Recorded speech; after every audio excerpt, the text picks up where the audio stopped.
tanpa mabar, main nge-lag, kerap buat ku tak sabar. Gimana mau main sampai kelar? Ini waktunya ku bersinar. Oke, let's do it. Game smash andalanku bikin mainku semakin hebat. Pin stabil main makin mulus, rankku fix naik terus. Tukar DG rings, diamond dan voucher game kau dapat. Cuma game smash makin no debat.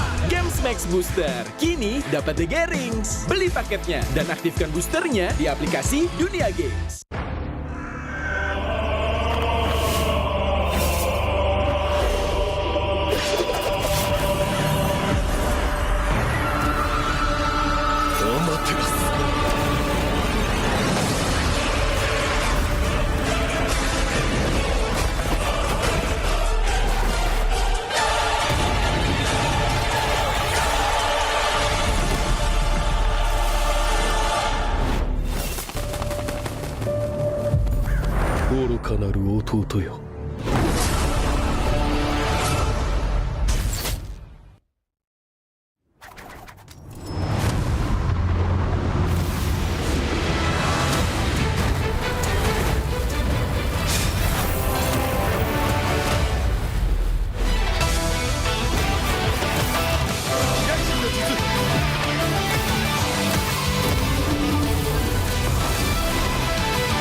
Sabar bebe, sabar bebe. Mau skin gratis dan battle emote dari Shiva Haju? Gampang banget. Sabar bebe. Lihat nih, emote gemas dari Shiva Haju yang wajib kamu punya. Sini Mimin jelasin cara dapetinnya. Cukup selesai misi harian ini buat kamu kumpulin itemnya, terus tinggal kamu tukerin buat dapetin border eksklusif, battle emote, sampai skin gratis pilihan kamu. Jangan sampai ketinggalan. Yuk login MLBB sekarang, selesain misinya, dapetin hadiahnya. Welcome to Mobile Legends! みんな渦巻きナルトが帰ってきたぞ。飛来神の術。俺ってば父ちゃんを越す火影になる。愚かな子供騙しか。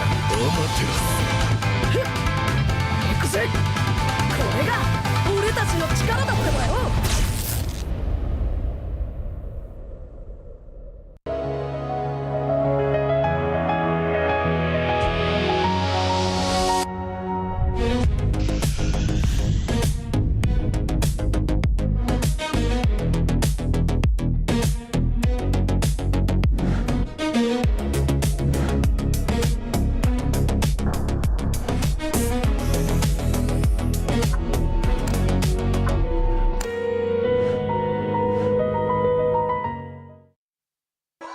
Di tim yang paling susah itu nyatuin semua di tengah perubahan yang nggak ada habisnya. Kami bukan lemah, kami cuma belum searah.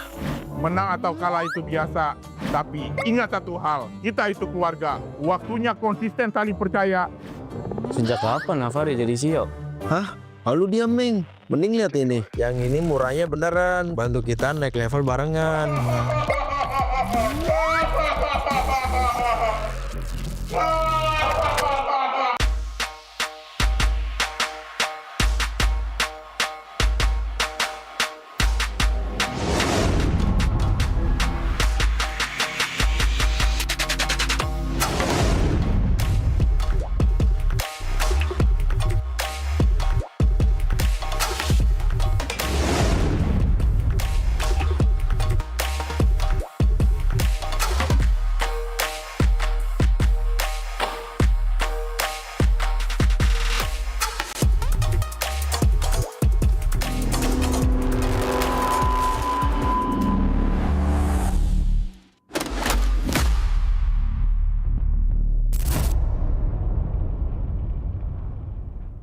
Tak ada hari tanpa mabar, main nge-lag, kerap buat ku tak sabar. Gimana mau main sampai kelar?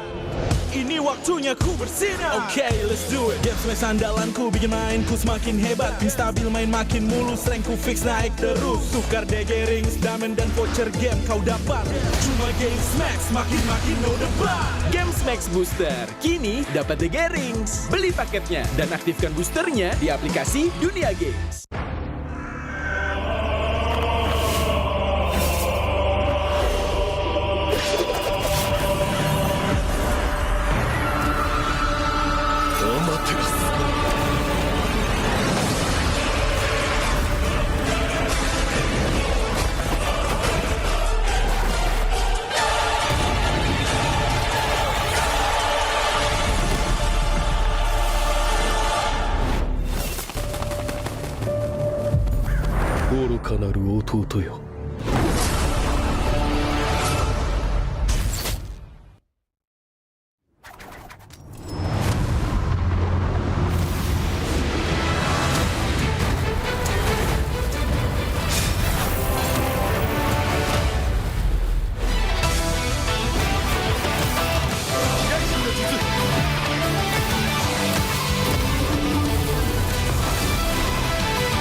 Sabar bebek.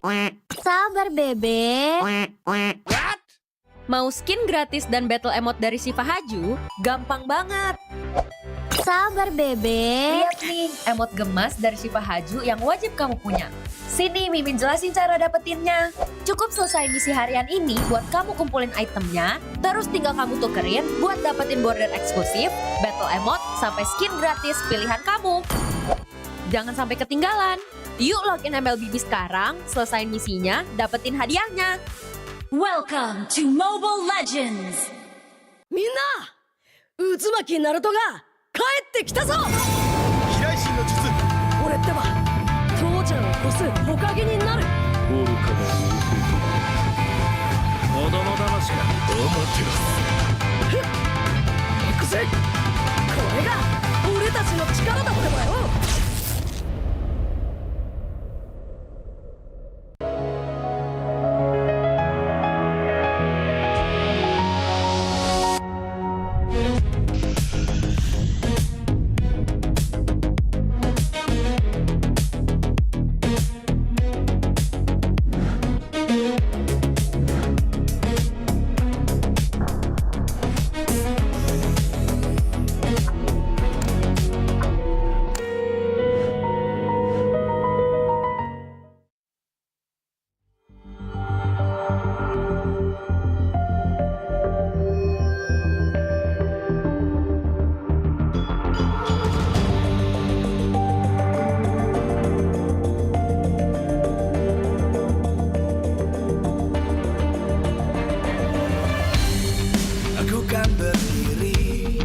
Dan terus berlari, terus ke arah puncak tertinggi. Ku takkan berhenti, hanya sampai di sini. Kemenangan abadi menanti. You know we won't miss if we unite our focus. And if you haven't noticed, we'll nyalakan apimu, hadapi semua tantangan, hadap semua serangan, jatuh bukan halangan. Bakar semangatmu, janganlah engkau menyerah. Kita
terus berlari, terus ke arah puncak tertinggi.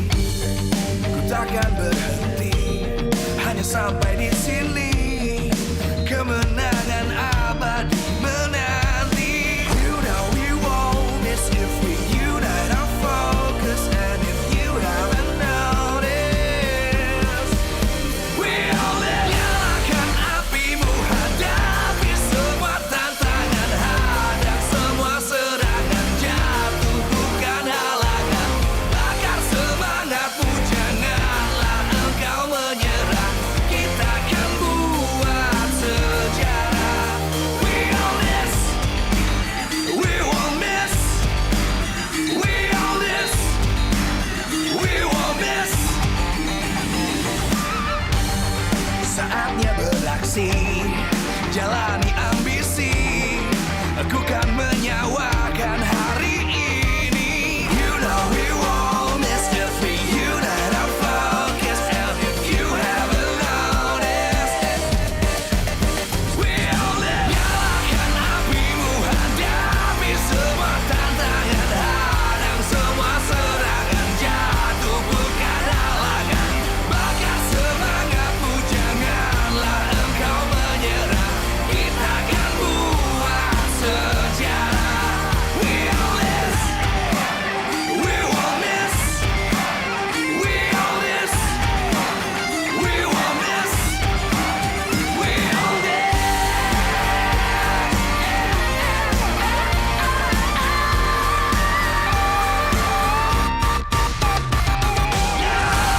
Apimu, hadapi semua tantangan, hadang semua serangan, jatuh bukan.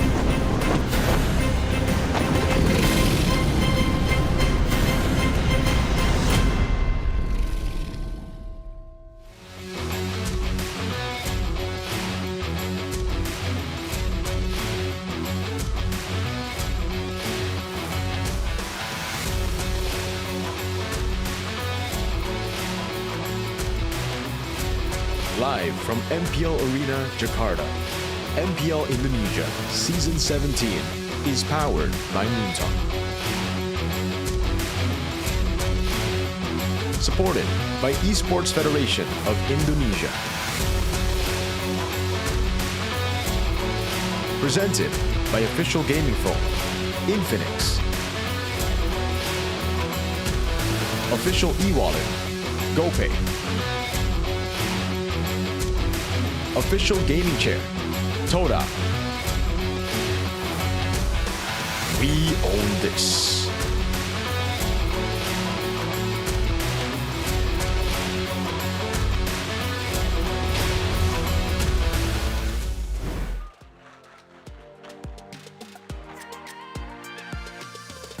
Hari yang kedua, minggu yang pertama, di mana kita akan melihat banyak mata tertuju ke panggung MPL Indonesia Season 17. Karena di hari kedua, minggu ini, kita akan menyaksikan EVOS dan juga Geekfam beradu untuk match pembukaan. Yes, betul sekali, di mana untuk hari ini seperti yang tadi Bude Clara udah bilang, tapi yang tidak kalah panas hari ini di MPL Arena sudah hadir super fans. Mana suaranya? Wow, luar biasa sekali semangat yang diberikan untuk kedua tim yang akan bertanding pada match pertama kita hari ini, di mana EVOS dia benar-benar merombak semua untuk rosternya, bahkan revamp dilakukan untuk menanggulangi kesalahan di season sebelumnya dan juga mengejar juara King Phoenix di musim ini. Kita sudah melihat adanya Luke, streamer yang kembali di dunia kompetitif dan juga Vel yang telah kembali ke tanah air setelah menimba ilmu di negeri Cina. Tapi tidak lupa karena ada satu romer.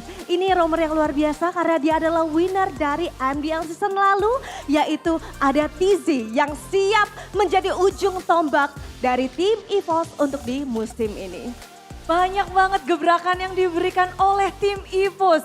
Di season 17 banyak sekali juga harapan dari semua fans yang menantikan bagaimana perdana dari tim EVOS. Namun kalau dari tim Geek Fam, kita juga tahu mereka membawa formula baru di mana rombakan yang mereka lakukan terjadi. Dan hari ini semuanya juga menanyakan bagaimana dari New Fam untuk Geek Fam sendiri akan hadir di panggung ini. Satu role yang mereka ubah. Dan kita akan lihat performa di mana meta di season ini akan menjadi tantangankah untuk mereka atau tidak. Yes, aku setuju banget Bude, tapi pastinya bukan cuman perubahan roster aja. Karena Geek Fans juga menerapkan 3K untuk di season ini. Yaitu ada chemistry, kepercayaan dan juga kekeluargaan. Di mana Baloy memberikan kepercayaan untuk Marcel mengisi di posisi XP lane. Lalu ada Asune yang nantinya akan menjadi pelapis untuk Baloy yang siap memberikan gebrakan dan juga memberikan match yang luar biasa untuk di MPL Indonesia season 17. Iya, season ini formula dan racikan yang akan mereka buktikan pula karena mereka harus membuktikan diri. Ini akan menjadi tantangan berat untuk mereka berhadapan satu sama lain di match pembukaan mereka di season 17.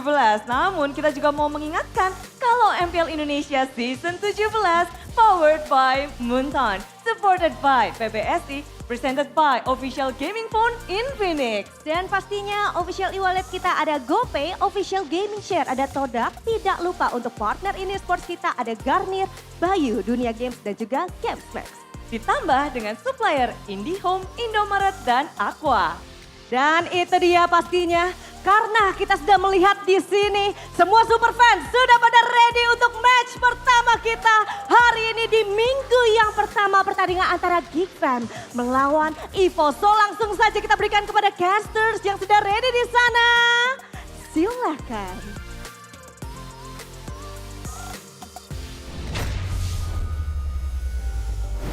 Ladies and gentlemen, welcome back to MPL ID Season 17. We are still at week 1, day 2. It is me, Realize, with my amazing friend and partner, Mirko. But who is this guy? We got a legend on a desk.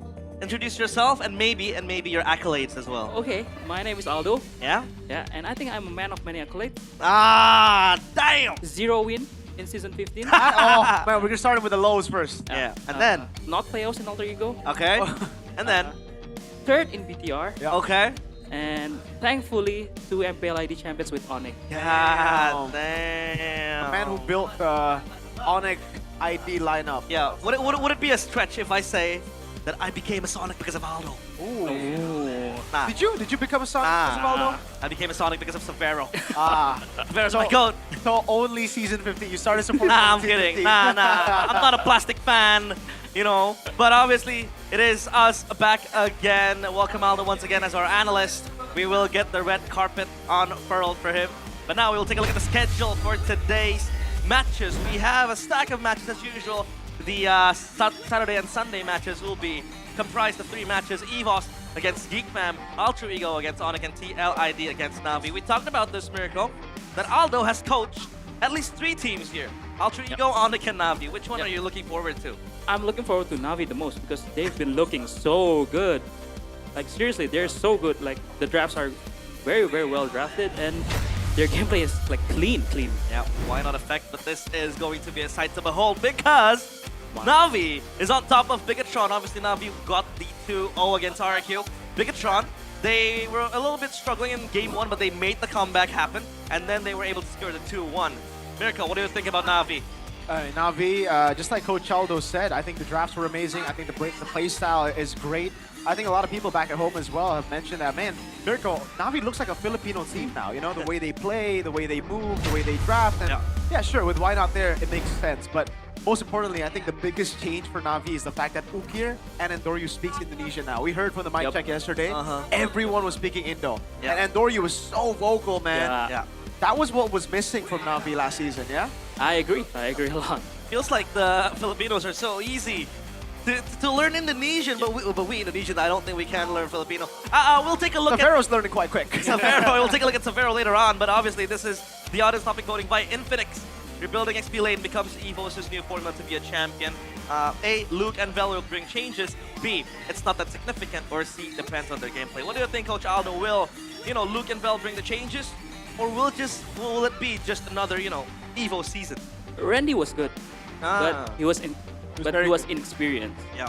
Luke and Fel brings experience. Fel was both of them has been to the M series, right? Yeah.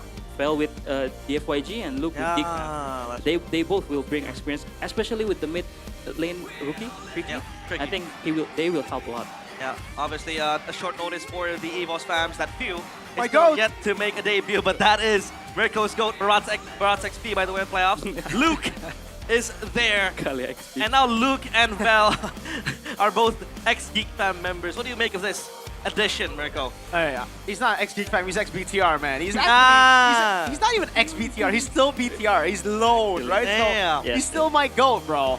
And man, I just gotta say, Luke is a phenomenal talent, right? Back when he was a Geek Fam, already amazing. He was, I think, the shining light with the team, with a boy, with Beloy, and in this lineup, it was with Nile as well. Unfortunately, that M5 incident happened for Nile, and they couldn't really go too far, but it really shows you how good the team was, man. Just looking back at Season 12, Luke was ridiculous with the Terizlas, the Lapu. I think the Aldo was on the receiving end of that Lapu outplay. You remember that? So Rizzo, got cooked hard in the bottom lane, man. Cooked hard. But then again, is it justifiable to move Randy back to MDL? Because Randy was, popping off. He was great. He was bringing a new color to EVOS. Even Vin, multiple times in interviews, praised him. Is it justifiable to put him down to MDL and then bring Luke and Vel? I think if the name is Luke and Fel, I think it's kind of justifiable, but it's kind of questionable because Luke has been streaming, and Fel has been in China. So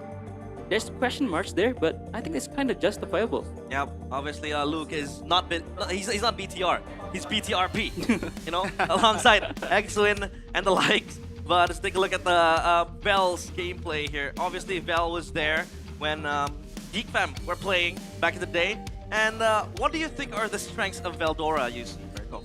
Veldora is just very explosive, I would say. He does a really good job when he's on heroes that can really make plays happen. You saw him on the Edith earlier. You saw him on the Cho as well in the XP. When he's on these explosive picks, he can take account into the game. They can really dictate the pace of the game. But I don't know if it's Vel, underperforming, or if it's him just losing trust in his teammates. Because when he was playing with Yanfeng Yaoguai and M7, it really looked like he just didn't want to be there. It looked like he was losing in lane. He didn't really want to rotate that much. I met him in the hotel at M7, and I heard that it's more of a, man, I don't really care anymore. My team isn't doing too well.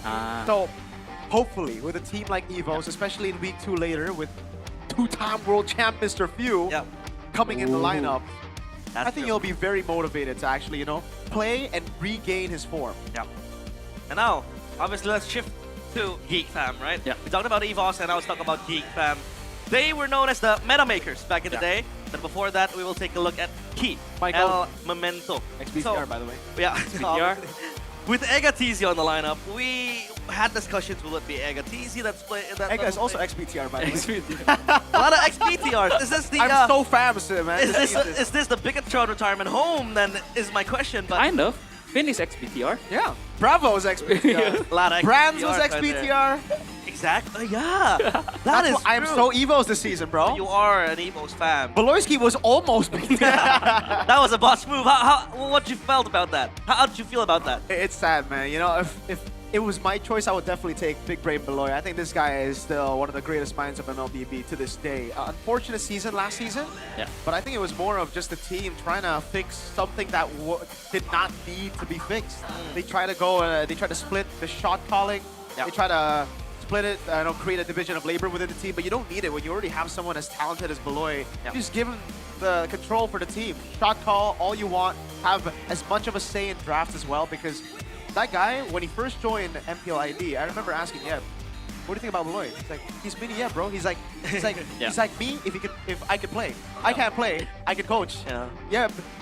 Mini version who can play is Beloy. That's true. A bit sad because on the off season, Beloyski was selling Pempe. If you look at the clips, you know, he was helping his fiance. W Beloy. W Beloy. Family business. Yeah, W Beloy. You know, doing wonders in and out of the game. Yes. But yeah, back to my question again, right? Geek Fam were the meta makers. In this meta, do you think there is space for Geek Fam to do that? You know, picking up the Gatot back in the day when it wasn't even favored.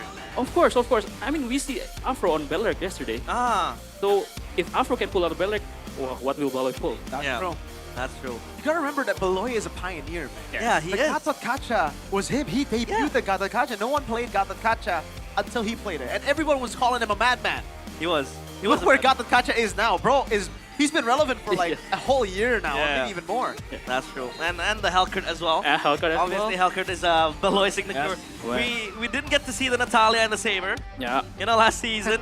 But it is what it is. And now we will welcome the teams into the stage. We'll take a look at Geek Fam and EVOS. Who is going to play? Which teams will they field? And now we'll take a look at the away team, Geek Fam. It is going to be Marcel Makids, Aboy, Beloyski, and Kenziski. So Marcel, the rookie, is gonna make his debut in this match. Yeah.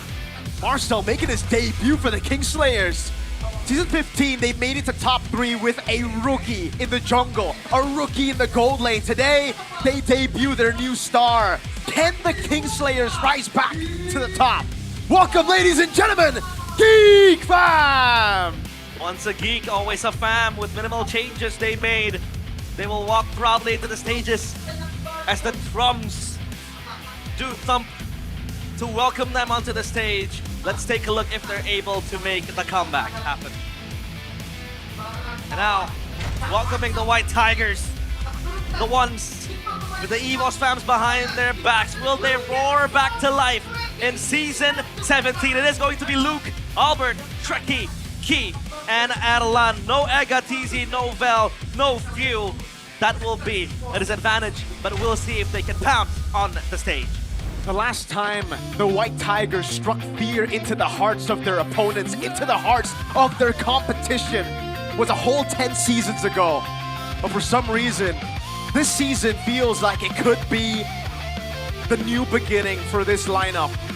Hashtag 2 month EVOS, only EVOS! They've been the only team to ever bring the Indonesian MPL to the heights of a world champion victory. And in this season, they've stuck with their lineup, only changing a few things, still sticking with Vin and Bravo at the helms. They were once known as legends. They will try to rewrite their new story. It is EVOS! Back then when their name was EVOS Legends, they became a legend with that M1 win under their belt, but that was seasons ago, that was years ago. Now irrelevant, and they will look to restore their former glory. And man, what is this music? So cool. It's like an anime entrance. They got aura, man. They got that main character aura for sure. Yeah. Well, now we will welcome the coach onto the stage with our marshal, Mr. Gary. And there was an announcement from Geek Fam saying that the coach, their coach, wasn't able to make it to the stage because, you know, a few procedures. And so it'll be Ayanami on the stage for Geek Fam, and Vin with a Bravo too will lead the charge for Evo. I mean, this is basically a Finn against Baloy during the draft session, because I think Baloy has blatantly said that he's a player coach now, right? Yeah. So I think this is a very, very like brainiac kind of matchup, because Vin is also very smart. I coach him, and I always know that when he retired, he always going to be a very great coach. Yep. Obviously, Vin with the draft. Last season, he was proven, even if EVOS did fall short. But remember how EVOS were quite crazy in the playoffs. They made it to top 3, and that was very, very beautiful. Now, let's talk about the rookies first before we go to the winning conditions. We have Marcel. We have Trekkie as well. Trekkie is EVOS's, I'd say, rookie, right? Rookie, yeah. He was playing in Lignas alongside EVOS Holy. Do you think he's ready for the stage? Do you think that experience will be enough for him to blaze the stage? I think he was in the same team as Marcel. Ah, okay. He was the same from the PL. PL team, yeah. PL PL team. Both with Kuroki and also not Kuroki, Tricky, and Marcel. They're both in the same team. I think they're a strong team because all of them got picked up to the MPL. Even Jaskar in MPL Malaysia. Yeah. I think they're all very strong team, and I don't think maybe there will be first game jitters. It's what expected from rookies, but let's see what they can bring. And the man on your screen, a shadow of his former self, a boy. What do you think contributed, Mirko, to a boy's kind of decline in the latest seasons? I actually have no idea, man. That's something that's just really weird. A boy and Beloy have always been the pillar that have kept Geek Fam stable, right? Even when Luke departed, they were still good. Yep. They were able to make it to playoffs. They were able to contend. They did a good job. Finished 4th place. Yeah. But then the last 2 seasons, it's just been such a weird drop in quality. Drop. I think that's the only way to put it. It's been weird. It is weird. I have no idea, but I spoke to Beloy. I did a podcast with him, and he told me you should be excited, Miracle. And Geek Fam Unity, you should be excited because a boy is back. A boy is back. But will the XP lane for EVOS be back? And now we'll take a look at the oddest topic coding with Vel on your screen by Infinix. Hey, Luke and Vel will bring change to speed, not that significant, and C. Depends on their gameplay. A close vote, a close call for both A and C. So a lot of people still believe that Luke and Vel will bring changes. Now the question for Luke is that, will the lack of match fitness affect his first game in MPL after his, short break? I think with that kind of talent, no, and I think with that kind of experience, I think he will do great. But it depends on the gameplay because Randy last season was all about tempo. He plays tempo heroes. He make EVOS tempo very quick. But Luke is kind of different. He's more brawly. He's more team fight. He looks for the opportunity and go. Yeah, and I think the XP lane meta right now kind of, supplements that, right? You see the Soras and then the Phobias. So a lot of brawl heroes that will be picked up to the fray. And obviously back to Geek Fam. The rise of Suyo back to the meta. Ooh. This will make the smiling jungler make it smile. Smile again. Will he be back, Mirko, you think? I think he's never been. I think he's never gone. He never left. He never left. Last season he was great too. Unfortunately, the team wasn't great, right? So it really comes down to the whole team performing right now. It's a team game at the end of the day, especially if you play at the highest level. You have Marcel. I think Gobs was a big factor as to why they weren't able to perform last season. He just underperformed heavily. Yeah. Now you have Marcel in the lineup. Should be an improvement there. You have a few heroes coming back from A-Kids. You have a boy back in form, allegedly. Beloyski back in control. Yeah. Kenzie with his arc last season. This looks like a very strong Geek Fam if all of those lines up. Yeah, and aside from that, I think Kenzie stand out too, right? Kenzie was one of the main pillars of Geek Fam. Last season, even a few seasons ago, where he was promoted with the Granger, he was able to do wonders. Even with the Sun Gold Lane. Yeah, the Sun Gold Lane as well. That was delirious, to be honest. And now let's take a look at the random map draw. It'll be Dangerous Grass. What a way to start for Beloyski. This is a dream come true. It is a Geek Fam map, I'd say, and Beloyski will have fun. Look at EVOS ban. Even Season 17, the Hellcard still auto-ban against Geek. Yeah, some things never change, man. Some things never change. They still ban the Hellcard of fear that it'll possibly pop up for EVOS. I wonder who made that call, right? Was it Luke? He's like, guys, I know how he plays. Just ban it, man. Just ban it. You don't want to pressure he will be gone right in the map and he will just pressure every lane with his Hellcard. So, especially with Dangerous Grass, in which it will help Hellcard a lot. Yeah, and the Fanny obviously banned out because of how strong Albert is on the Fanny. And that'll be supplemented too with the brawly type of gameplay that Geek Fam also wants to play. And with Chusian, still a prio pick to be banned, the Sora. The typical second pick ban, Zuxian, Freya, and one more. Yep. It's just typical second pick draft, and let's see what's gonna be first pick by. Ooh, wow! Redrin. I think this is more aligned to what we saw in the Philippines week 1. Yeah. Yesterday was a bit odd. We saw the Frederick completely ignored, but maybe it's because we had Nile, Yazuke, more of those carry players. Albert, you got a full package with this guy, man. Mr. Consistent. And do you want to go for the Yves to poke out the Fredrin? Yeah. And also maybe Khalid? Or there's Marshall Stoven. Yeah, Marshall is available. The Marshall Yves is available. Oh, they can Ooh, they're called Hilda. Talk to me about this, Aldo. I think they're looking because Fred in early game is kind of weak. He's susceptible to Hilda's. What the hell? Wow. What? Well, Wait. damn, if you have Luke, Wow. might as well just utilize him. Yeah, this is a I Luke didn't expect special. it game one, though. Wow. And they expected it with the export pick. Yeah. The geek. I don't know which one's more impressive. The fact that Evo's got the cojones to pick up the Masha this early and a chip after how long has it been since we saw a chip and a Masha combo? Yeah. Or the fact that Geekfam read it. Read it with the export pick, yeah. Man, I'm And impressed. it was instant export pick. Beloy. This is why you just give Beloy B. control, bro. Just give him control. Big brain below. And the Valentina ban, yeah, because you don't want to steal. You don't want to let the Valent steal the last insanity because it's too good.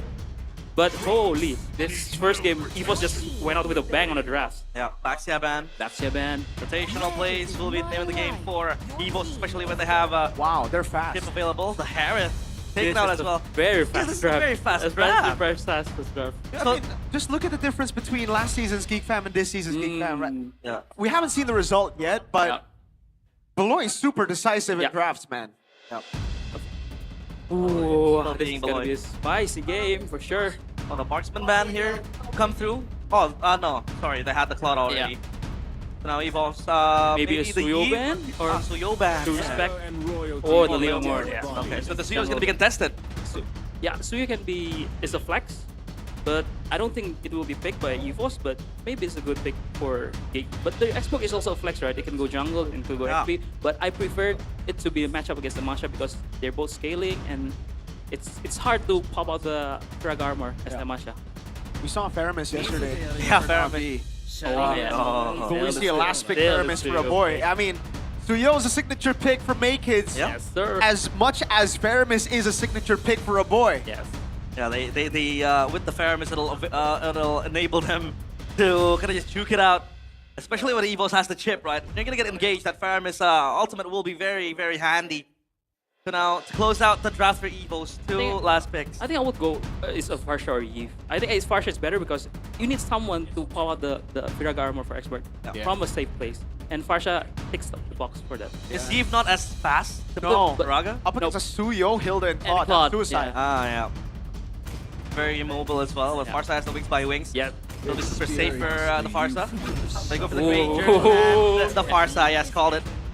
Beautiful shot from Aldo there. Of course, they give my boy Erlan Granger. Yeah, Oh, yeah, an answer. that is a great answer. With the actually, counter engage yeah. the chip, yeah. I don't know why I completely forgot about Zetian, but yeah, Zetian is like, I'd say Juicin, Eve, and then you get Farsa and It's Farsa, Zetian yeah. at the same tier right there. Ooh, Talk to me about this. I'm so excited for draft, man. I mean, this is like Yeah. hero power against hero power, you know? Yeah, and they didn't take their time at all. Yes.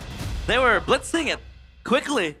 And before we start, talk to me about this Jatian pick in Geekfam. What it's going to be? Is its objective? I think this is just for counter engage. So when Chip goes into the teleport, he will just pop the Fury of Phoenix to delay the engage and also to proc from a very safe place. Because from EVO side, it's only Masha, but you know how crazy Luke's Masha is. So let's see his debut match back in MPL with Masha. Yeah, that passive from the Jatian will be very handy. But now, will we be entertained with all the power picks coming in game one of EVOS against Geekfam? Onto the land of dawn we go, as they both will treat us with a beautiful and explosive draft. Yeah, they both want to go fast, so I think we're bound to be entertained here. But Coach Aldo, you saw the counter index earlier. It was heavily in favor of Geekfam. Do you agree? Nah, I think the counter index is kinda, you know, sometimes good, sometimes bad. It's a scam. It's a I agree with you. I'm not a fan of the counter index and the line rating a lot of times, but Geekfam, man, Zetian is such a lane bully. Level 1, it's great. Yeah. Lane bully with the skill 1. Very, very hurtful. and look at Make It. Make it gonna make his way, especially with the Beloyski. So this Hilda, right? You can't. I mean, you can kind of bully the Fredrin, but the Fredrin is still very strong. Beloyski, he's gonna flicker away. Oh! A boy catches Streaky in mid. The rookie, feeling the jitters of playing in MPL, instantly punished by the veteran. I think the Farsha just steps too far ahead against the Zetian. You need to play safe because the first is so long. Yeah, emblems by Bayou though. Talk to me about the Suyo emblem because a lot of the Suyos in PH, they pick up that marksman emblem, right? That's gonna be the meta, but now make it sticks with the assassin. I think if you go assassins, yes, you just want early damage, early pressure, kill pressure, to ganks more, and to pressure the side lane and the mid lane more. So yeah, it's quite normal too. Oh, Flickers away. It's gonna be fine, but at least a spell trade is there. Let's take a look at the XP battle though. Luke a bit bullied. Yep. But Marcel is still strong with that Faraga armor too. You just cannot lose this lane against a Masha with an export. This is a pure counter, man. Yeah. And the fact that you have a Fredrin as well, this export is going to have so much value. The true damage as well, just going to be bursting down the Fredrin. But now take a look at the Turtle Prio. Who's going to have that priority, Coach Phil? I think Gfam has the priority, right? Because he's not level 4 yet. He doesn't have his ultimate, and yeah. And they're just gonna bully Luke. Luke is completely bullied. This is gonna be a dive, Mirko. Yeah, this is a very harsh welcome back to MPL from his ex-teammate, a boy. Make it Marcel. Yeah, they make quick work out of that Masha. Yeah, feels like coming back to your toxic ex. Welcome back, Luke. Wow, completely demolished up top. I think now, as an EVOS, you want to bank more on Ireland. Because I think Luke is not having a great time at XP lane for sure. Some predictions by GoPay though. As usual, Papulong doing Papulong things. You know, going against the consensus. With Geek Fam and the rest of us, you know, 2-0, 2-1. It's only 2-1 with KB. EVOS is going to be, you know, the winner. But looking at how Luke is... hold on a minute. Saloyski. Uh-oh, I don't know if they want to go up against Makis like this. The stun of the Fury of the Phoenix catches them key. Pops in the shortcut, now the full ton. A big bomb coming down. Makis taken out by Luke. That's revenge. That's the power of the shortcut. You turn things around quickly in the blink of an eye. So does this kind of compensate for what Luke lost up top? Yeah, I was waiting to say like, just wait for the chip shortcut. When the chip has the shortcut, they will be explosive. But before that, they will be playing passive. Yeah. So it's a good thing that Geek Fam punished the Masha first. But yeah, as you can see, if they have the shortcut, it's kind of very fast. Yeah, you can have match tempo as well. EVOS. Well, I think that's the first time we saw the shortcut being utilized by EVOS. And yeah, that is actually an X factor that we completely kind of disregarded. And yeah, they were able to turn things around. Obviously, the gold lead is still not surmountable, EVOS. But for Geek Fam now, what are their main goal? How do they want to play when that chip shortcut is always available? I think they just want to delay the shortcut. I mean, if they don't have the shortcut, they want to go. But when they have the shortcut, they just want to kite back and wait for the Fury of Phoenix to counter-engage the shortcut. But I think the Turtle Prio is still on Geek Fam because they're so quick. Yep, the Suyo is going to go to that Turtle, especially when you have a mini retry with the skill 2 of the Suyo. And now Key, He's dead, but he puts down the shortcut in time. Marcel's doing... Oh, Albert wins the retry battle against a Suyo. Big bomb coming down. The Fury of the Phoenix will stop them from pushing it further. Now, that Fury of the Phoenix will be the key to kind of stop the engages from EVOS, especially when they want to brawl, when you have a shortcut, and then you have a Masha, a Fredrin coming at you, just taunting you and bursting you down. It feels like EVOS has everything complete. They have a front line, they have the people that can poke from the back line and make it to the Sky Piercer Fury Hammer build, completely neglecting the Hunter Strike first item. This is the way I built my Suyo. Oh, tricky! Way too aggressive in mid, no flicker. Do you think it was worth saving the flicker, Coach? I'm not too sure. I think should have flickered, no? I think it's fine because there's no objective in the so I think I may be saving it for the next turtle, but yeah, I think maybe this the rookie jitters, man. Yeah, I think saving that for playoffs might be the cue for Tricky, if he is going to play on playoff. But if we were gonna talk back like for the second turtle, I thought EVOS was gonna give because they have 2 scalings, right? Ranger and a Masha. Yeah. But when the shortcut is up, they're just gonna go for sure. Now look at the damage though. Yeah, back to my point, like I said, they have a complete all-rounded draft. Like EVOS, they have brawlers that can just run into you and then beat you down. And then they have people who can poke from behind you, the far side and the Granger. For a front to back, that could be very, very strong. And then you can kind of play around, Marcel with the Faraga armor. You can kind of tone it down and then just make it completely unavailable on the team fight.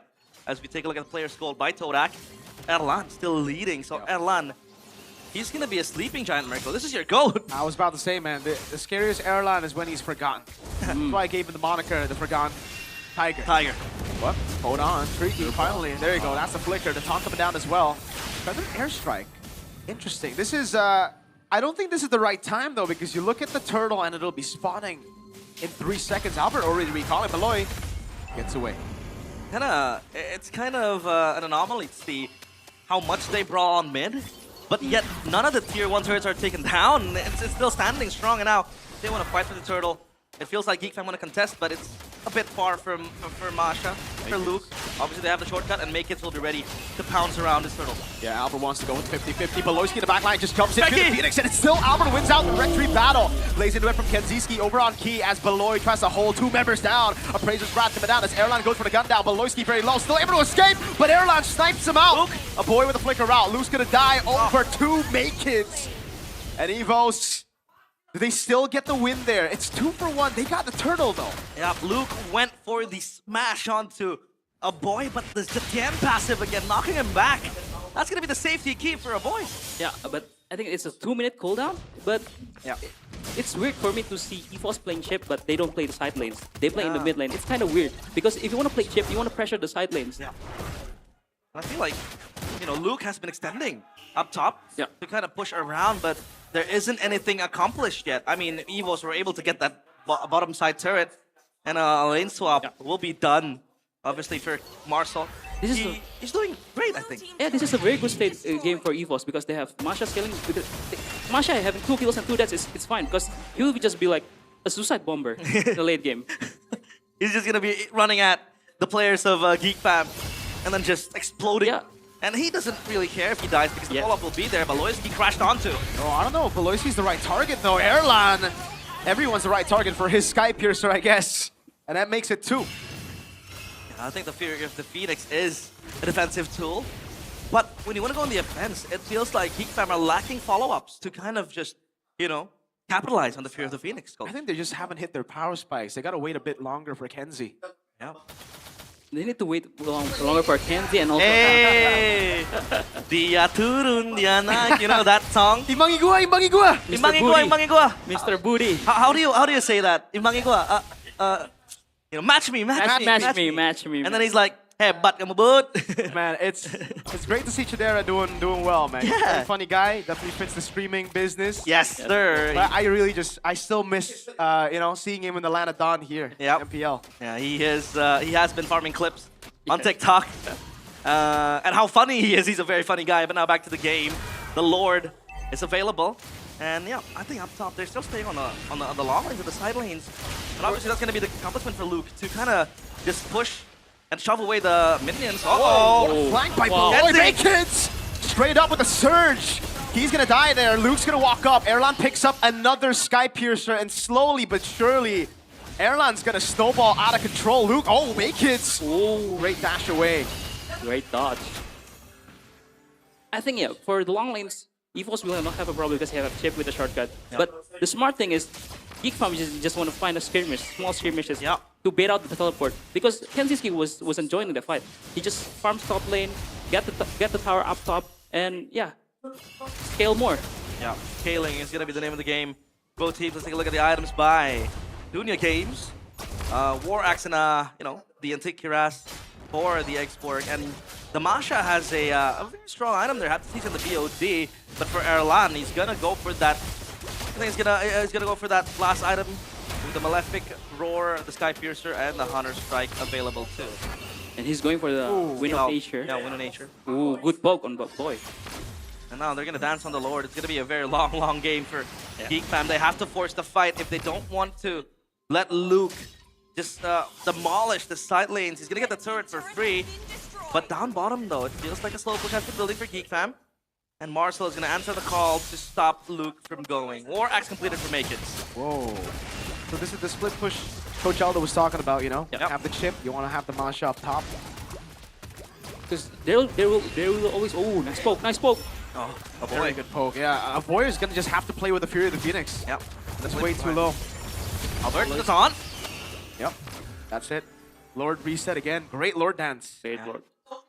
But Masha has been pulled to the mid lane, and Luke is gonna let the top side minion push on to the top side turret as well. I mean, they have a slow push building for Evo, so that's gonna be a prio for them. The crash! Oh, he got Scott, Kumar, man. We've been seeing a lot of this. Arfi yesterday, now it's Kenzie. That bush The dangerous Grassman. Yeah. Surge over on Key. Doesn't have the shortcut. But look at the damage. The Feather Airstrike taking Makins down to a quarter. Another Lord Dance. That's going to be priority for Evos because it feels like Geekfam will lack damage. Without the appearance of Kenzie, maybe Makins can carry this fight. They can start to feel. Goes in. It's still Albert. How does he keep doing it? Makins has lost every single retry. Now it's Marshall with a flicker in. Last Insanity takes Albert down, but Erlan's unstoppable. 50 stacks on the Sky Piercer. There's a lot of stacks for Erlan and Evos. With the baby alien now in a pack of Tigers. Still winning the retry, Albert. It's consistently hitting the retries and with the Federate against the Suyo. That was a fear of the Phoenix on top. Yeah. Albert, I have no words for him. Like his retry is on point. I mean, but I want to take a look on Tricky. We said that he's an early game jitters, rookie jitters, but he's been playing very well. When he see Aboy, he just Feather extract him to poke him out and isolate him from the team fight. Yeah, and we know this. By GoPay. This marks the return. Hold on a minute again! Kenzie's. Oh my goodness, Luke! Oh, he's gonna jump in on a boy. No, he doesn't find the range. Thank goodness for a boy. Here the Phoenix lands flush, but I don't think Evos care that much. The Sky Piercer's built up already. It's all the way down to 70 stacks now. Erlan, he's having a field day. Oh, Luke is a man possessed. He doesn't have anything to lose. He's running onto the base of Geekfam with the turret still standing. Oh my god. Kenzie, 2 times already, man. Completely caught off guard. They're gonna siege again. The Feather Airstrike pop. Makins can only see from afar. And do I have time for the fun fact from GoPay? I do. That was Luke with the Masha. The last time he used that was 323 days ago. And that was when Bigatron was sent home by TLID. Hey, you know, why you gotta bring up that stat? Why you gotta bring up that stat? You just say 323 days. That's a pretty good stat. Why you gotta pull up the when BTR lost? You know, it's a wake-up call, you know? It's back to your roots type of deal, right?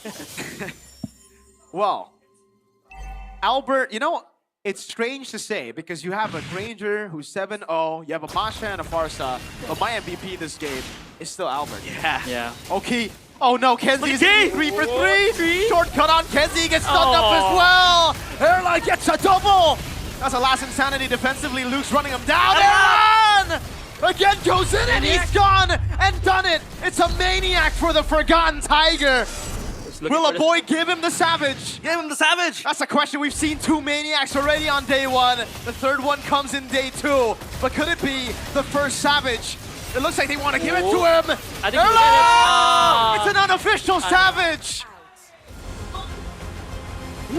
Wow. The White Tigers with the Forgotten Tiger makes themselves known. Once more, they roar and completely pounds on Geekfam in game 1. In dominant fashion, Evos takes the game 1-0. What a way to introduce yourself back to the MPL from Luke. A very solid Masha game, but still, Albert is my MVP. Yeah, I agree, dude. Great Albert. Maniac. You know, maybe Savage would be close, but it would still be Albert.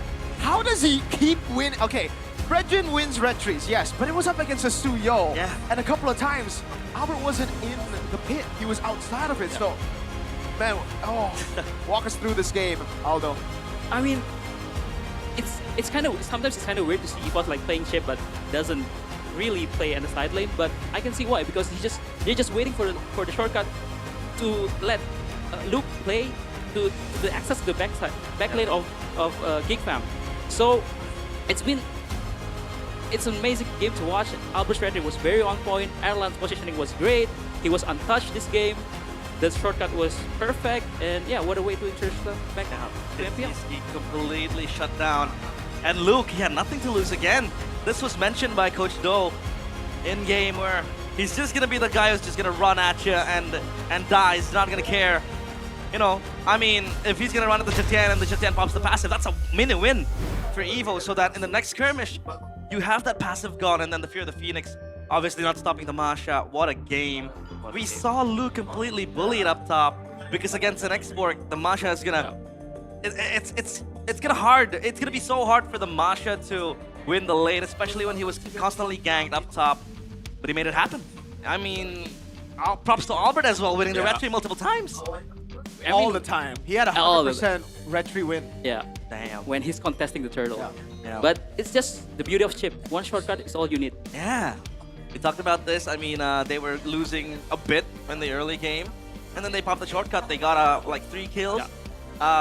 Obviously, quite a shaky game for Trekkie, but you know it's gonna be fine. It's your first game on stage. The jitters are still there. I believe he's just gonna shrug it off for game 2. But props to him. He played the Pasha very well. Like he knows his job desk is just to poke out a boy. If he shows, I feather extract him, so my Masha doesn't get poked. Yeah. He didn't let the first 2 deaths really, you know, dictate the rest of the game, which is great because Evos could have been in real trouble if you know he didn't really do his job. And Freaky goes to show you why the VL team boys are getting a lot of them are promoted over to MPL. Yeah, they have a lot of young guns on season 17. It's in 17, sorry, and this is the winning moment we saw. Talk to us about this, Coach Do. It's always the shortcut start, and it always Kenzie getting caught. I don't know, it's unlucky or his positioning it was kinda tough, but yeah, it's always the shortcut from Key, which is maybe the experience speaks for itself. Yeah. Wow. Let's take a look at the MVP presented by the official gaming phone, Infinix. It is obviously Albert. He is not gonna lose those red tree battles. Up against a Suyo, a Hilda, an X-Fork as well that's gonna burst down your white shield. It's insane. Mr. Consistent, and it's the first pick Fredrin. First pick Fredrin, It's the first pick Fredrin. It shows like how confident he is playing that hero, man. Yep. What else do you see from Albert aside from the red trees, obviously? And playing this Fredrin. Of course, he's doing his job well. He became the first man in his team. Yep. He became the one who opened up the map, giving vision because Chip is not that good at doing that. So he became the first man, and yeah, he does. The red tree is amazing. The way he peel for Erlan is also very good. That's why Erlan has 0 deaths. It's all because of him. Yeah, again, this competition is so dynamic. Again, like I said, you know, you have a chip, you can go and just dive on towards Geek Fam. Obviously not really a dive because you're just gonna run at them. Yeah. You can kind of play kick and rush, and then you can kind of poke from behind. Erlan was doing that. Ricky was doing that wonderfully as well. And it feels like the Hilda was quite hard, and the Kenzie's key in the Kumar booth. It was so hard for him to maneuver out of that. And that's what I love about Albert. If you stick closely, like if you pay attention, he was always stay by Erlan's side. Yeah. And the one who engaged is gonna be Luke and he. Oh my god. My expectation was you pop the Fear of the Phoenix defensively, and then you can have kind of like a re-engage, right? You have the Blazing Duet, maybe the Last Insanity again, and the Suyo can just poke away with the skill 2 hold. But it's just not enough. Look at Luke just running at them. Albert and Alan just holding hands, man. Yeah, they are. They're just holding hands. In unison. Well, Miracle, was that an entertaining game? Oh, that was very entertaining, man. But I'm just lost in thought right now because Geek Fam, like Coach Aldo said, they have to ban Jusin, they have to ban Freya. Yeah. So what do they let go to ban out the Masha? 'Cause, man, I don't think you can let the Masha open. Or if maybe the Fredrin, right? You need a Fredrin to pull out the Masha, you need utility jungle. So you have to ban one of those. Yeah. And this is a question that a lot of MPL teams will have to answer up against EVOS. Yeah, obviously it now becomes fair and square for this match because EVOS has to allocate 1 ban for the Hellcurt, and now Geek Fam might think that they need to allocate a ban for either the Masha or the Fredrin. Or the chip. Or the chip even. It's like a trinity, you know? Yeah, obviously. Or the Granger merchant. Or the Granger. Merchant. Yeah, you can do that in second phase, but if they take it first phase, then you are completely screwed. He is back in form, 12-0-4. Yeah. In his first game back, MPL 17 with Granger, and he got a Maniac, an official Savage. Yeah. I mean, this man should be, you know, just ban out the Granger, man, against Erlan. This was his performance on the playoffs of last season. I remember he was scoring a multitude of kills and just insanely good at this hero, the Granger. And it feels like we have a showdown of 2 Grangers, of 2 great Grangers. Kenziski made his name with the Granger as well. But Erlan is also very infamous with the Granger. 60k damage dealt. Yeah. Oh, that's just insane. I don't want to take away from Kenzie, but this Granger is the best Granger. You know, like in Indonesian standard-wise. Yeah. Better than Eman? No. I'm talking Indonesian, right? Helra, Eman, we will find out. We'll find out this season, right? We will. But we gotta find out whether Erlan has learned new heroes. Right now, it almost looked too good to be true. Evo's got all of the picks they wanted. Is he still gonna be a Granger Merchant, or is he able to play other heroes, do you think? I think from watching his stream, I think he picked up a couple of heroes. I think he's a good player too, I think. But let's see in MPL, because it's different. It's gonna be a different stage, yeah. But I think a few of other remarkable heroes that he has is also the Moskov, which I think kind of suits this meta, even if it hasn't been picked that much. But with the high tempo we see for most games, that could be would have thought for EVOS. But yeah, what a game! They did not hide their cards, just completely showing their power pick. Granger, Chip, Masha, and Geek Fam too, with the instant counter. That was a treat for us viewers. They tried to answer the draft, but they failed. They completely dominated the lane of Dawn. They completely shut down the players of Geek Fam, and they do that with Infinix. Because if you want to dominate the lane of Dawn like EVOS, you can do that with a game-changing performance on the Infinix Note 60 Pro. More savage, faster with the Qualcomm Snapdragon 7S Gen 4 5G processor. You can get more MVPs with a combination of an immersive display and high refresh rate. I think this is the most important part, the high refresh rate. Because I've been playing Mobile Legends on 60 Hz phones. What the heck? And I switched... In 2026, bro. That's true. And then I switched to a 120, 144 Hz phone. It feels very smooth. When I go back to the 60 Hz, it feels like my phone is lagging. Yeah. Infinix, with the Note 60 Pro, solves all that. It's like back in the day when you play PC games, back when you only had 60 Hz, 75 Hz. That's true. Jump to 144 was whoa. And that's what we're seeing on mobile phones now. The fact that MLBB, you get a lot of value from it, all the competitive games. If you want to rank up smooth gameplay, MVP every match, let's go. Get the Infinix Note 60 Pro. Yeah. Beautiful, beautiful phone. And look at this guy with the Infinix Note 60 Pro. This is why my Shin has been doing very good in ranked games. I've been carrying my team. I've been carrying my girlfriend as well. she's a Sicilian merchant. That's cap, bro. Are you sure? That isn't cap. I feel it's cap. She told me that KB told her that she's been the one carrying me. That's false. I heard the same thing from KB and from everybody who's played with you.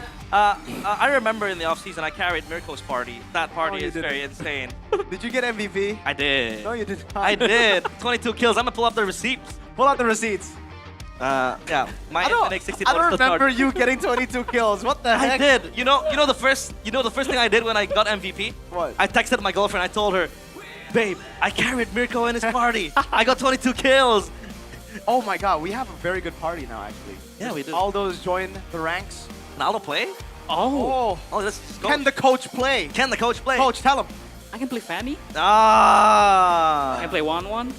But can you download the new GoPay app? Because with the GoPay app, this is the go-to wallet for gamers with massive damage. And you can get a chance to win 17 GoPay gold rings by Fairy, 20 Todak Throne gaming chairs like the ones we are using right now. Very comfy, very smooth, and 20 smartphones and many more prizes you can win every day on the GoPay app. How to do that? It is very simple. You can just vote for your favorite MPL team before each match, create a party with your friends, and play snakes and ladders. I hate snakes, but ladders I tolerate. And also, you can complete solo missions or party missions to earn profits every day only on the GoPay app. So yeah, we can create a party and we can play snakes and ladders. Are you good at snakes and ladders? Yes, I am. Are you good or are you lucky? Well, I think the only way to be good is to be lucky and on snakes and ladders. That's you gotta roll the dice, get the right one to avoid the snakes and keep climbing up. Are you good? Of course, I have good RNG. RNG! Nice. But not Season 15 though. Season 15 was a pretty bad RNG. No, that was a good RNG. He made a new record.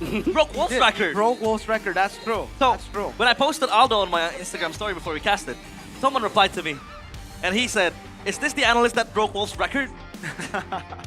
That was insane, coach. But again, it's all guaranteed GG on GoPay Games. Special for MPL ID, which is our Academy League for Season 12. GoPay Games will give you a free weekly Diamond Pass. Just scan the banner that appears during the MPL ID Season 17 live and claim the promo only at gopay.co.id/games. You can top up MLBB Diamonds at gopay.co.id/games with fair prices, easy and secure payments using the GoPay app. It is super safe. And of course, the one that we all wait, the promos. The promos. A plethora of promos. There's so many features on GoPay, dude. I remember during Chinese New Year. Yeah. Our boss gave us ang pao, digital ang pao with OP yeah. coins, man. That was dope. I didn't know yet they had a feature like that. And I think they have the same for THR, right? Yeah. We did. Gave a few THRs to my close friends, and So I'm not your close friend? I didn't get no THR. I mean, Mirko, you're richer than me, so you know. How about me? Yeah, maybe I would. Yeah. I would give him Too late. It's too late. Yeah, it's too late, Too man. late. The 8 festives are all done. Yeah. It's finished.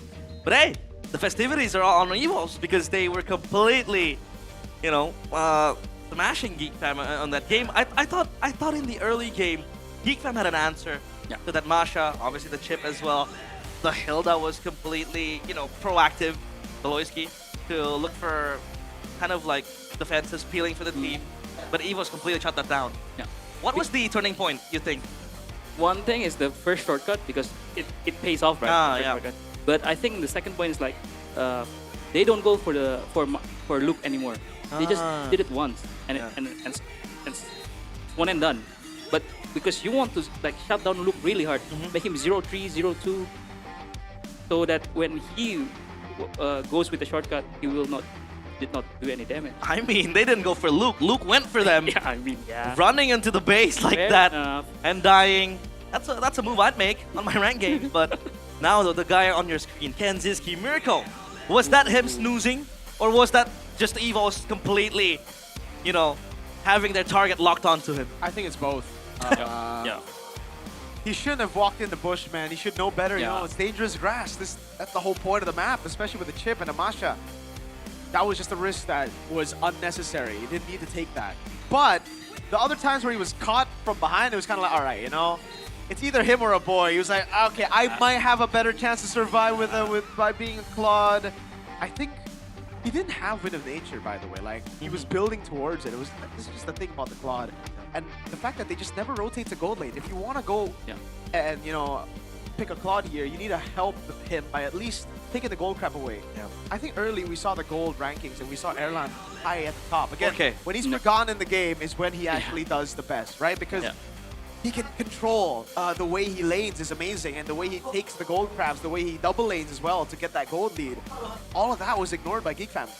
And I'm not saying you got to give the gold crab to Kenzie. Make it, just take it. Yeah. As long as it's not going to Erlan, it's good for the Claude. That's true. You don't want to funnel Erlan with a lot of gold. And it feels like Geek Fam were able to get their hands on strong picks too, right? Make it. Yeah, the Suyo. Obviously with the Suyo was relevant in the early game. Was relevant. And then completely shut down by Albert. With that red tree battle, that was just so good from Albert. And he's smiling because he knows that the drafting phase presented by the official gaming phone Infinix is right on the corner. On the map draw though, we will see again. Dangerous grass. Initially, we thought this was a very Geek Fam map. Yep. After that game, I think it's more on the Evo side now. Let's see. Coach Do you think they'll ban out the chip? The Masha? Yeah. The Masha ban Gotta out. ban something, yeah. Gotta Masha ban makes the most sense. Make it more normal, I think. I feel More like they want to normal. make it more normal. Okay. It's a good choice by Geek Fam to stay on red, though. Nah, I think they should still go first pick and look out for the prio picks. What's your command? Oh, wow. Fanny. Okay, one thing that Albert isn't known for Yeah, is the fan. yeah. Yeah. But he's been improving a lot. He has, yes. Like, yeah, during his early years, he's not like known as a fanny mate, but during I mean, he's like wine, you know? Like what? Wine. Ah. Yeah. He ages. He aged very well. Very, very That's well. true. That's very true. Because Oh, man. we thought like his prime would be on RQ, but now you know in Evos he's very Looking good again. Yeah, but the Sora pick up here. Will this warrant a Valentina reply from Yes. Evos? Yeah. I don't think there's no doubt. for There's sure. no doubt. Yeah. But it's interesting from Geek Fam, like when they saw Fanny, they just pick up like two fighters, Yeah. like Gold Lane and XP Lane, and they will look at their pick for Yi Shin to like maximize the two fighters. Yeah. You need extra range, Yeah. especially with this pickup. But for Evos, yeah, they should look at Valentina and back again, Marshall is still open, and against two fighters, I think it's very good. Yeah, Marcel's still available, but still yet to be picked up. Do we have a something going on here? Let's take a look at the drafting. We're gonna wait. We have a pause. Have a pause. I got a question here for Aldo. Like, I understand that he's been improving really quick. Aged like fine wine. Yeah. But why Fanny first pick, right? I mean, could have hidden it all the way to the end, Yeah. I think, because I don't think GeekFam would have banned it either. I think. Oh, maybe GeekFam would have picked it actually. Yeah, maybe. Maybe. Or maybe they just want to select. Albert's gonna be the boss. He will first pick every hero. Yeah. For those of y'all at home, fun fact. Ooh, oh, it's got the fun fact. Albert was the guy who asked you, yo, you want to join Evos? And then they got the deal done. So, hey, Albert's the boss. Agent Albert. the boss. Agent Albert. But now, with the Gatot Gacha, the Marcel's still available. Do they want to pick it up here? Against a Fanny? Don't you want to just go like a hard CC? That's true, but don't you stop the Fanny when it's cabling around, right? Is that a possibility? I mean, Kalea is quite good because with the sustain do with the heals and everything, but Detective Fredrin on the oh, they just go to Fredrin. Yeah. Wow. So the matchup against the Fanny, what do you think about this? Fanny Against the Fanny. I think Fanny in MPL is just all about like the long lane pressure, you know? Yeah, I agree. Because you cannot like, especially with these three drafts that have been picked, 3 heroes that have been picked by GeekFam, like all 3 tanky heroes, man, beefy boys. Beefy boys. And with the Harith ban from, I think Geek's just gonna ban Erlan's hero for sure now. And but I feel something fishy in defense trap. I think fishy. Yeah, I think Balo is gonna pull out something, a damage, a roamer, or because they kind of lack of damage. Yeah, what do you think will be the most suitable, pick up there? I'm thinking of a Badang, to be honest. A Badang? Yeah. A Badang is a very good answer for the Fanny, but the Kimi for sure goes in because they need the DPS as a 2-fighter lineup. But this is the last pick, Balo. Yeah, you can still smell something cheesy. Yeah, bro, I'm smelling something being picked up by Baloyski there. But for EVOS, I think Fallen is still flex because he can go against a Sora. Ah, that's true. So, but the Sora is also flex because he can just go around with the CC. Yeah. So it's just like a mind game now. Yeah, that's right. I feel like Valentina up against a Kimi in mid doesn't really have that much prio. Yeah. I mean, sure you have dashes, but the Kimi is just gonna constantly bully you. Yeah. With the auto attack. So the Valentina's gonna need help with that Claude. And the Selena, wow! Yeah, Selena Garbat. Selena mid. Yeah, Selena Gatot is a beautiful combo. You can play with the stuns and all that. But now Erlan will be the one picking up that Claude. Last pick though. What is it gonna be? It's Baloy, man. It's Baloy's hero. Wait, what if it is a Sora roll? Unlike, very unlike. I'm thinking of things that are crazy. If he was thinking about picking Nata, Selena's kind of countered that because he can put out traps. Yeah, traps. Traps, obviously. To lead the charge. It's just still a Hilda. Hilda. It's just a Hilda. Oh well. Oh well. We thought. We completely thought. We were sold dreams. We thought that Baloyski is gonna pick up something that is cheesy, something fishy. But at the end of the day, it's just a Hilda, and we did hover up to the draft. It's gonna be the Sora gold lane. Oh, Sora gold. Yeah, Sora gold lane on the hands of Kanziski. So that's not gonna be a direct matchup with the Valentina. So the Valentina XP kinda loses the prio then. But Valentina is a very good laner. Actually, especially with the new patch, the new buffs, the early game damage is a very good buff for him, and I don't think he will have a hard time against the CC. But wow, do you trust this lineup rating? 10.2 That for is GeekFam. Wow, that's crazy. How like. Is that an all-time high? I think that might be. I've never seen a 10.2 before. Well, we'll have to see if the lineup rating translates into a win. They did it last game. They did it last game. They lost. And now let's see if GeekFam are able to turn the tables around and produce an equalizer. Or will EVOS finally be able to celebrate their maiden win in MPL ID Season 17? It is Game 2 of EVOS against GeekFam. Yeah, they're going to swap. I mean, with the swap, like Aldo mentioned, it'll be all right. I just don't... How good is Sora Gold now is the question. I think right now, this is a very difficult game for the Fanny, man. Yeah, because it's all beefy boys.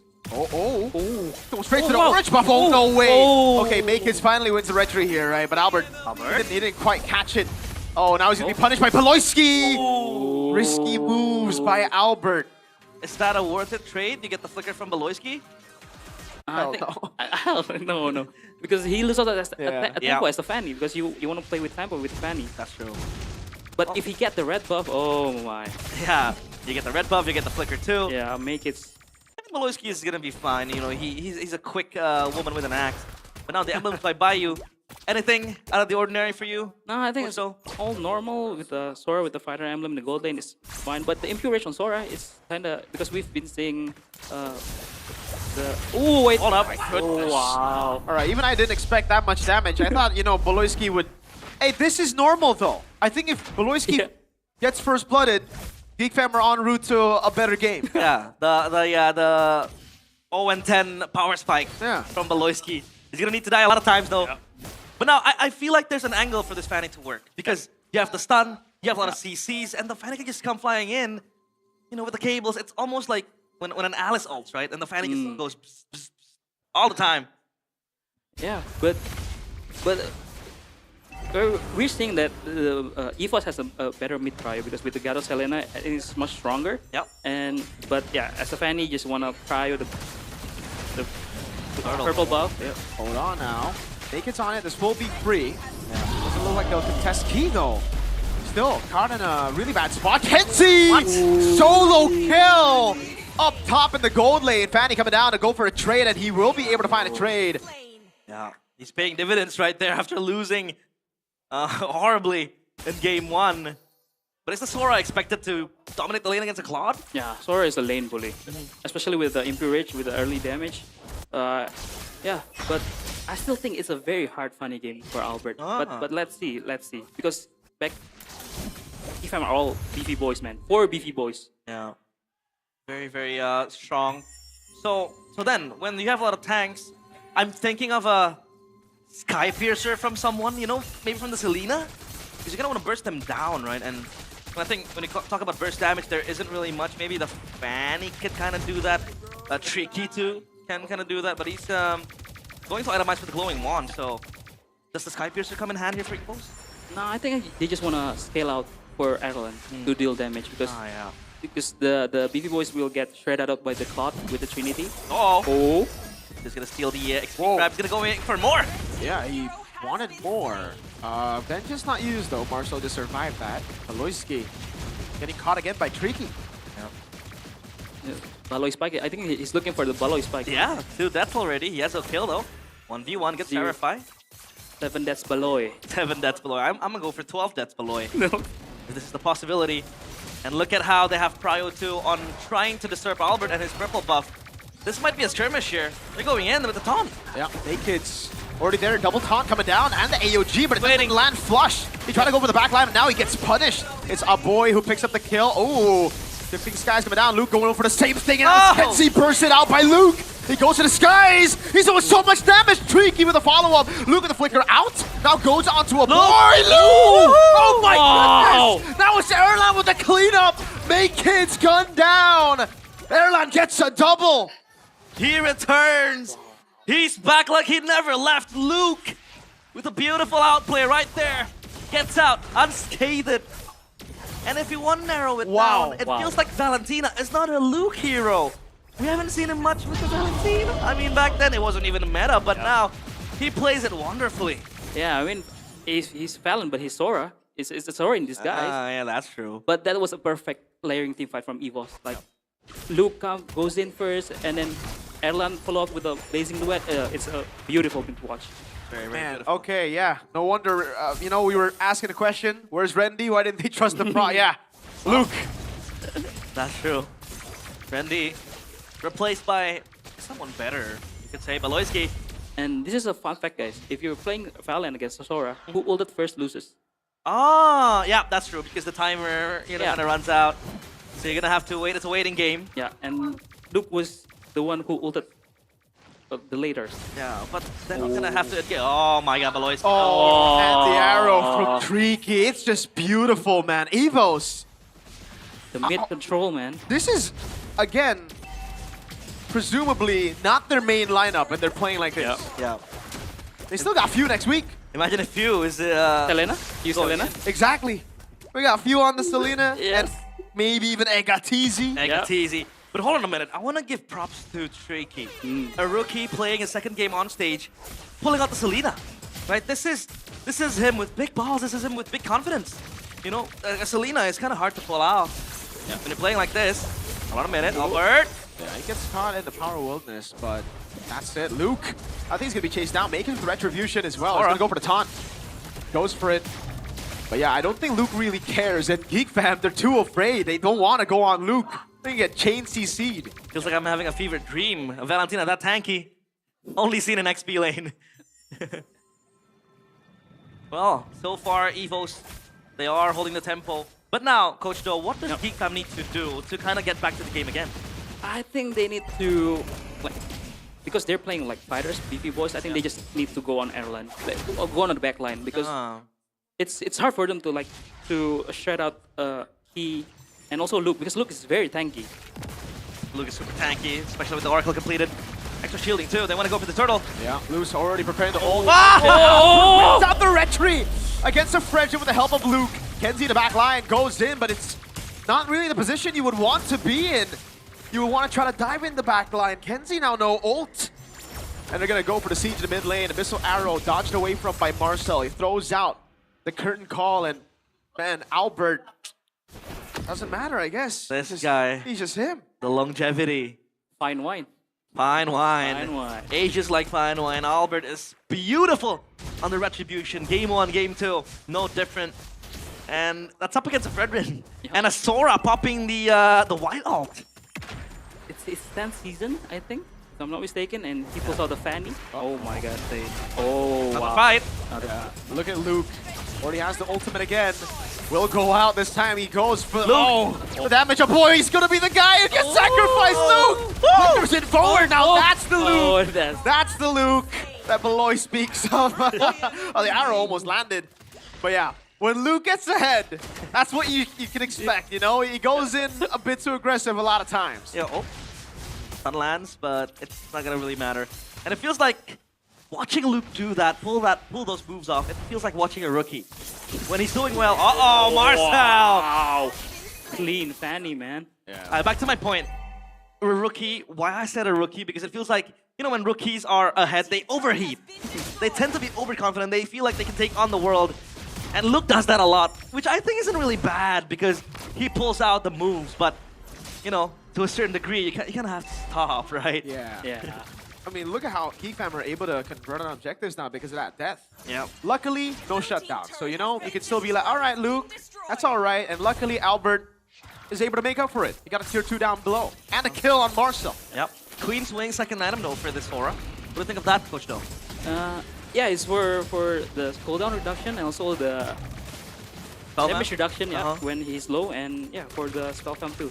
But as we talked about before, like this Fanny will have a good time in the long lane, right? Yeah. And there's no one stopping him for sure. Yeah, the long lane. With 2-0-2 ahead, I think he just want to burst out the Lord. Okay. Albert, Cutthroat, no way. He goes for the retry here. And the Lord? Oh no. He's gonna be tucked low, retry! And it's Makekids who gets it. Now it's Kenzie going to the skies, going for the damage again. Into the backline he goes, but Makekids got bursted by Tricky. Kenzie, did he not use the ultimate? Now he tries to go for Tricky, flickers out the safety, and Kenzie gets caught by Key. Tricky's unstoppable. It is a disaster for Geek Fam. They got the Lord, but that's about it. They lose 4 of their members. It was late for Kenziski. He had no stacks to pop the ultimate. And he lost out on the team fight with Geek Fam. They did get the Lord, but look at the prio on the lanes. They have a long lane pushing up top. Aloyski gets the red buff. At least a small win for Geek Fam. A tad bit win. Oh my lord. Through a vengeance and a curtain call. That's a CC, by the way, Miracle. That's a CC. Yeah, they picked this hero so that the Fanny won't have kill pressure. But seriously, Albert's Fanny is looking very good. Like, very, very good. I'm surprised. Like, seriously, I'm surprised. Surprised, not surprised, but he's never been this good as a Fanny before. Mirko, a bit of a fun fact. My last Fanny game I casted in MPL ID was Pigatron Ron. And you know what happened? That was a great game of Fanny. Beautiful game. Beautiful game of Fanny. No. But yeah, Indonesia, we have a lot of good Fannies, right? Yeah. We talked about back then Fabian. I think the best Fanny in MPL ID. The Nile. Nile, obviously. To an extent, Ray as well? Yasuke like Yasuke. Yeah, good Fannies here and there. And how Albert pulls it off, kind of refreshes his own hero pool to get the Fanny onto the pocket. Yeah. This is concerning, dude, because now what can't he play, right? Oh my goodness gracious, Luke with the kill steal. No, I'm joking. That was kill secure. But my goodness, an Abyssal Arrow, AOG, a boy has to flicker out. Luke doesn't care. He the flicker too. The mechanics on Evos shining through, and Luke wants more. He will be the sacrificial lamb. He took one too many turret shots.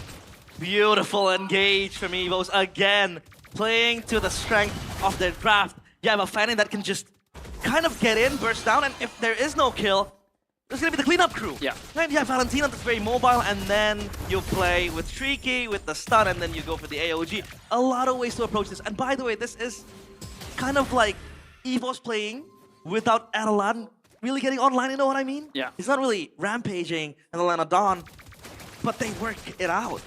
I mean, back again, as I've said it before, it's a very good layering team fights by EVOS. It's like, they know who to go first and who to go next. I mean, it's just beautiful. And talking about, the Tricky is 5-0 and 7. Wow. We talk about Selena's, man. Oh my god. Oh my god. Look at him go. No, he kills Kenzie, right? Look at him go. Goes to the skies, Albert in the 1v1 Look at him against go. Kenzie. He's gonna go to the air, Albert! Oh! Killed by Kenzie. It's a shutdown as the Lord spawns in the game. That was a risk that Albert took that might not pay off. Geek Fam have control, but they just don't have. They're way too behind to take it. That's true. They have the Lord available, and Albert is 25 seconds away from respawning. A boy gets the Divine Glaive, so that's gonna be at least extra Magic Pen to play. The team fight arrives. Oracle though for Marcel. So now, will Geek Fam just juggle this? They're not gonna commit to this. Are they gonna commit? Oh, the arrow. Wow, I'm surprised Key didn't AOG there. They know a boy doesn't have flicker from the last time, right? Yeah. I think they're just playing it safe and, you know, discipline, I would say. guess. But yeah, Geek Fam, why they can hold the Lord? Because they will just get poked out. Yeah. By the Claude, by the Selena. Selena poke, man. Especially with Claude with 4 items already. I think, yeah, they cannot hold the Lord. Tricky is 5-0-8. Gonna be a stun going in with the Abyssal Trap 2. Key eating so much damage. Oh. Goes back in, AOG gets cancelled. He can't go for the AOG. What the hell? Oh, he's still alive, gets a big taunt before he dies. No one there to follow it up though, but a boy falls as well. That's Luke stealing away the ultimate. Now he's gonna go in to the backline. He goes, and the backline is a very tanky Kids. But Luke is gonna make quick work out of it. Goes for the flicker as well as Albert follows it up. Luke goes in, doesn't land the last shot. Marcel's gonna take him out as Kenzie goes with shifting skies. The Abyssal Arrow doesn't land. Now Evo set their sights on the Lord as the bottom lane. Wave crashed in. This looks like it's no way. Yeah, there's no way for Geek-Fam to contest. Evos, they got the Lord. Yeah, they got the Lord, but was that overzealousness from Evos, or they were just trying to zone out Geek-Fam and take their chance? I think they're just trying to zone out Geek-Fam and take the chance. But I think at this point of the game, it's very hard for Geek-Fam to come back because their composition is built to win out the early game pretty much. And looking at Erland's full item now, oh my, this Claude will hit like a truck. Yeah, Claude late game. I've been saying that I don't really care when an MVP picks up a Claude on the ranked games, but late game, Claude is a monster, man. Hits very, very hard, and now they have the Lord prepared to siege onto the base. Look at Albert again. No way. No way. He's Tries poking. it the second time, right? No purple buff. Especially under turret, no purple buff. You're just gonna go with chunk, you know, a bit of poke here against Kenzie. He's aura maxing. He's just dueling everyone in the long lane. Yeah. He's dueling everyone. He doesn't care. And there isn't really anyone to respond to the long lane pressure coming in from Evos. I mean, you have a Hilda that can run, but the Hilda won't be the one to clear the waves. Make it. Yeah, Erland's doing so much damage. Luke comes in, blazing duet from Erland! And the EOG to lock a boy. He has to flicker out. Erland still doing damage with the Celtic gun. He has so much range. And now Albert comes in with the cleanup in the backline. He goes. A boy, no flicker. Albert with the assassination. 3 members down. I think it's GG. 2-0 to Evos. Marcel's trying to clear out the way. Baloyski's trying to do the same thing. There's just one casterman in the mid lane. But it'll be enough now with another wave crashing down. Evo starts season 17 with a bang. They start season 17 with a bang and a roar too. Evos, clean house, and a very, very dominant 2-0 against Geek-Fam. Again, the standout performer, Albert, the baby alien. But everybody took part in this win. And Luke is back like he never left.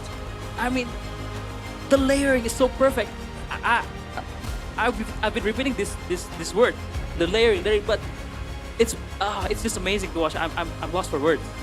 Very beautiful team fights coming in from Evos. And you would make a case for Evos. Maybe it's still Geek Fam, you know what I mean? If we're gonna take a look at the power rankings, right, from previous season, well, Geek Fam is obviously gonna be a bit down bottom. But this is still a statement game from Evos. The way they played, maybe with minimal blunder. And I think the only blunder that I was able to see was, you know, Luke just flashing up, just going in, you know. That's still fine for Luke, because that is his job, right? This is just his playstyle. Yeah, that's his playstyle. It's just Luke. Are you proud, Mirko, seeing Luke like this? Hey, but he's not even ex-BTR, he's still BTR. He's alone, you know? Yeah. I'd love to call him back. No, I'm joking, you know? Shogun's pretty good too, but man, the combo. Look at this layering, man. Look at this layering. The layering was beautiful, and all that, right as they deplete all the resources. Oh. Yeah. So, I feel like it's like juggling. It's a juggling role for Albert. Either you come in and you kind of like poke down people, and then your team's gonna clean house. Yeah. Or you are the one cleaning house. Yes. Insane. But we are on stage with the White Tigers, Bude and Sabila. Take it away. Kemenangan yang tentunya langsung dirayakan. Match pembukaan dari Evos berbuah bersih dan manis. Luar biasa sekali, dan pastinya kita berdua udah nggak sabar banget ya untuk langsung menanyakan saja. We can't wait to ask questions to the winner of this match, Evos. Mungkin aku pengen tanya dulu nih sama Luke kali ya, Bude ya. Luke! Hai Luke. Gimana rasanya setelah kembali lagi back di to scene MPL? kompetitif? Back to the competitive Jujur scene. grogi sih. Grogi Honestly, tapi nervous. I was nervous. tidak menunjukkan kalau grogi You're sih. nervous, Bude, but it doesn't jujur. look like you were nervous in game. Ya main lepas aja sih. Yeah, I don't know. When I started Cuma playing, grogi tipis-tipis adalah. Grogi it was tipis-tipis free. A little bit nervous in game, Keputusan but ketika kamu kembali play. ke Pro Scene, ada yang bilang kalau Really. udah live stream itu akan sulit balik ke dalam Pro Scene, tapi a lot of people kamu think that, you know, after masuk playing, kembali after going ke dalam to sebuah tim. Gimana sih on a Luke break, untuk kamu sendiri? streaming, now coming Sebenarnya back to the competitive scene will be terinspirasi difficult. dari What do Skylar you aja think? sih.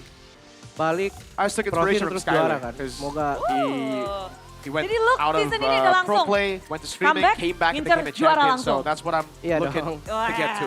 Wow, comeback langsung ngincer juara. Tapi aku so pengen he's coming tanya back, lagi sama Luke nih, di mana nih? become a champion. Apa pendapat kamu Luke pada saat tadi Masya What's kamu your opinion, dikasih Luke? di game yang pertama? Because at game one, itu they left mereka your testing dong Masha kayaknya. open.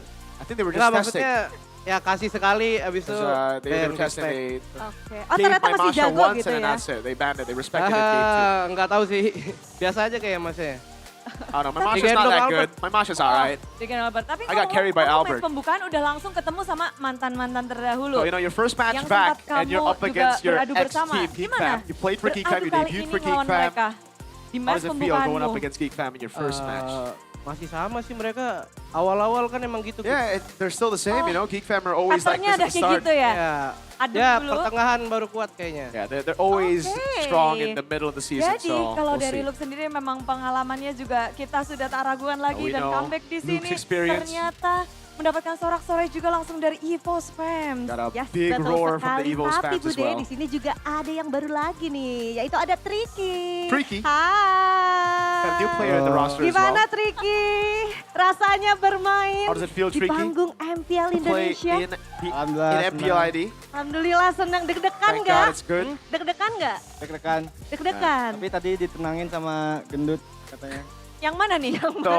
Yang mana? Yang tengah? Yang Oh yang tengah. Yang sama Luke. Apa? Ditenangin sama Luke. Ya. Dikasih semangat. Apa semangatnya kalau boleh tahu? Dipeluk-peluk tadi. All right, so Luke apparently gave him hugs so that he wasn't nervous Jadi this game first game. 1 grogi gitu, Tricky. So it was game Pada one. game 1 grogi. Ya, masih inilah. Was okay. So Menahan were there jitters in game one? penyesuaian. Yeah, game one there were jitters. Penyesuaian. Game two was a lot Tapi better. I had to kalau adapt a bit. menyesuaikan mental, di game When kedua it comes to terlihat adapting, ada yang you know, sampai bilang, improving your wah mental. boleh-boleh nih Selenianya A lot of Tricky. people Apakah were itu saying, hero man, signature-mu? Selena was Hero very favorit? good that game. Game two. Lumayan ya. Lumayan. That's quite of a Bisa jadi. signature pick. Lihat One of my ini sih, favorite picks. sering lihat Luminaire dulu kan. I used to watch a lot of Luminaire back in the day, Abang so idol picked it up. Luminaire. Oke, baik. So apparently his Wah. idol is Luminaire. Dimulai dari idol, sekarang Let's hope he bisa doesn't menjadi idol Bude ya. leave before MSC. Luar biasa sekali. Oke, mungkin sekarang kita bergeser sedikit ke Eman.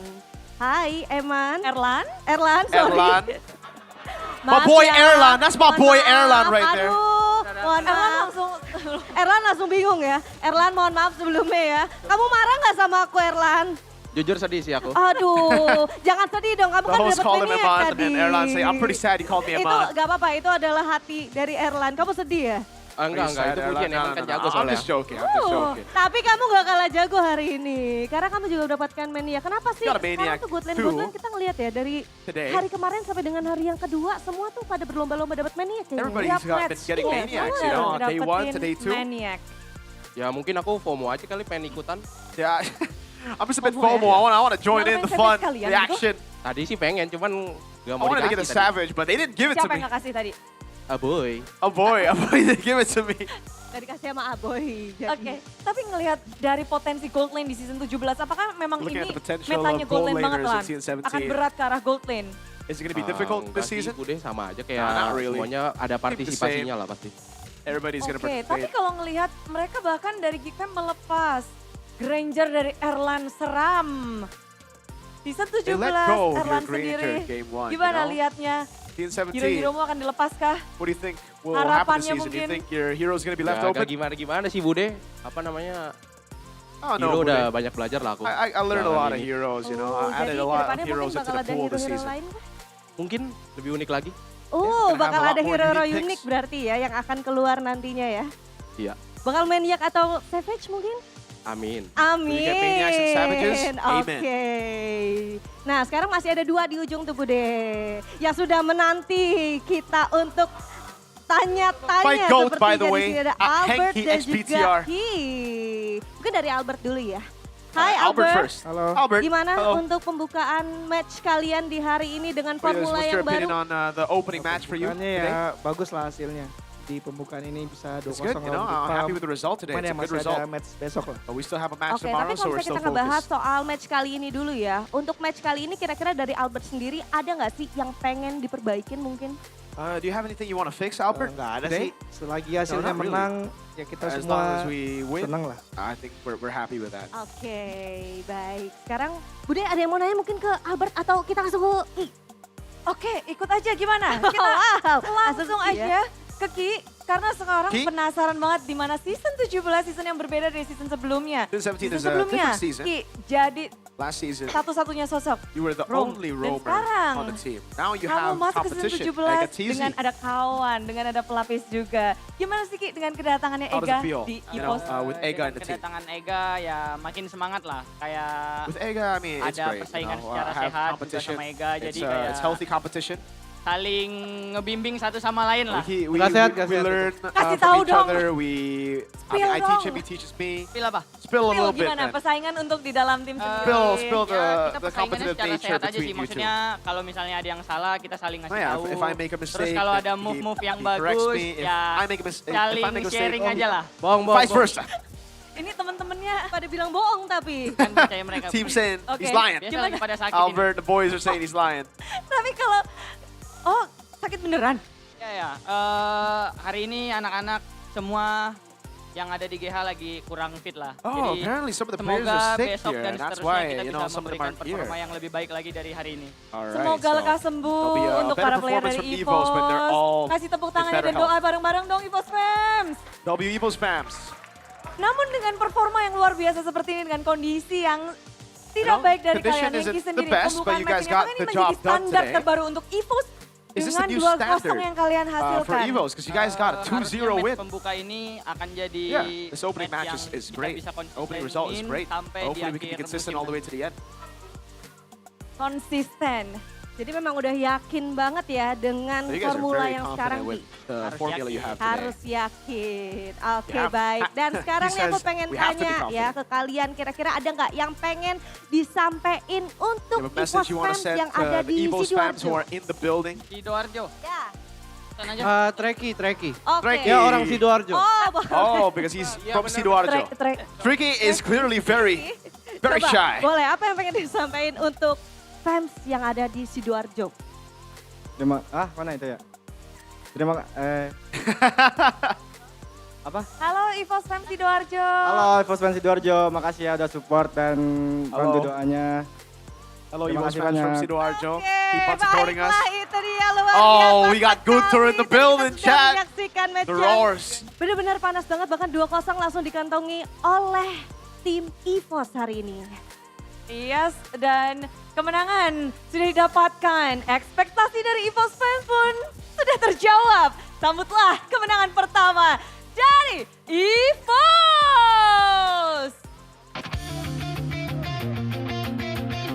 That's my boy, bro. Airline. That's my boy.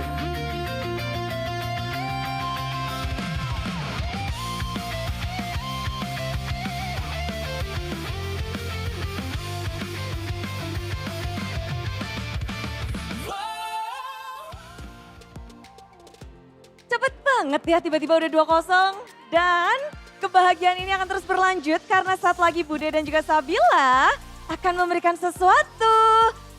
Nah, itu dia. Apakah sesuatunya? Mungkin di sini udah pada tahu semua ya para super fans, karena kita akan bagi-bagi hadiah, Bude. Iya, dan pastinya bagi-bagi GoPay. Yeay.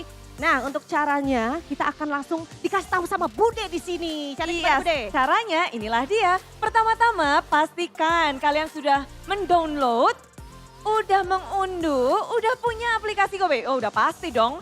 Kita tiap season, tiap hari selalu ada GoPay hadiah GG. Dan kalau kalian udah download, siapkan kamera kalian. Nanti akan ada QR code di layar putih yang ada di depan. Setelah itu klik buka hadiah. Kalau kalian udah ngeklik, otomatis saldo GoPay akan masuk ke akun kalian. Pokoknya siapin langsung ya, angkat smartphone kalian setinggi-tingginya. Siapkan diri kalian. Yes, betul sekali. Bahkan kita udah ngeliat ya, semuanya sudah pada angkat smartphone-nya. Langsung aja kita spill barcode-nya dalam 3, 2, 1. Ini dia. Ayo yang udah dapat boleh langsung ditunjukin ke kamera. Karena ingat ya, spesial untuk MPL Indonesia Season 17, total hadiah GoPay-nya adalah 17 juta rupiah. Luar biasa sekali. Oh, semuanya langsung pada happy, semuanya langsung pada pamer. Yes, banyak yang dapat ternyata ya Bude ya. Tuh lihat tuh, langsung pada diangkat semua. Ini udah kayak retronya Albob tadi ya, pakai Fanny.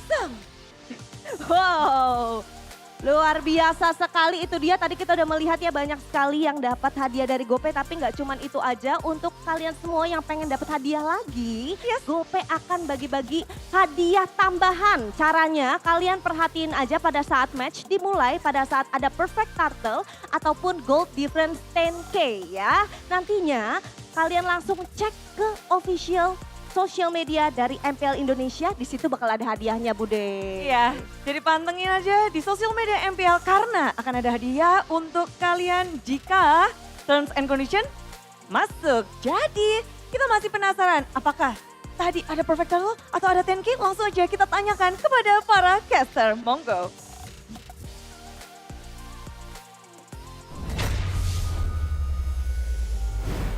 Tricky is obviously not from Sidoarjo. He's not. Is he not? They just trolled him? You know, that's what they do. Oh my I think every MPL team does that. He's like, what do you want to say to the fans today? I think he has something to say. And then, what do you want to He say? can't fight back. He's a rookie, you know? Yeah, he can't. Who's he gonna give the mic to? Erlan? Yeah. Albert, Luke? Nah, they're all veterans, man. For you guys wondering what Sidoarjo is, it's a place on East Java. In Surabaya, basically. But yeah, that was a beautiful game from EVOS, from everybody. I would say Tricky, even as the rookie, was able to show up big time with the Selena. But what do you think about this game, Coach Aldo? Do you want to have something else to point out?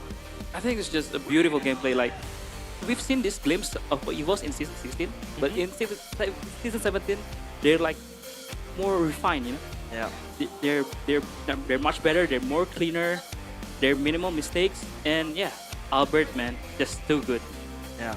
Well, thumbs up from Tricky. Luke is very cold, but the MVP still presented by Official Gaming Phone in Phoenix. It is going to be Albert 517 Nofani We saw him play the game beautifully.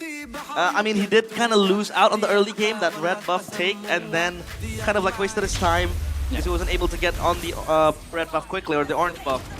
But he was able to recover himself. So what do you want to point out from Albert too in this game? His fan is on point. Well, although the one mistake when he got solo kill by Kenzie, but he's on point and he uses his duo mid pretty well. He uses the Selena and Gato pretty well to set up kills for him in the mid lane. Anything else you want to point out, maybe, Miracle? What do you see from Albert's fanning here? I mean, Albert, it's just that, right? He's flashy, he just got very consistent. I think the other side, this outplay from Luke was beautiful. The follow from Erlan as well.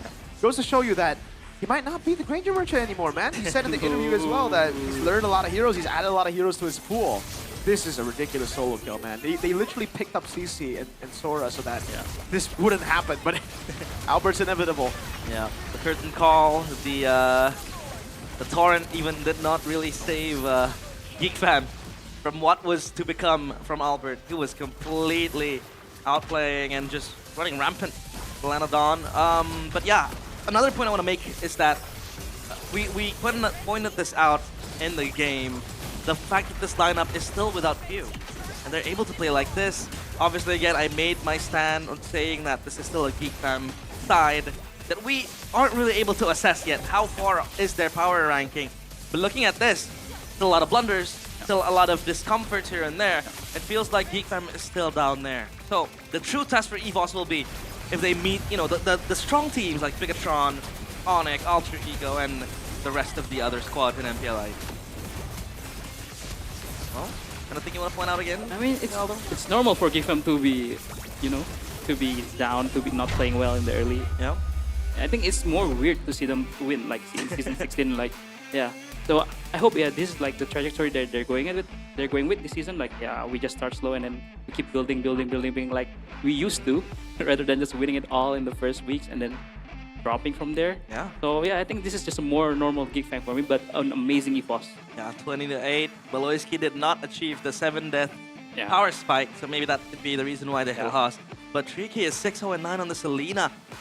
Maybe anything you want to kind of scout from the builds or maybe the emblems? I think Tricky plays the Selena pretty well. He uses the Gatot pretty well, and he uses the angles to throw his Abyssal Arrow. He uses like from the right side and left side. He always changes so that the enemy wouldn't notice that and will get caught. And it's an easy combo with the Gatot, right? It's in either Abyssal Arrow OEG or Ton to an Abyssal Arrow, and yeah, it shows that they're connecting very well. Yeah, a lot of combos, but Mirko, is his Selena better than Moreno's Selena? Oh, I don't think we can say that yet, dude. Moreno's pretty good on Selena, dude. What about Renz? I'm not sure, actually. We'll have to see. This is one game, right? Yeah. One game so far, not even 2 games, just one game of the match. And I Another feel like combo was the Valentina, by the way. Like Valentina Sora, right? Takes away the Sora ult, Sora Gatot. Combo we saw a lot on M7. And so they got both Selena, Gatot, and Sora Gatot. Yeah, three combos to play with. And again, the Fanny either pokes early to kind of lower the health of Geek Fam, or he will become the one to kind of like clean house. Finish the job. Yeah, just become the cleaner for EVOs. And that was mostly what Albert was doing. And the fact that he also won a Red Tree battle, you know, that was quite impressive, Coach though. Yeah, and speaking of Selena, I think Tricky also learns from the best, no? He got Few in the back. Ah, that is true. I mean, imagine if your mentor is Few, a world champion, or maybe your mentor is Kellara, but I don't think Onyx needs mentors, do they? So, you know, we'll save that for later because we will have Onyx against Alter Ego in the second match. But another part I want to say is that, I mean, sure, they have the Fredrin, they have the CC and the Sora to kind of stop the Fanny. But what happened? Why did the Fanny become unstoppable? I think it's because of the connection in the mid lane. Selena Gatot always picks off below early game that gives the Fanny kills the items that he needs to snowball the early game. And from there, they're just looking for kills in the mid lane, in the side lanes, and Albert was 2-0-2 at some point in the mid game, and he was unstoppable in the long lanes, and nobody was stopping the Fanny when he's far ahead. And Geek Fam's composition is a very early game composition, I might say. 2 fighters, 4 beefy boys, and if they go behind, it's no point of going back. So the beefy boy lineup did not really work out for Geek Fam at the end. So Mirko, I saw your video your power rankings of MPL and you put Geek Fam kind of, down there. Do you still stand by your point? I think. Or do you? Yeah. Will you give them more matches? More samples. Obviously, I gotta give them more sample. Geek Fam have proven time and time again that they are slow starters. So week 4, maybe we'll start to see whether or not they are gonna be rising. Because this is the thing. Usually they do that, but it's because competition is kind of bad too, right? You always have like a guaranteed 8-9 slot. Yeah. Geek Fam might be a guaranteed 8 slot this season. I don't know about that though, right? Again, so we'll have to see week 4. MPL ID as well. I put them 9th place. I think most people put them 9th place just looking at the roster, but I heard that they are amazing in scrim. So we'll find out. We'll find out if they deserve 9th spot in the power rankings or a lot of people are wrong. Man, I know playoffs is still a far way ahead, like 8 weeks. 8 weeks we still have to go through with 3 days in each week.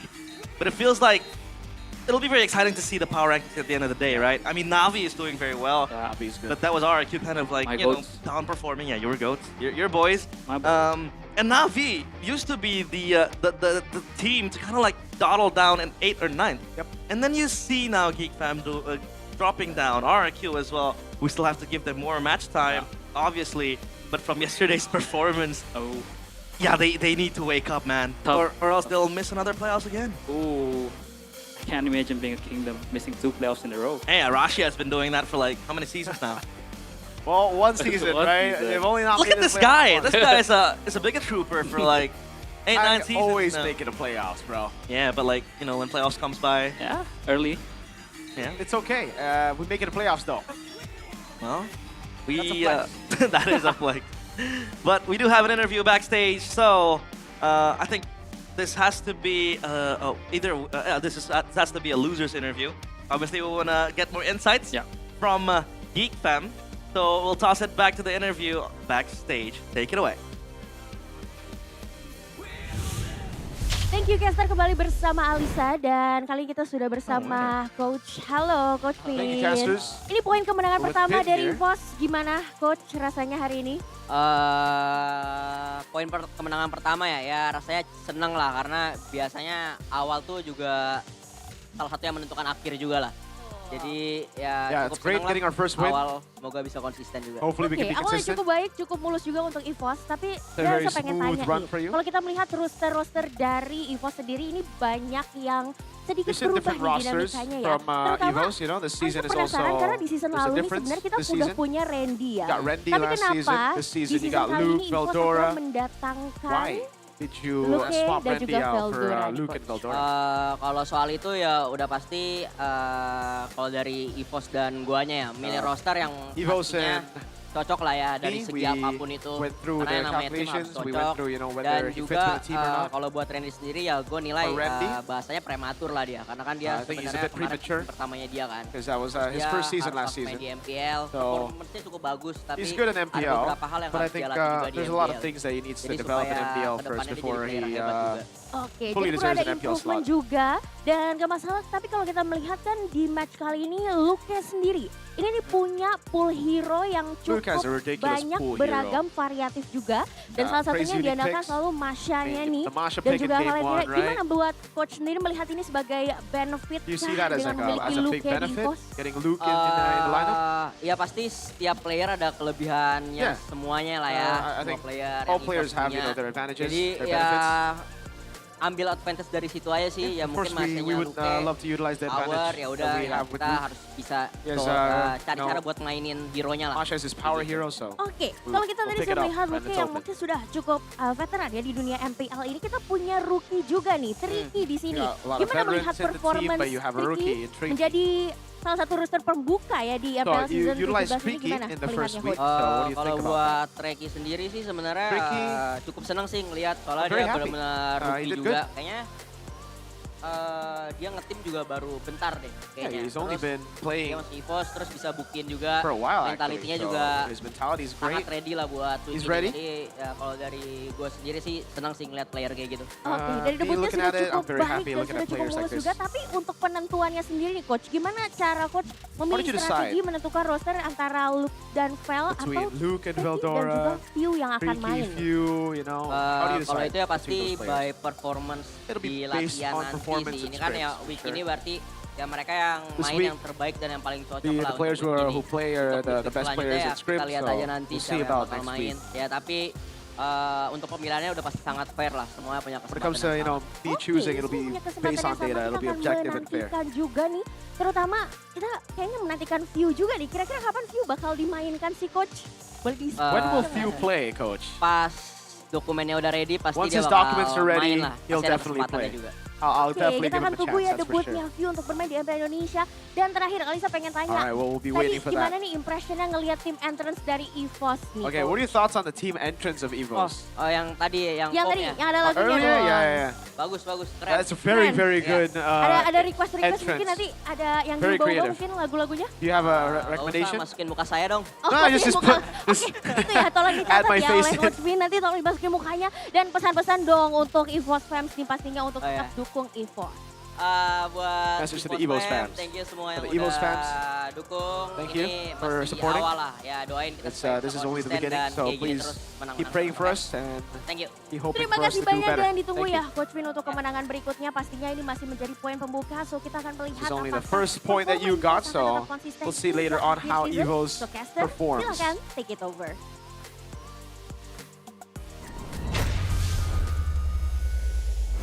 So that was not a loser's interview. That was a winner's interview with Coach Vin. Yeah. Which, by the way, Coach Aldo rated highly.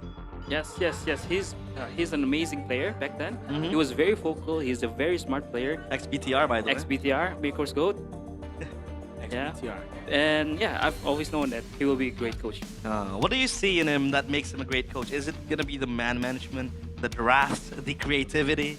The mind and also the leadership. The mind. The leadership is amazing. The leadership. But I'm going to lead you guys to make sure that you don't miss all the matches here in the MPL ID arena, because for people like Miracle, like Coach Do, like me, we categorize ourselves as super fans. Super fans. And as super fans, Sure. we don't miss our team's matches. So if you guys want to get yourselves those tickets, you can come over to the MPL ID arena and watch MPL ID Season 17 live. You can experience the electrifying atmosphere of watching the MPL together with other fans, with their drums beating and all their chants shouted. How do you buy the tickets? It's easy as ABC. Just head over to strip mpl.com/tickets and you can choose which match you want to watch. Don't forget as well to show up on match day, because if you don't, then your ticket's gonna be hangus. What's the word? Sold out. Expired. Sold out. Expired. By the way, speaking of super fans and not missing the match, you remember there's a certain guy who slept on the finals while his team was winning. Yeah. Donnie, it's like, you know, Oh my. Manchester City fans, man. You know, Yeah, you know. They're just there for the vibes, you know? Yeah. I mean, I show up. I know Onyx gonna dominate, but then I still show up, you know. But this guy just sleeps through it all. So, I'm not really a super fan, but we'll see. Gani, you gotta up your game for Season 17, man. It's electrifying right here, and the teams are in close contention. So, Onyx might still be contested. Hey, we'll find out if Onyx are as good or even better. They got an upgrade in the gold lane, I can't lie, you know. Kelra, whatever team he joins, it's an upgrade. Yep. And he's gonna be playing next, and he's gonna be up against someone who's standardized the Freya in M7. Yeah. The Freya merchant. Nah, not really. Not a Freya merchant. He's the Freya GOAT. But obviously after this, we have Onyx against Alter Ego, the finalists of MPL ID Season 16, going head to head. Before we throw it to the break, here is a VT for you guys to watch. We'll see you after this. Di Indo jadi pembuktiannya Arfi juga sih, kayak ketemu Ketra gitu. Kelra berhasil membawa Penate Klatik Pelempet menjadi juara dunia.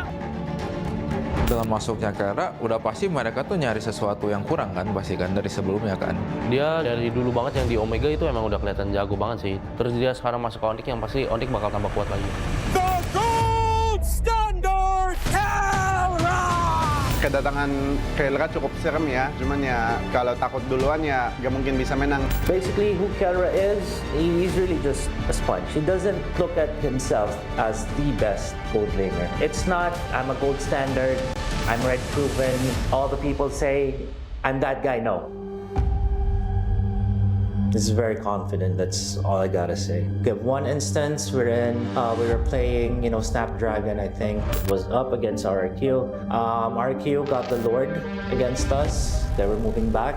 Kera was in the base. Then he threw a spear. He didn't say anything to his teammates. He went in against 3 people, Hayabusa, Granger, as well as Valentine. He killed 2. Then it started the comeback of the game. Versus everybody, berhasil mendapatkan double kill. Standar gold ya Kera. Menurut gue nggak setuju sih karena banyak gold lane yang di Indo juga banyak yang menurut gue udah melebihi standar sih. The Young Blood membuktikan veteran harus tunduk di hadapan Young Blood Arfi. Mungkin kalau sekarang sih, ya mungkin dia standar yang dipunya sama tim Indo sih sebetulnya. RV set the trend on still using the fighter meta. Because during that time there was a patch, most teams were using Claude, carry, whatnot. He didn't care. To him, it's Freya. Triple kill looking for Mediac. Mediac, Arfi. Justru itu yang bakal jadi pembuktiannya Arfi juga sih, kayak ketemu Kera gitu. Pasti gue yakin dia lebih excited dan semangat lah. Karena gue yakin itu bakal jadi battle of mekanik di landing pass-nya God Lane. Dan kita bakal melihat kayak battle Kera dan Arfi lah. Kera, free hit, looking for triple kill. The monster from Philippines. Kera menurut gua sih bisa dibilang monster sih. Gak heran juga kalau orang-orang banyak yang idolain dia. I see the potential of RP being a good gold laner, but he can't defeat me. Cannot defeat me. Buat lawan Kera nanti ya gua yakin sih sama diri gua. Soalnya gua udah ngerasain juga lawan Scalar. Sebelum lawan Scalar tuh emang ngerasa kayak gimana-gimana. Tapi pas lawan tuh nggak kenapa-napa. Buat RP, siap-siap aja. Karena kita ready. Good luck ya.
Di tim yang paling susah itu nyatuin semua di tengah perubahan yang nggak ada habisnya. Kami bukan lemah, kami cuma belum searah.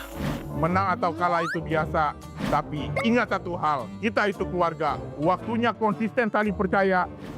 Sejak kapan Navari jadi CEO? Hah? Lalu dia Ming. Mending lihat ini. Yang ini murahnya beneran. Bantu kita naik level barengan.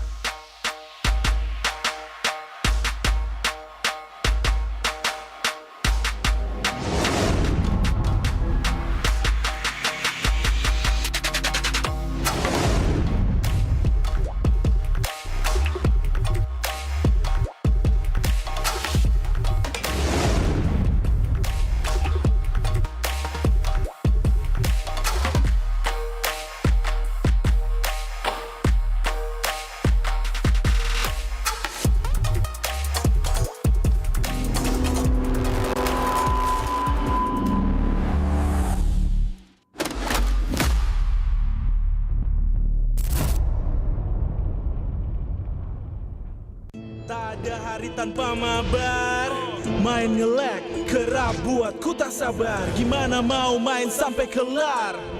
Ini waktunya ku bersinar. Oke, let's do it. Games match andalanku bikin mainku semakin hebat. Pin stabil main makin mulus, rankku fix naik terus. Tukar DG rings, diamond dan voucher game kau dapat. Cuma Games Max, makin no debat. Games Max Booster, kini dapat DG rings. Beli paketnya dan aktifkan boosternya di aplikasi Dunia Games.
Sabar bebek. Sabar bebek. Mau skin gratis dan battle emote dari Shiva Haju? Gampang banget. Sabar bebek. Lihat nih, emote gemas dari Shiva Haju yang wajib kamu punya. Sini Mimin jelasin cara dapetinnya.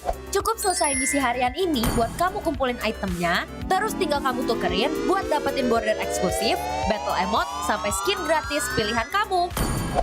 Jangan sampai ketinggalan. Yuk login MLBB sekarang, selesain misinya, dapetin hadiahnya. Welcome to Mobile Legends! Minna! Uzumaki Naruto ga kaette kita zo! Hiraishin no jutsu. Ore tte wa Tou-chanを越す火影になる。愚かな弟。子供騙しか。アマテラス。行くぜ。これが俺たちの力だってばよ。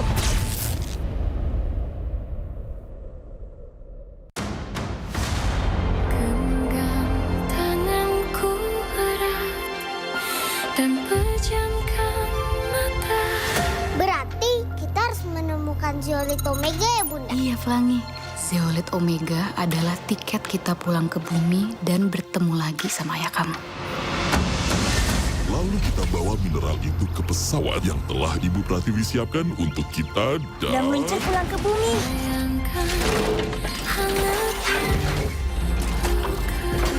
Bagaimana cara kita tahu bentuk Zeolite Omega? Semua batu di sini kan lihat sama semua. Silakan mendekat, silakan dicek out di keranjang kuningnya. Ini kita ada Zeolite Omega. Hey, Fit ya, tidak mungkin berbohong. Rasakan vibrasi. Makanan. Ada manusia yang datang untuk mencicipi masakanku. Cici. Cici itu robot Korea halus. Memang aku murah. Followersku jutaan. Sulil mau dihancurkan, Sulil hanya bisa membuat kekacauan. Ini adalah karya seni Yoma yang akan mengguncang dunia. You little liar, Flangy. There is nothing there. I will destroy you and your little friends if you don't tell me where it is. Kamu bohong, Batik. Teman tidak berbohong, Pelangi. Sekarang yang harus kamu lakukan, jangan berbicara dengan siapapun. Nggak percaya lagi sama kamu. Dulu tuh aku manusia, Batik. Mana ada manusia yang temenan sama robot.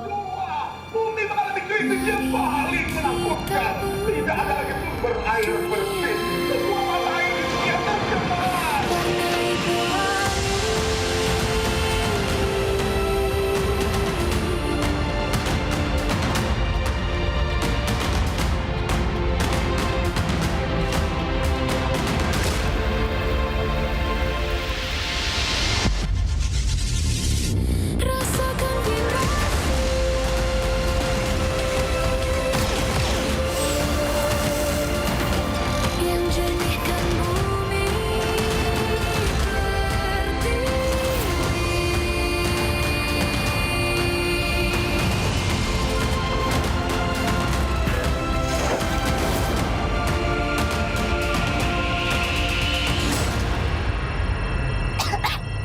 bertingkah, Kimchi. Kamu bukan manusia. Robot tidak bisa batuk.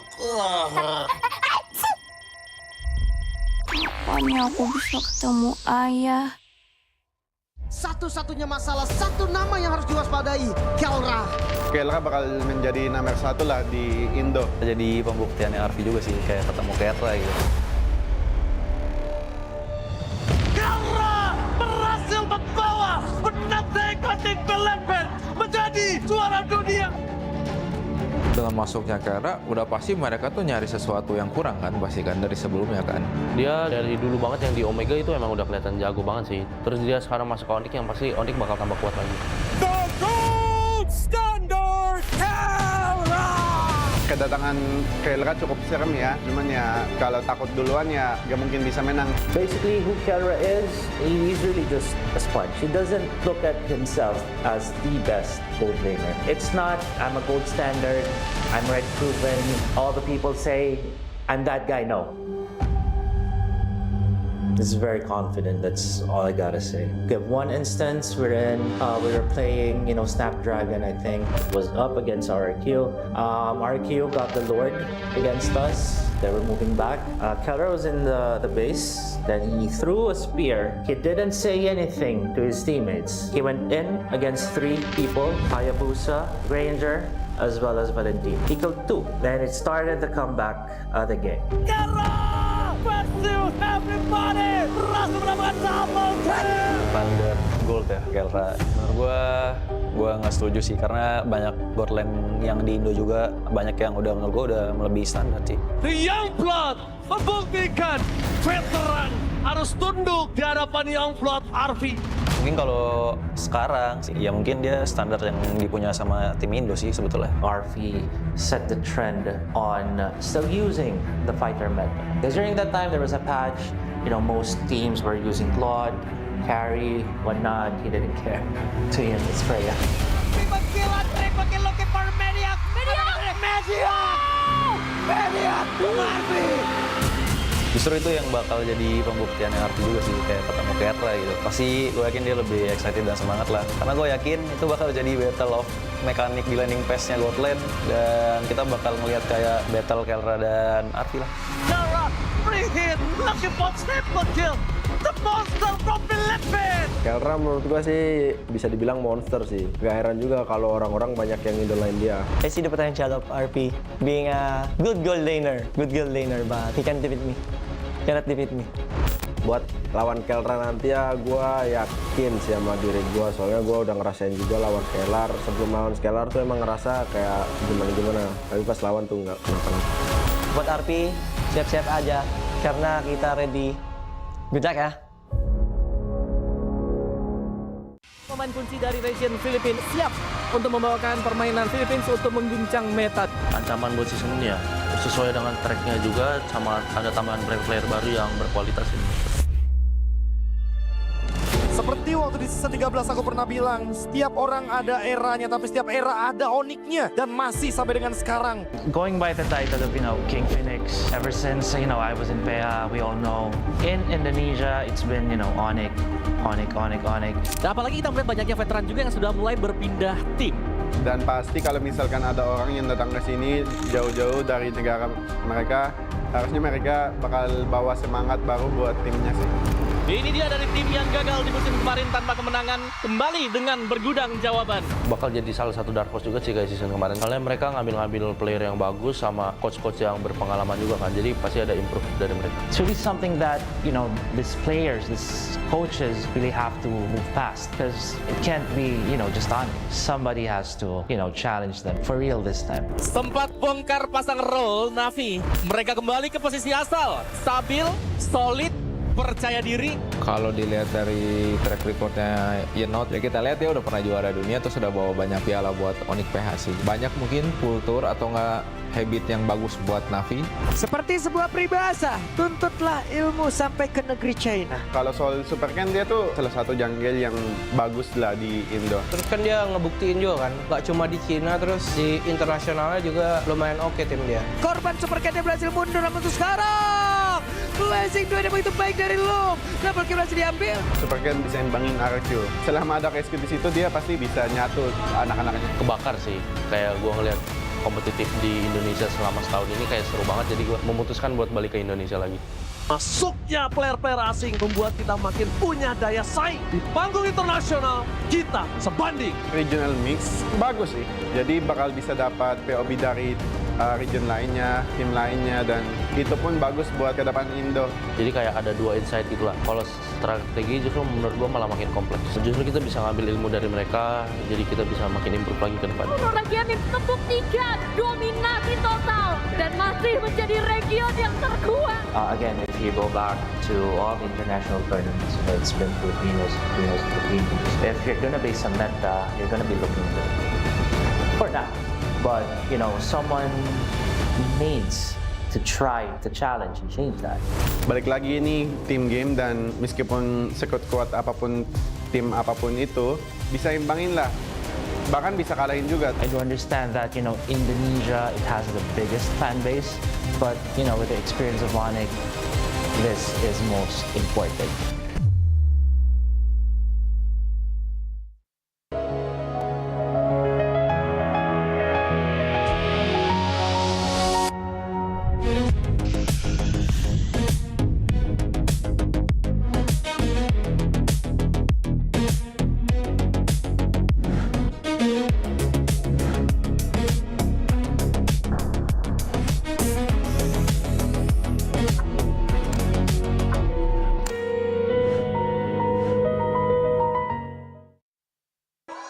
Di tim yang paling susah itu nyatuin semua di tengah perubahan yang nggak ada habisnya. Kami bukan lemah, kami cuma belum searah.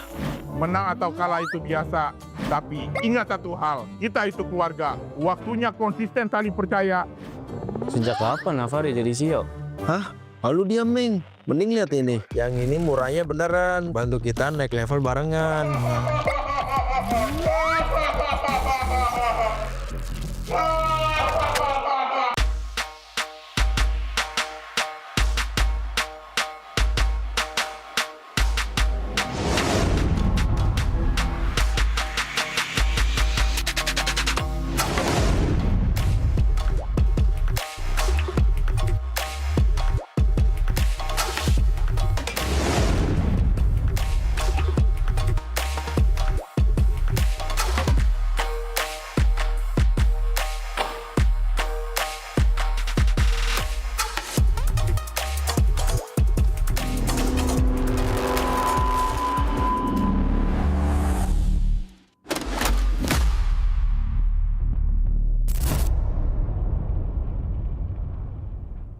Tak ada hari tanpa mabar. Main nge-lag, kerap buat ku tak sabar. Gimana mau main sampai kelar? Ini waktunya ku bersinar. Okay, let's do it. Game smash andalanku bikin mainku semakin hebat. Pin stabil main makin mulus, rankku fix naik terus. Tukar DG rings, diamond dan voucher game kau dapat. Cuma Game Smash makin no debat. Game Smash Booster kini dapat DG rings. Beli paketnya dan aktifkan boosternya di aplikasi Dunia Games.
Sabar, Bebe.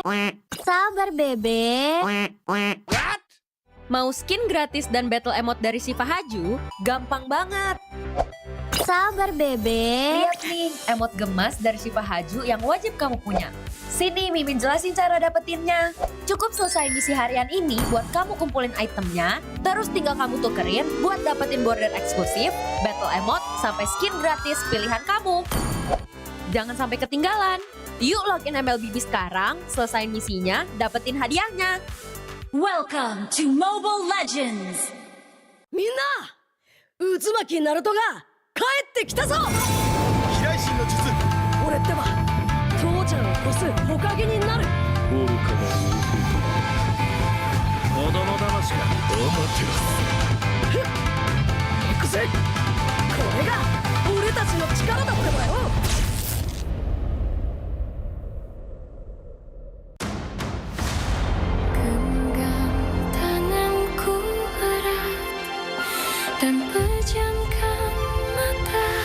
Berarti kita harus menemukan Zeolite Omega ya, Bunda? Iya, Flangi. Zeolite Omega adalah tiket kita pulang ke bumi dan bertemu lagi sama ayah kamu.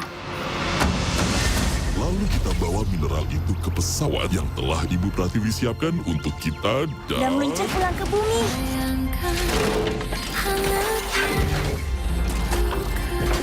Bagaimana cara kita tahu bentuk Zeolite Omega? Semua batu di sini kan lihat sama semua. Silakan mendekat, silakan dicek out di keranjang kuningnya. Ini kita ada Zeolite Omega. Hei, Pitya, tidak mungkin berbohong. Rasakan vibrasi. Makanan. Ada manusia yang datang untuk mencicipi masakanku. Aku Kimchi. Kimchi itu robot Korea halus. Memang aku Idura. Followers itu jutaan. Sulil mau dihancurkan, Sulil hanya bisa membuat kekacauan. Ini adalah karya seni Yoman yang akan mengguncang dunia. You little liar, Flangy. There is nothing there. I will destroy you and your little friends if you don't tell me where it is. Kamu bohong, Batik. Teman tidak berbohong, Flangy. Sekarang yang harus kamu lakukan, jangan berbicara dengan siapapun. Nggak percaya lagi sama kamu. Pula tuh aku manusia, Batik. Mana ada manusia yang temenan sama robot. Bumi mengalami krisis yang paling menakutkan. Tidak ada lagi sumber air bersih. Semua mata air di dunia tercemar.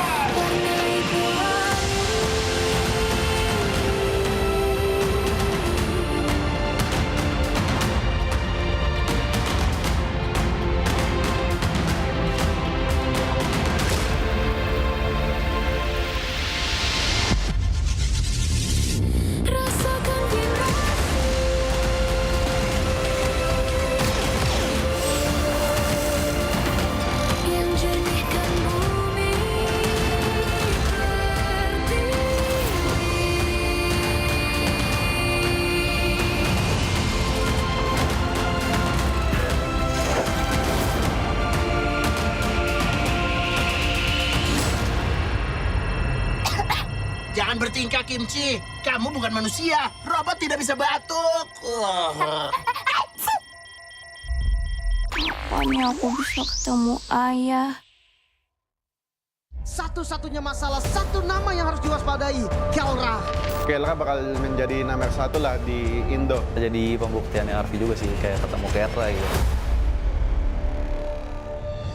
Kelra berhasil membawa penata ekotik Belepen menjadi juara dunia. Dengan masuknya Kelra, udah pasti mereka tuh nyari sesuatu yang kurang kan, pasti kan dari sebelumnya kan. Dia dari dulu banget yang di Omega itu emang udah kelihatan jago banget sih. Terus dia sekarang masuk ke Onyx yang pasti Onyx bakal tambah kuat lagi. The Gold Standard Kelra. Kedatangan Kelra cukup serem ya, cuman ya kalau takut duluan ya gak mungkin bisa menang. Basically, who Kelra is, he's really just a sponge. He doesn't look at himself as the best gold laner. It's not, I'm a gold standard, I'm red proven, all the people say, I'm that guy, no. He's very confident, that's all I gotta say. We have one instance wherein we were playing, Snapdragon, I think, was up against RQ. RQ got the Lord against us. They were moving back. Keller was in the base. Then he threw a spear. He didn't say anything to his teammates. He went in against 3 people, Hayabusa, Ranger, as well as Valentin. Equal 2. Then it started the comeback of the game.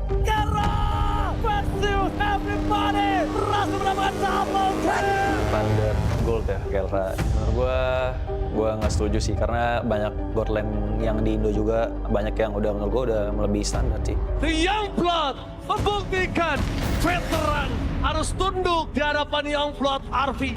Mungkin kalau sekarang sih, ya mungkin dia standar yang dipunya sama tim Indo sih sebetulnya. RV set the trend on still using the fighter meta.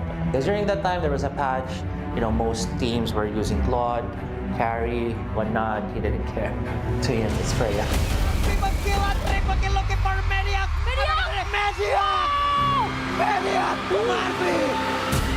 Justru itu yang bakal jadi pembuktian RV juga sih, kayak ketemu Kerra gitu. Pasti gue yakin dia lebih excited dan semangat lah. Karena gue yakin itu bakal jadi battle of mekanik di landing pass-nya God Lane. Dan kita bakal melihat kayak battle Kerra dan RV lah. Kerra, free hit, looking for triple kill. The monster from Philippines. Kelra menurut gua sih bisa dibilang monster sih. Gak heran juga kalau orang-orang banyak yang idolain dia. I see the potential of RP being a good gold laner, but he can't defeat me. Cannot defeat me. Buat lawan Kelra nanti ya gua yakin sih sama diri gua, soalnya gua udah ngerasain juga lawan Scalar. Sebelum lawan Scalar tuh emang ngerasa kayak gimana-gimana, tapi pas lawan tuh nggak kenapa-napa. Buat RP, siap-siap aja karena kita ready. Good luck ya. Pemain kunci dari region Filipina siap untuk membawakan permainan Philippines untuk mengguncang meta. Ancaman buat season ini ya sesuai dengan tracknya juga, sama ada tambahan player baru yang berkualitas ini. Seperti waktu di season 13 aku pernah bilang, setiap orang ada eranya, tapi setiap era ada oniknya. Dan masih sampai dengan sekarang. Going by the title of, King Phoenix, ever since, I was in PA, we all know. In Indonesia, it's been, Onyx. Dan apalagi kita melihat banyaknya veteran juga yang sudah mulai berpindah tim. Dan pasti kalau misalkan ada orang yang datang ke sini jauh-jauh dari negara mereka, harusnya mereka bakal bawa semangat baru buat timnya sih. Ini dia dari tim yang gagal di musim kemarin tanpa kemenangan, kembali dengan bergudang jawaban. Bakal jadi salah satu dark horse juga sih kayak season kemarin. Soalnya mereka ngambil player yang bagus sama coach-coach yang berpengalaman juga kan. Jadi pasti ada improve dari mereka. It's really something that, these players, these coaches really have to move past. Because it can't be, just on. Somebody has to, challenge them for real this time. Sempat bongkar pasang roll Navi. Mereka kembali ke posisi asal. Stabil, solid, percaya diri. Kalau dilihat dari track recordnya Yenot, ya kita lihat ya udah pernah juara dunia, terus sudah bawa banyak piala buat Onyx PH sih. Banyak mungkin kultur atau nggak habit yang bagus buat Navi. Seperti sebuah peribahasa, tuntutlah ilmu sampai ke negeri China. Kalau soal Super Ken, dia tuh salah satu jungle yang bagus lah di Indo. Terus kan dia ngebuktiin juga kan, nggak cuma di Cina, terus di internasionalnya juga lumayan oke tim dia. Korban Super Ken berhasil mundur, namun untuk sekarang blessing 2 yang begitu baik dari lu. Double kill berhasil diambil. Super Ken bisa imbangin RQ. Selama ada Keski di situ, dia pasti bisa nyatu anak-anaknya. Kebakar sih, kayak gua ngeliat kompetitif di Indonesia selama setahun ini kayak seru banget, jadi gue memutuskan buat balik ke Indonesia lagi. Masuknya player-player asing membuat kita makin punya daya saing. Di panggung internasional, kita sebanding. Regional mix bagus sih, jadi bakal bisa dapat POB dari region lainnya, tim lainnya, dan itu pun bagus buat ke depan Indo. Jadi kayak ada dua insight gitu lah. Kalau strategi justru menurut gue malah makin kompleks. Justru kita bisa ngambil ilmu dari mereka, jadi kita bisa makin improve lagi ke depan. Region membuktikan dominasi total dan masih menjadi region yang terkuat. Again, if you go back to all the international tournaments, it's been Filipinos. If you're gonna be some meta, you're gonna be looking good. For now. But, someone needs to try to challenge and change that. Balik lagi ini team game, dan meskipun sekuat-kuat apapun tim apapun itu, bisa imbangin lah. Bahkan bisa kalahin juga. I do understand that, Indonesia, it has the biggest fan base. But, with the experience of Onyx, this is most important.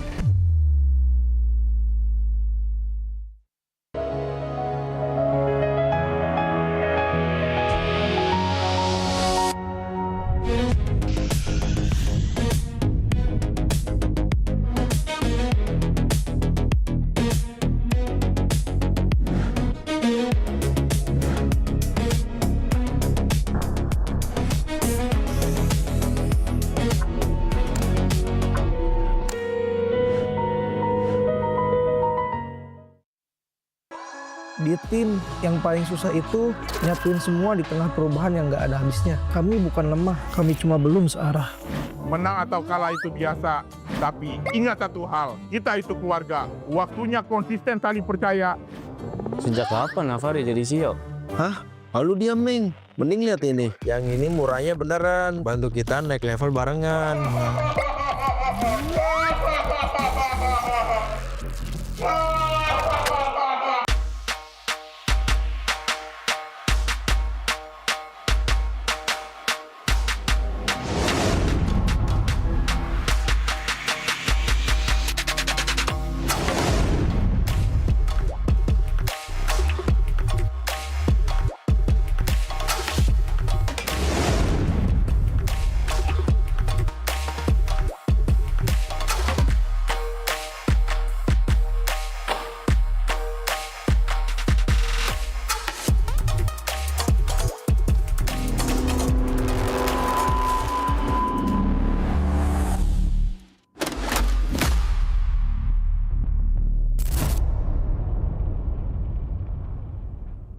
Tak ada hari tanpa mabar. Main nge-lag, kerap buat ku tak sabar. Gimana mau main sampai kelar? Ini waktunya ku bersinar. Okay, let's do it. Game smash andalanku bikin mainku semakin hebat. Pin stabil main makin mulus, rankku fix naik terus. Tukar DG rings, diamond dan voucher game kau dapat. Cuma game smash makin no debat. Game Max Booster, kini dapat DG Rings. Beli paketnya dan aktifkan boosternya di aplikasi Dunia Games.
Sabar bebe.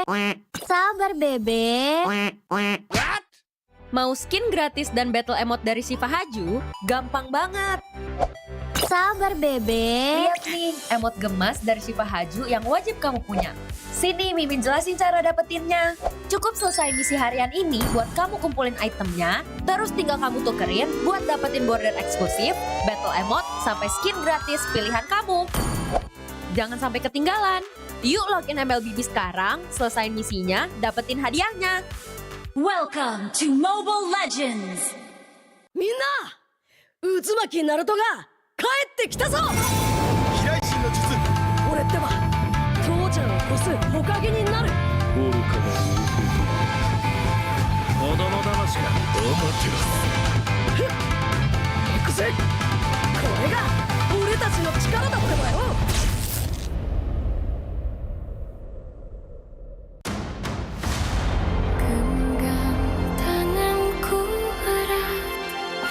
Dan pejamkan mata. Berarti kita harus menemukan Zeolith Omega ya Bunda? Iya Flangi, Zeolith Omega adalah tiket kita pulang ke bumi dan bertemu lagi sama ayah kamu.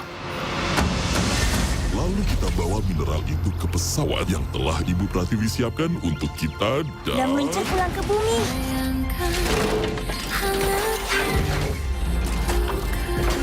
Bagaimana cara kita tahu bentuk Zeolith Omega? Semua batu di sini kan lihat sama semua. Silakan mendekat, silakan dicek out di keranjang kuningnya. Ini kita ada Zeolith Omega. Hei, Pitya, tidak mungkin berbohong. Rasakan vibrasi. Makanan. Ada manusia yang datang untuk mencicipi masakanku. Kimchi itu robot Korea halus. followersku jutaan. Sulil mau dihancurkan, Sulil hanya bisa membuat kekacauan. Ini adalah karya seni Yoman yang akan mengguncang dunia. You little liar, Flangy. There is nothing there. I will destroy you and your little friends if you don't tell me where it is. Kamu bohong, Batik? Teman tidak berbohong, Pelangi. Sekarang yang harus kamu lakukan, jangan berbicara dengan siapapun. Nggak percaya lagi sama kamu. Pula tuh aku manusia, Batik. Mana ada manusia yang temenan sama robot. Bumi mengalami krisis yang paling menakutkan. Tidak ada lagi sumber air bersih. Semua mata air di dunia tercemar.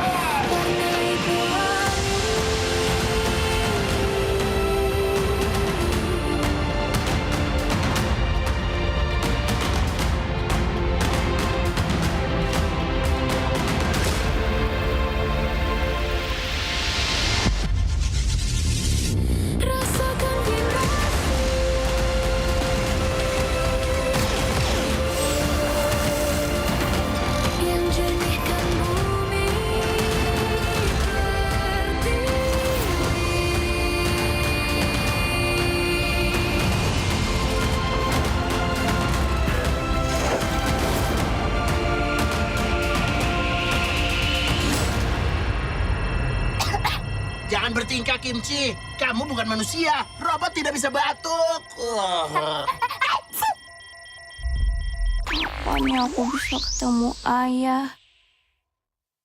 Satu-satunya masalah, satu nama yang harus diwaspadai, Kelra. Kelra bakal menjadi nomor 1 lah di Indo. Jadi pembuktiannya Arfi juga sih, kayak ketemu Kelra gitu. Kelra berhasil membawa penantang ikonik Pelepen menjadi juara dunia. Dengan masuknya Kelra, udah pasti mereka tuh nyari sesuatu yang kurang kan, pasti kan dari sebelumnya kan. Dia dari dulu banget yang di Omega itu emang udah kelihatan jago banget sih. Terus dia sekarang masuk ke Onyx yang pasti Onyx bakal tambah kuat lagi. The Gold Standard Kelra! Kedatangan Kelra cukup serem ya, cuman ya kalau takut duluan ya gak mungkin bisa menang. Basically, who Kelra is, he's really just a sponge. He doesn't look at himself as the best gold laner. It's not, I'm a gold standard, I'm red proven, all the people say, I'm that guy, no. He's very confident, that's all I gotta say. We have one instance wherein we were playing, Snapdragon, I think, was up against RQ. RQ got the Lord against us. They were moving back. Kelra was in the base. Then he threw a spear. He didn't say anything to his teammates. He went in against 3 people, Hayabusa, Ranger, as well as Valentine. He killed 2. Then it started the comeback of the game. Kelra! Versus everybody! Berhasil mendapatkan double kill! Standar gold ya Kelra. Menurut gue nggak setuju sih karena banyak gold lane yang di Indo juga banyak yang menurut gue udah melebihi standar sih. The Youngblood membuktikan veteran harus tunduk di hadapan Youngblood Arfi. Mungkin kalau sekarang sih, ya mungkin dia standar yang dipunya sama tim Indo sih sebetulnya. RV set the trend on still using the fighter meta. Because during that time there was a patch, most teams were using Claude, carry, whatnot. He didn't care. To him, it's Freya. Triple kill looking for Maniac! Maniac! Arfi! Justru itu yang bakal jadi pembuktiannya Arfi juga sih, kayak ketemu Kelra gitu. Pasti gue yakin dia lebih excited dan semangat lah. Karena gue yakin itu bakal jadi battle of mekanik di landing pass-nya Gold Lane. Dan kita bakal ngelihat kayak battle Kelra dan Arfi lah. Kelra, free hit, looking for triple kill. The monster from Philippines! Kelra menurut gue sih bisa dibilang monster sih. Gak heran juga kalau orang-orang banyak yang idolain dia. I see the potential of RP being a good gold laner, but he can't defeat me. Cannot defeat me. Buat lawan Kelra nanti ya, gue yakin sih sama diri gue. Soalnya gue udah ngerasain juga lawan Scalar. Sebelum lawan Scalar tuh emang ngerasa kayak gimana-gimana. Tapi pas lawan tuh nggak kenapa-napa. Buat RP, siap-siap aja. Karena kita ready. Good luck ya. Pemain kunci dari region Filipina siap untuk membawakan permainan Philippines untuk mengguncang meta. Ancaman buat season ini ya, sesuai dengan tracknya juga, sama ada tambahan player baru yang berkualitas ini. Seperti waktu di season 13 aku pernah bilang, setiap orang ada eranya, tapi setiap era ada uniknya. Dan masih sampai dengan sekarang. Going by the title of, King Phoenix, ever since, I was in PA, we all know. In Indonesia, it's been, Onyx. Nah, apalagi kita melihat banyaknya veteran juga yang sudah mulai berpindah tim. Dan pasti kalau misalkan ada orang yang datang ke sini jauh-jauh dari negara mereka, harusnya mereka bakal bawa semangat baru buat timnya sih.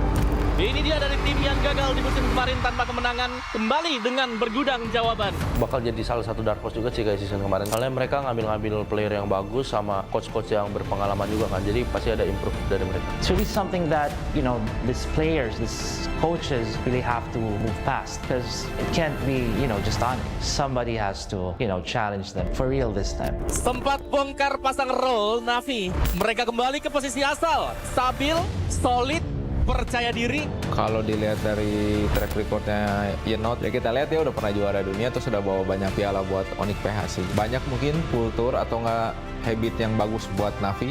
Seperti sebuah peribahasa, tuntutlah ilmu sampai ke negeri China. Kalau soal Super Ken, dia tuh salah satu jungle yang bagus lah di Indo. Terus kan dia ngebuktiin juga kan, gak cuma di Cina, terus di internasionalnya juga lumayan oke tim dia. Korban Super Ken berhasil mundur, namun untuk sekarang Blazing 2 yang begitu baik dari Luke. Double kill berhasil diambil. Super Ken bisa imbangin RQ. Selama ada rescue di situ, dia pasti bisa nyatu anak-anaknya. Kebakar sih, kayak gue ngeliat kompetitif di Indonesia selama setahun ini kayak seru banget, jadi gue memutuskan buat balik ke Indonesia lagi. Masuknya player-player asing membuat kita makin punya daya saing. Di panggung internasional, kita sebanding. Regional mix bagus sih, jadi bakal bisa dapat POB dari region lainnya, tim lainnya, dan itu pun bagus buat ke depan Indo. Jadi kayak ada dua insight itulah. Kalau strategi justru menurut gue malah makin kompleks. Justru kita bisa ngambil ilmu dari mereka, jadi kita bisa makin improve lagi ke depan. Region membuktikan dominasi total dan masih menjadi region yang terkuat. Again, if you go back to all the international tournaments, it's been Filipinos. If you're gonna be Samantha, you're gonna be looking good for now. But, someone needs to try to challenge and change that. Balik lagi ini team game, dan meskipun sekuat-kuat apapun tim apapun itu, bisa imbangin lah. Bahkan bisa kalahin juga. I do understand that, Indonesia, it has the biggest fan base. But, with the experience of Onyx, this is most important.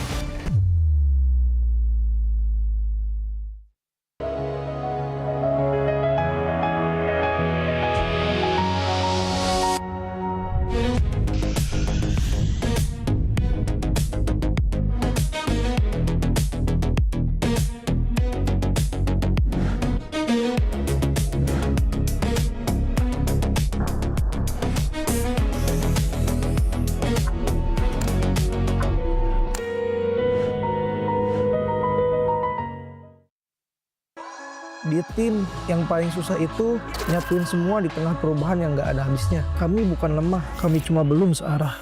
Menang atau kalah itu biasa, tapi ingat satu hal, kita itu keluarga. Waktunya konsisten saling percaya. Sejak kapan Navari jadi CEO? Hah? Lalu diam, Ming. Mending lihat ini. Yang ini murahnya beneran. Bantu kita naik level barengan.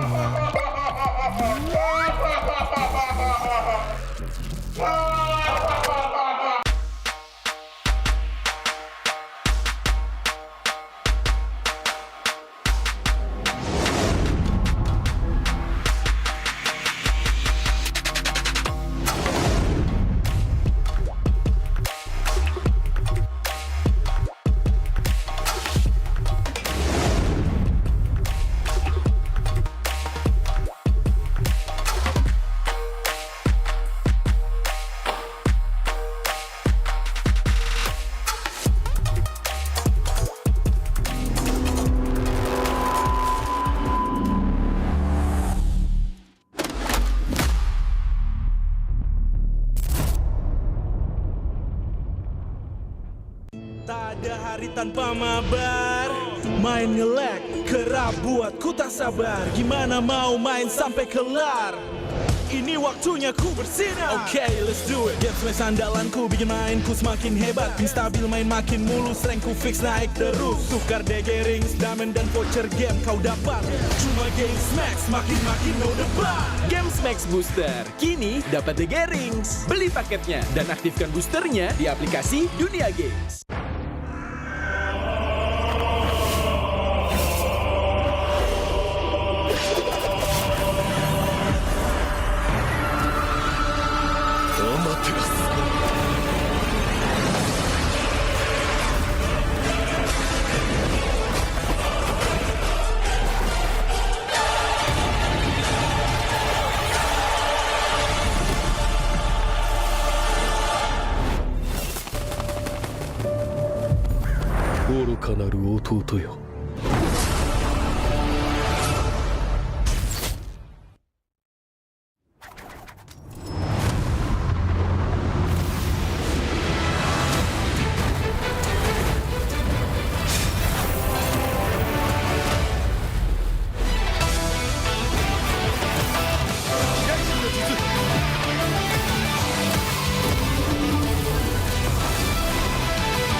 Sabar bebek.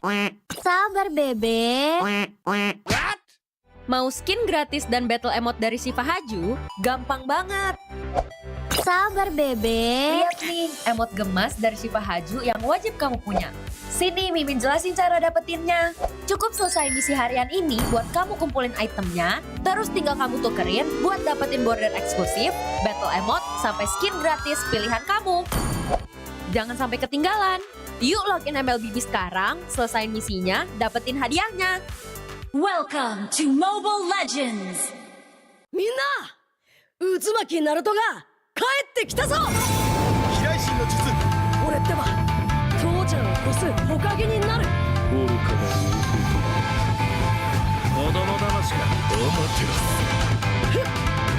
Ikuze! Kore ga ore tachi no chikara datte wa yo!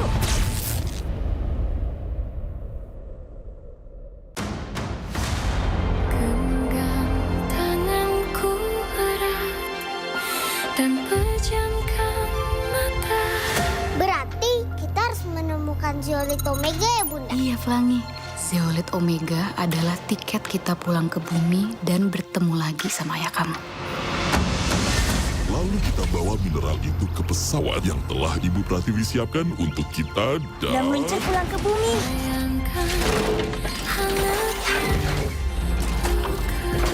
Bagaimana cara kita tahu bentuk Zeolite Omega? Semua batu di sini kan lihat sama semua. Silakan mendekat, silakan dicek out di keranjang kuningnya.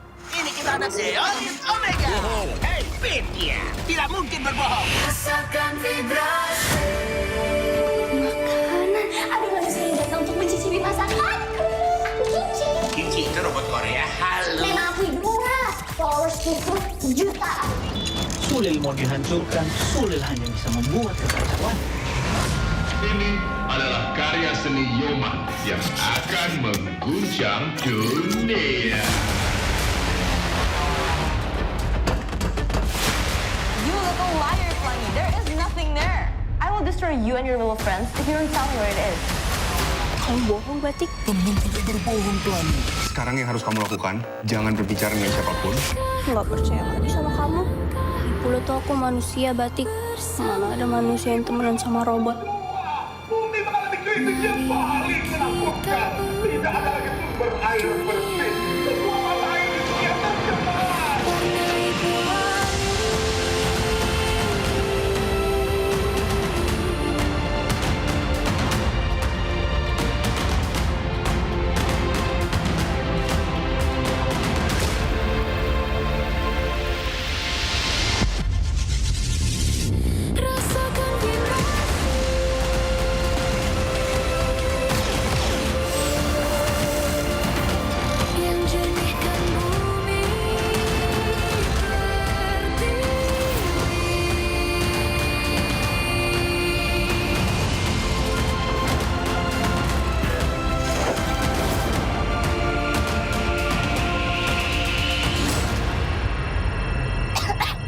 Jangan bertingkah, Kimchi. Kamu bukan manusia. Robot tidak bisa batuk. Pokoknya aku bisa ketemu ayah. Satu-satunya masalah, satu nama yang harus diwaspadai, Kelra. Kelra bakal menjadi nomor 1 lah di Indo. Jadi pembuktiannya Arfi juga sih, kayak ketemu Kelra gitu. Kelra berhasil membawa penantang MPL menjadi juara dunia. Dengan masuknya Kelra, udah pasti mereka tuh nyari sesuatu yang kurang kan, pasti kan dari sebelumnya kan. Dia dari dulu banget yang di Omega itu emang udah kelihatan jago banget sih. Terus dia sekarang masuk ke Onyx yang pasti Onyx bakal tambah kuat lagi. The Gold Standard Kelra. Kedatangan Kelra cukup serem ya, cuman ya kalau takut duluan ya gak mungkin bisa menang. Basically, who Kelra is, he's really just a sponge. He doesn't look at himself as the best gold laner. It's not, I'm a gold standard, I'm red proven. All the people say, I'm that guy. No. This is very confident. That's all I gotta say. We have one instance wherein we were playing, Snapdragon. I think it was up against RQ. RQ got the Lord against us. They were moving back. Keller was in the base. Then he threw a spear. He didn't say anything to his teammates. He went in against 3 people: Hayabusa, Ranger, as well as Valentine. He killed 2. Then it started the comeback of the game. Versus everybody, rasa mendapatkan double kill. Standar gold ya Kelra. Menurut gue nggak setuju sih, karena banyak gold lane yang di Indo juga banyak yang udah menurut gue udah melebihi standar sih. The Youngblood membuktikan veteran harus tunduk di hadapan Youngblood Arfi. Mungkin kalau sekarang sih, ya mungkin dia standar yang dipunya sama tim Indo sih sebetulnya. RV set the trend on still using the fighter meta. Because during that time, there was a patch, most teams were using Claude, carry, whatnot. He didn't care to use the spray. Triple kill looking for Mediac. Mediac, Arfi. Justru itu yang bakal jadi pembuktiannya Arfi juga sih, kayak ketemu Kelra gitu. Pasti gue yakin dia lebih excited dan semangat lah. Karena gue yakin itu bakal jadi battle of mekanik di landing phase-nya gold lane. Dan kita bakal ngelihat kayak battle Kelra dan Arfi lah. Kelra, free hit, looking for triple kill. The monster from Philippines. Kelra menurut gua sih bisa dibilang monster sih. Gak heran juga kalau orang-orang banyak yang idolain dia. I see the potential of RP being a good gold laner, but he can't defeat me. Cannot defeat me. Buat lawan Kelra nanti ya gua yakin sih sama diri gua, soalnya gua udah ngerasain juga lawan Scalar. Sebelum lawan Scalar tuh emang ngerasa kayak gimana, tapi pas lawan tuh nggak kenapa-napa. Buat RP, siap-siap aja karena kita ready. Good luck ya. Pemain kunci dari region Filipina siap untuk membawakan permainan Philippines untuk mengguncang meta. Ancaman buat season ini ya, sesuai dengan tracknya juga, sama ada tambahan player baru yang berkualitas ini. Seperti waktu di season 13 aku pernah bilang, setiap orang ada eranya, tapi setiap era ada Onyx-nya. Dan masih sampai dengan sekarang. Going by the title of, King Phoenix, ever since, I was in PA, we all know. In Indonesia, it's been, Onyx. Dan apalagi kita melihat banyaknya veteran juga yang sudah mulai berpindah tim. Dan pasti kalau misalkan ada orang yang datang ke sini jauh-jauh dari negara mereka, harusnya mereka bakal bawa semangat baru buat timnya sih. Ini dia dari tim yang gagal di musim kemarin tanpa kemenangan, kembali dengan bergudang jawaban. Bakal jadi salah satu dark horse juga sih kayak season kemarin. Soalnya mereka ngambil player yang bagus sama coach-coach yang berpengalaman juga kan. Jadi pasti ada improve dari mereka. It's really something that, these players, these coaches really have to move past. Because it can't be, just on. Somebody has to, challenge them for real this time. Sempat bongkar pasang roll Navi. Mereka kembali ke posisi asal. Stabil, solid, percaya diri. Kalau dilihat dari track recordnya Yenot, ya kita lihat dia udah pernah juara dunia, terus udah bawa banyak piala buat Onyx PH sih. Banyak mungkin kultur atau nggak habit yang bagus buat Navi. Seperti sebuah peribahasa, tuntutlah ilmu sampai ke negeri China. Kalau soal Super Ken, dia tuh salah satu jungle yang bagus lah di Indo. Terus kan dia ngebuktiin juga kan, nggak cuma di Cina, terus di internasionalnya juga lumayan oke tim dia. Korban Super Ken yang berhasil mundur, namun untuk sekarang Blessing 2 yang begitu baik dari lo. Double kill masih diambil. Super Ken bisa imbangin RQ. Selama ada KSQ di situ, dia pasti bisa nyatu anak-anaknya. Kebakar sih, kayak gue ngeliat kompetitif di Indonesia selama setahun ini kayak seru banget, jadi gue memutuskan buat balik ke Indonesia lagi. Masuknya player-player asing membuat kita makin punya daya saing. Di panggung internasional, kita sebanding. Regional mix bagus sih. Jadi bakal bisa dapat POB dari region lainnya, tim lainnya, dan itu pun bagus buat ke depan Indo. Jadi kayak ada dua insight gitu lah. Kalau strategi justru menurut gue malah makin kompleks. Justru kita bisa ngambil ilmu dari mereka, jadi kita bisa makin improve lagi ke depan. Region ini membuktikan dominasi total dan masih menjadi region yang terkuat. Again, if you go back to all the international tournaments, it's been Filipinos. If you're gonna be Samantha, you're gonna be looking good. For now. But, you know, someone needs to try to challenge and change that. Balik lagi ini tim game, dan meskipun sekuat-kuat apapun tim apapun itu, bisa imbangin lah. Bahkan bisa kalahin juga. I do understand that, you know, Indonesia, it has the biggest fan base, but, you know, with the experience of Onyx, this is most important.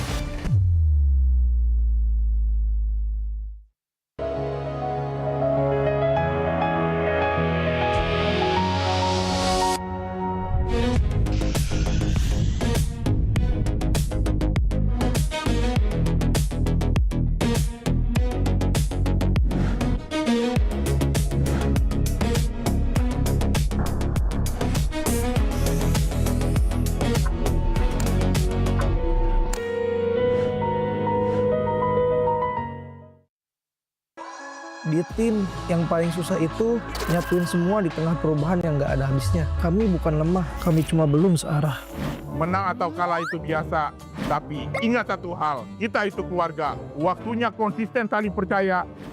Sejak kapan Navari jadi CEO? Hah? Lalu diam, Ming. Mending lihat ini. Yang ini murahnya beneran. Bantu kita naik level barengan.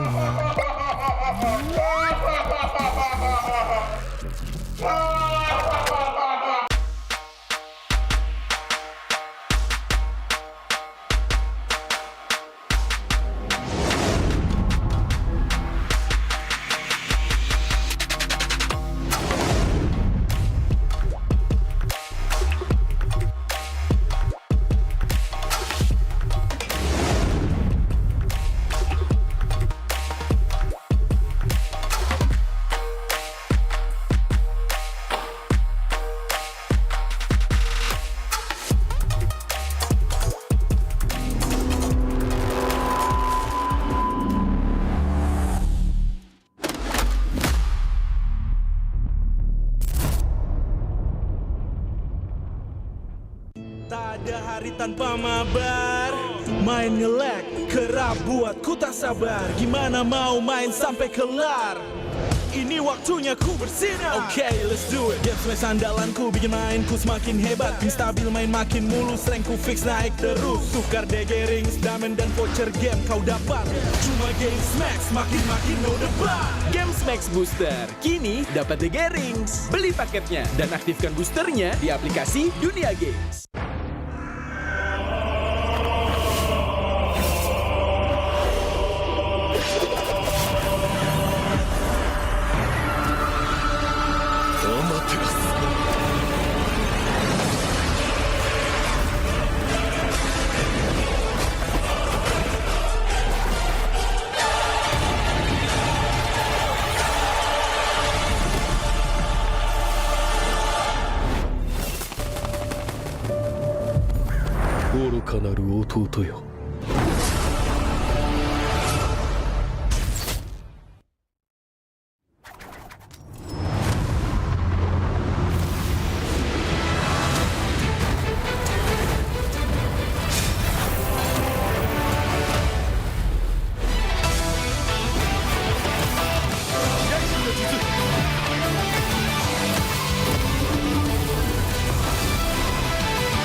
Sabar, Bebe.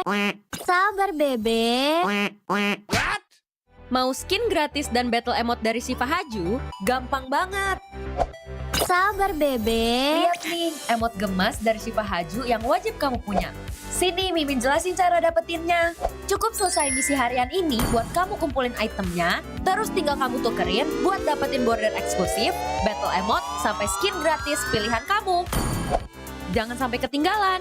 Yuk login MLBB sekarang, selesain misinya, dapetin hadiahnya. Welcome to Mobile Legends! Minna! Uzumaki Narutoが帰ってきたぞ！飛来神の術。俺ってば父ちゃんを越す火影になる。愚かな子供騙しか。ふっ行くぜ。これが俺たちの力だってばよ。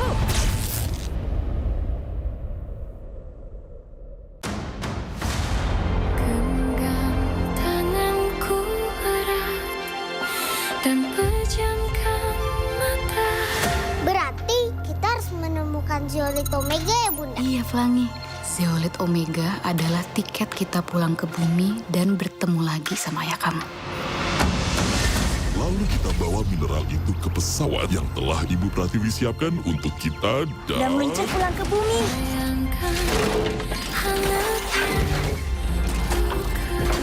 Bagaimana cara kita tahu bentuk Zeolite Omega? Semua batu di sini kan lihat sama semua. Silakan mendekat, silakan di check out di keranjang kuningnya. Ini kita ada Zeolite Omega. Hei, Pitya, tidak mungkin berbohong. Rasakan vibrasi. Makanan. Ada manusia yang datang untuk mencicipi masakanku. Aku Kimchi. Kimchi itu robot Korea. Halo. Memang aku Idura. Followers itu jutaan. Sulil mau dihancurkan, Sulil hanya bisa membuat kekacauan. Ini adalah karya seni Yoma yang akan mengguncang dunia. You little liar, Flangy. There is nothing there. I will destroy you and your little friends if you don't tell me where it is. Kamu bohong, Batik. Teman tidak berbohong, Tuan. Sekarang yang harus kamu lakukan, jangan berbicara dengan siapapun. Nggak percaya lagi sama kamu. Pula tuh aku manusia, Batik. Mana ada manusia yang temenan sama robot. Bumi mengalami krisis yang paling menakutkan. Tidak ada lagi sumber air bersih. Semua mata air di dunia tercemar.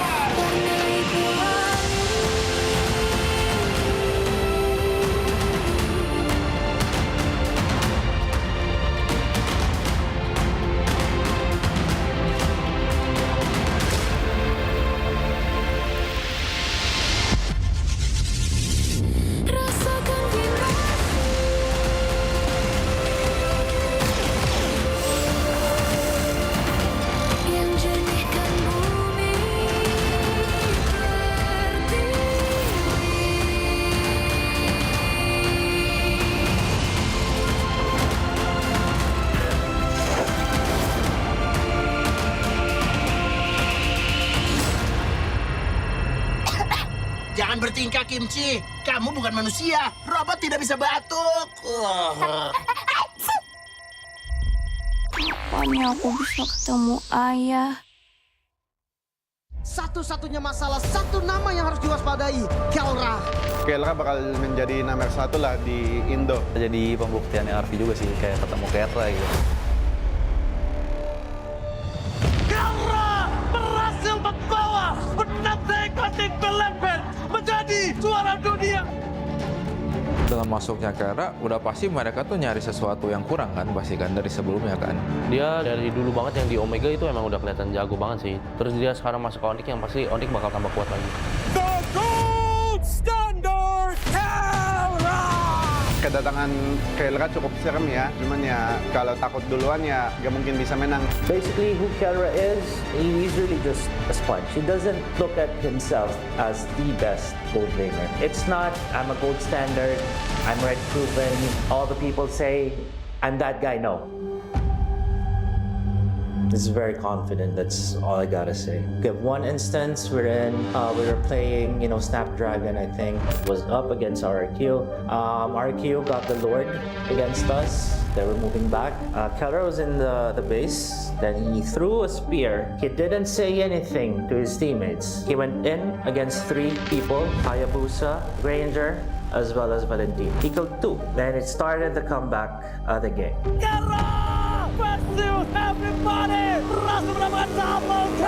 Standar gold ya, Kelra. Menurut gue nggak setuju sih, karena banyak gold lane yang di Indo juga banyak yang menurut gue udah melebihi standar sih. The Young Blood membuktikan veteran harus tunduk di hadapan Young Blood RV. Mungkin kalau sekarang sih, ya mungkin dia standar yang dipunya sama tim Indo sih sebetulnya. RV set the trend on still using the fighter meta. Because during that time there was a patch, most teams were using Claude, carry, whatnot. He didn't care. To him, it's Freya. Triple kill looking for Mediac.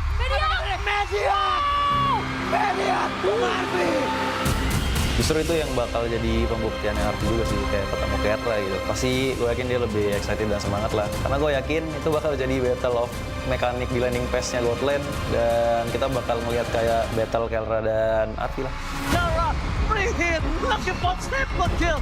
The monster from Philippines. Kerra menurut gue sih bisa dibilang monster sih. Gak heran juga kalau orang-orang banyak yang idolain dia. I see the potential of RP being a good gold laner, but he can't defeat me. Cannot defeat me.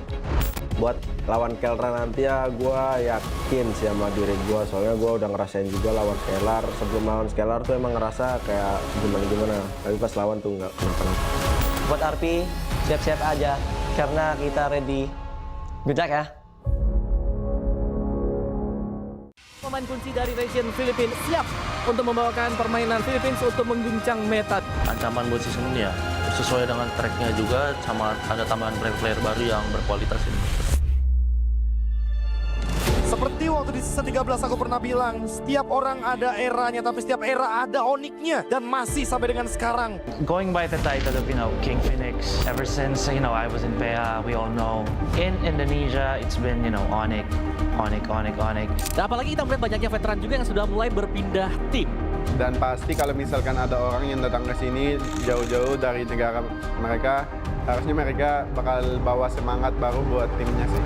Ini dia dari tim yang gagal di musim kemarin tanpa kemenangan, kembali dengan bergudang jawaban. Bakal jadi salah satu dark horse juga sih kayak season kemarin. Soalnya mereka ngambil player yang bagus sama coach-coach yang berpengalaman juga kan. Jadi pasti ada improve dari mereka. It's really something that, these players, these coaches really have to move past. Because it can't be, just on. Somebody has to, challenge them for real this time. Sempat bongkar pasang role Navi.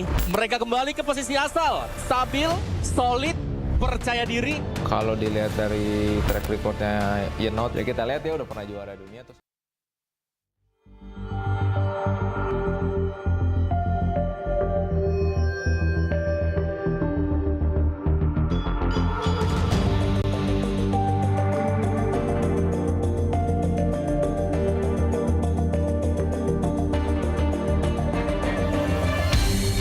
aku kan berdiri dan terus berlari, terus ke arah puncak tertinggi. Ku takkan berhenti, hanya sampai di sini. Kemenangan abadi menanti. You know we won't miss if we unite our focus. And if you haven't noticed, we all nyalakan apimu, hadapi semua tantangan, hadap semua serangan, jatuhkan halangan, bakar semangatmu, janganlah engkau menyerah. Kita akan buat sejarah.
terus berlari, terus ke arah puncak tertinggi. Ku takkan berhenti, hanya sampai di sini. Kemenangan abadi menanti. You know we won't miss if we unite our focus. And if you haven't noticed, we all nyalakan apimu, hadapi semua tantangan, hadang semua serangan, jatuh bukan halangan, bakar semangatmu, janganlah engkau menyerah, kita akan buat sejarah. We all this, we won't miss, we all this, we won't miss. Saatnya beraksi, jalani ambisi, aku kan menyawakan hari ini. You know we won't miss if we unite our focus. And if you haven't noticed, we all nyalakan apimu, hadapi semua tantangan, hadang semua serangan, jatuh bukan halangan, bakar semangatmu, janganlah engkau menyerah, kita akan buat sejarah. We all this, we won't miss, we all this, we won't miss, we all this.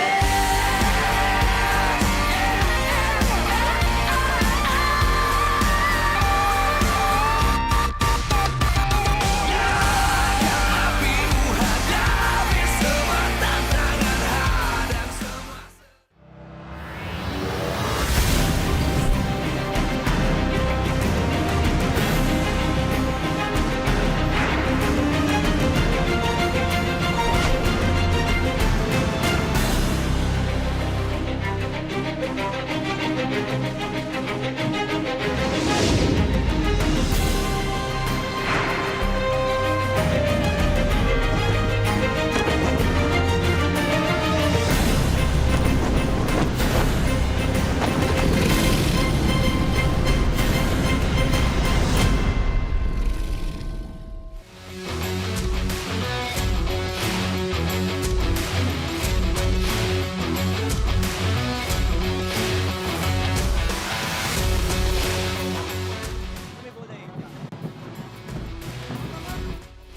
Live from MPL Arena, Jakarta, MPL Indonesia Season 17 is powered by Moontalk. Supported by Esports Federation of Indonesia. Presented by official gaming phone, Infinix. Official e-wallet, GoPay. Official gaming chair, Toda. We own this.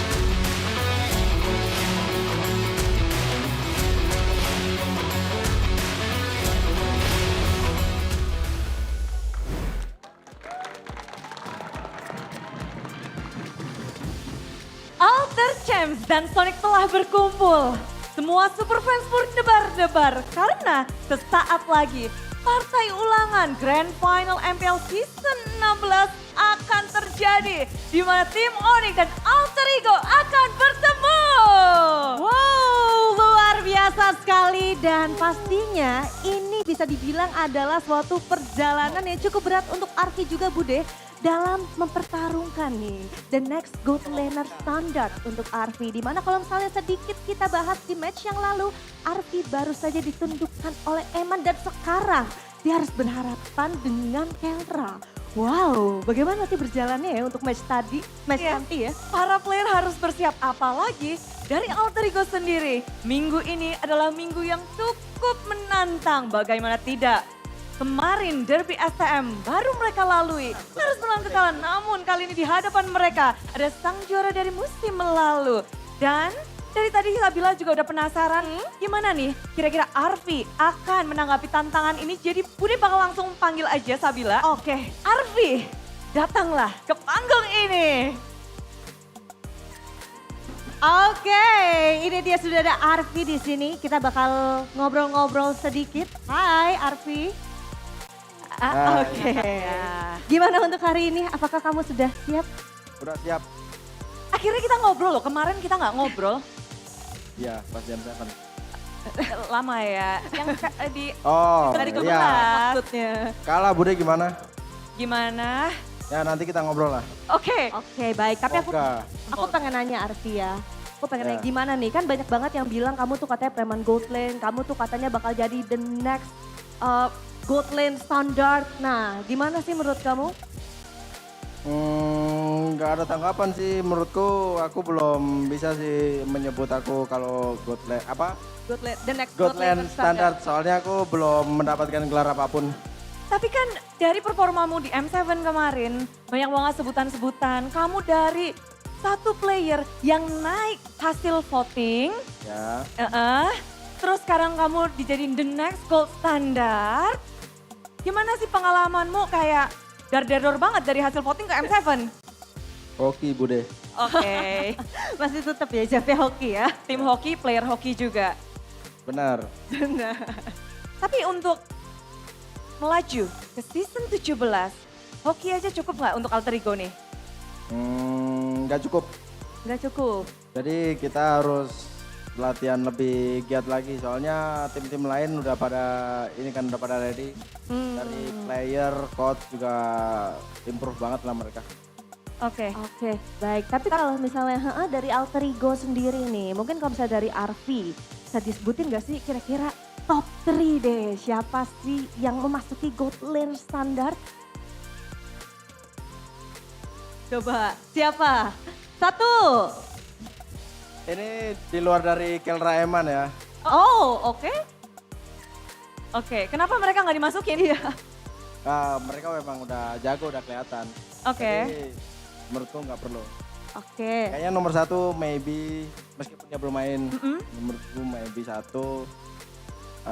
Toy mungkin, bukan Toy, si Kuroki, terus si Vela paling.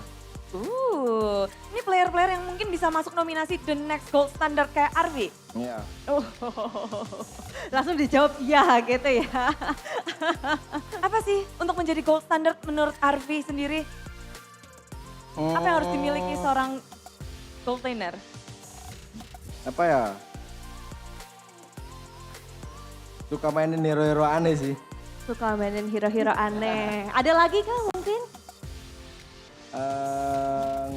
Farming mungkin rotasinya atau kalau dari Arfi gimana? Nggak ada sih, kayaknya itu doang. Suka main hero-hero aneh berarti. Tapi berarti kamu di sini senang dan gimana tanggapan teman-temanmu karena Arfi sekarang menjadi the next gold standard. Semuanya bilang loh, Arfi is the next gold standard. Jujur coba dalam hatinya dikasih mic nih ya. Deg-deg langsung. Oh bunyinya deg-deg. Apa soal hatinya? Gak ada apa-apa sih Bude, cuma apa ya, dibilang seneng enggak, cuma kayak berat aja sih kalau orang-orang pada kayak gitu. Loh, bukan malah tambah semangat gitu? Semangat, jujur iya semangat, cuma kalau kalah kayak... Kayak apa? Kok kedip-kedip lampunya? Bentar. Oh. Oh, excuse me, Bude. The OG Gold Standard is here. Oh, please welcome the gold standard. Kelra is here. Okay, welcome. Oh, hi Kelra. Okay. Finally, we see Kelra on MPL Indonesia Season 17. Kelra, what do you think about Arfi? Is he qualified to call the gold laner standard? For me, I think not yet. Not yet. Yeah. Ooh. But still a chance. Why? Why there's not yet? Because I think to being a gold standard, you need to prove yourself and also your mechanics. But let's see. For me, but also for me, I'm not the gold standard. Also why? No achievements. No, you have a lot of trophies in your home. But masih banyak si Oheb. Oke, baiklah. Tadi tuh kita nanya ya sama Kelra, gimana nih kalau menurut Kelra, apakah Arfi sudah terkualifikasi untuk bisa dibilang ataupun mendapatkan gelar the next gold standard? Katanya belum, tapi kesempatan itu pasti masih ada. Karena untuk menjadi the next gold standard itu mekanismenya atau mekanik itu harus berjalan banget. Terus masih banyak lagi, tapi tadi yang bikin kita terkejut ya Bude ya. Tadi Kelra bilang bahwa dia juga bukan the next gold standard. Gimana tuh Bude jadinya? Belum, katanya karena tropinya masih nggak sebanyak kawan di Philippines. But you're here in Indonesia. Welcome Kelra. Are you happy being here? Yes. Gua try bahasa ya. Boleh. Boleh. Gua happy karena gua happy makanan di Indo enak banget. Terus yang gua udah nyaman sama mereka karena semua teman-teman baik banget. Jadi gua langsung dekat sama mereka. Lancar banget, gak perlu ditranslatein ya. Hebat loh, makasih Kelra. Udah langsung lancar sekali ya, keren banget ya. Tapi kalau saya dari Arfi nih. Arfi, keringetnya makin banyak Arfi. Iya itu. Apa yang dirasa sebelahan sama Kelra? Deg-degan. Kenapa sih deg-degannya, coba boleh? Gak tahu, nervous. Nervousnya karena, kenapa nih? Nervousnya karena apa? Orang. Dilihat banyak orang. Apa sendirian sih Bude? Oh, sama sendirian. Tapi udah kenalan sama Kelra belum sih? Belum. Kenalan dulu boleh? Malu dia. Boleh dong kenalan dulu coba sama Kelra. Arfi. Kelra. Oke, baiklah mungkin last question untuk Arfi dulu ya. Apa nih yang pengen disampaikan buat Alter Chance yang lagi nonton di Surabaya? Buat Alter Chance yang di Surabaya ya. Tetap dukung kita meskipun kita kemarin kalah. Semoga hari ini kita mendapatkan hasil yang terbaik. Terbaik berarti akan menang. Berarti kamu langsung kasih tau Kelra, we will win gitu. Coba sampaikan sesuatu buat Kelra langsung. Untuk Kelra. Say something to Kelra. Nah, gitu Abu deh. Loh. Coba say something to Kelra before you met. Jadi bahasa Inggris. Sampaikan sesuatu untuk Kelra sebelum ketemu nanti. Buat Kelra, apa ya?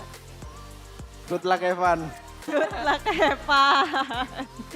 Good luck Evan. Oke Kelra, is there anything you wanna say to our... Buat gua, good luck Evan. Terus jangan pakai Freya lawan gua ya. Jangan pakai Freya. Arfi jawab dong. Jangan pakai Freya katanya. Aku nggak mau pakai Freya. Oke, langsung dijawab ya. Aku nggak mau pakai Freya. Oke. Baiklah. Itu dia memang udah semangat banget kayaknya dari kedua god laner kita, dari kedua tim yang luar biasa yang sesaat lagi akan bermain.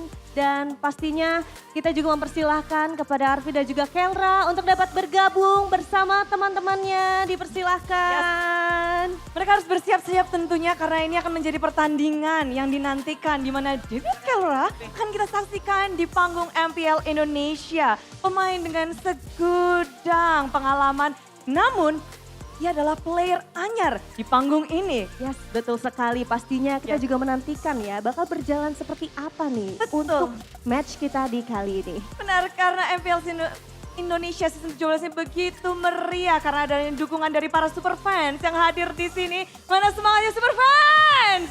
Dan juga pastinya tak lekang karena MPL Indonesia Season 17 powered by Moonton. Supported by, kita juga punya supported by PBSI, lalu presented by Official Gaming Phone, ada Infinix. Serta untuk official e-wallet kita ada GoPay, official gaming chair ada Todak, dan tidak lupa untuk partner in esports ada Garnier, Bayu, Dunia Games, dan Gamesmax. Ditambah dengan supplier ada IndiHome, Indomaret, dan Aqua.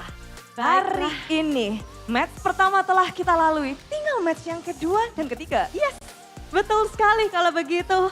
Tanpa menunggu lebih lama lagi, sekali lagi MPL Arena, mana tepuk tangannya? Baiklah, langsung saja kita berikan kepada casters yang sudah ready di sana. Silahkan.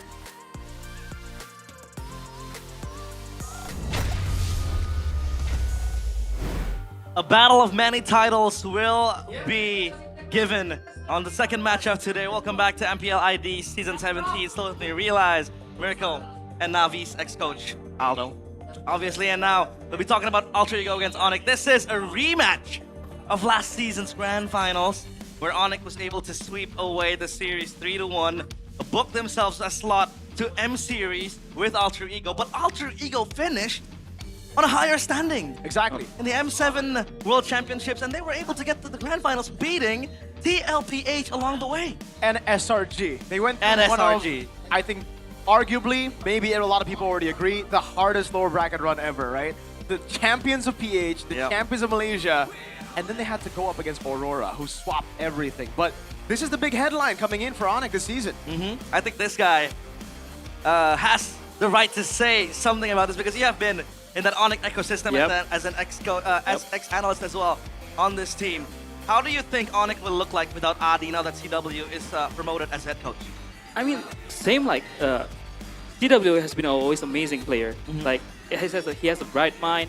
He knows how to draft well. He helped with draft when back then. So I know he will be a very good coach, because he's like when it was my time, he was the one who controlled everything. Yeah. Before the coach Shep and Kyrie. He was the main shot caller. Yeah, he was the main shot caller. Yep. He was. I mean, CW. That's something that I really kind of feel bad about, is the fact that a lot of people don't really give as many credit to CW. They've been saying that he's a weak side gold laner, he's just there as a supportive gold laner. But that's what enables, players like Kyrie, players like Sans to really step up. Now that Kelra is here, they're gonna have to split the priorities. Who's gonna be the one to kind of step back to the darkness and give light to Kelra, do you think? I think Keller will fit in right. I mean, this lineup looks like Onyx PH lineups on their prime. They have Kyrie on the jungle, they have Tinka on the jungle, a very good assassin player. I might say Kyrie is more balanced because he can place everything. So I think Keller will fit right. If he needs to be the weak side, he will do well. And if he needs to be the main carry, of course he will do well. Yeah, for sure. I think this was the question we had when Skyler was iterated to the Onyx team, but then now Skyler has to step back again. They swap him with Kelra. Obviously, it's a good upgrade, but is it a necessary upgrade though, Miracle? Hey, Onyx have proven time and time again they will do whatever it takes to keep winning those titles, right? Even the Skyler move, a lot of people were like, bro, you have Severo, you have a guy with crazy potential in your team already. And, they already won Season 15.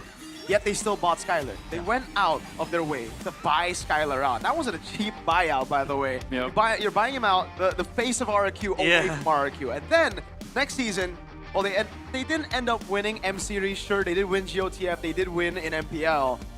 But they want the M Series. They want even more trophies. They want to go for Golden Road. Greatest runs, right? That's what they're looking for, Onyx here as an organization. So, getting Kelra. Tavera going to PH as well. They're trying to look for the best formula for both of these teams. Unfortunately for Onyx PH, right now it doesn't look too good. They're 1-2, right? They lost to TNC. They lost to TNC 2-0, which was surprising. I didn't get to watch that one yet. That was a very surprising result. But Kelra to Onyx ID, I think, will be much smoother of a transition than Severo to Onyx Philippines. Yeah. You can put Kelra in any team and he'll perform. This guy was single-handedly carrying Omega in their dark days, bro, with Chaknu, right? Yeah. They were so bad, but Kelra was always good. Yeah. There's obviously a reason why he's called the gold standard. Speaking of gold lane, were you in Alter Ego and Arfi played? He was in the MDL team. He was still in the MDL, but you were able to look at it too, scout him. I know his potential. He has that potential, and he has proven to be a player that achieves that potential. The Freya is now credited to him. What do you see in Arfi that might be an advantage for him when he goes up against Kelra? Arfi is a very smart player. He knows like the laning phase and everything, and he also has a very wide hero pool. Back in the days when I was still coaching Alter Ego MPL, we were streaming, and he pulls out a Masha gold lane out of nowhere. And I was like saying, Arfi, please stop.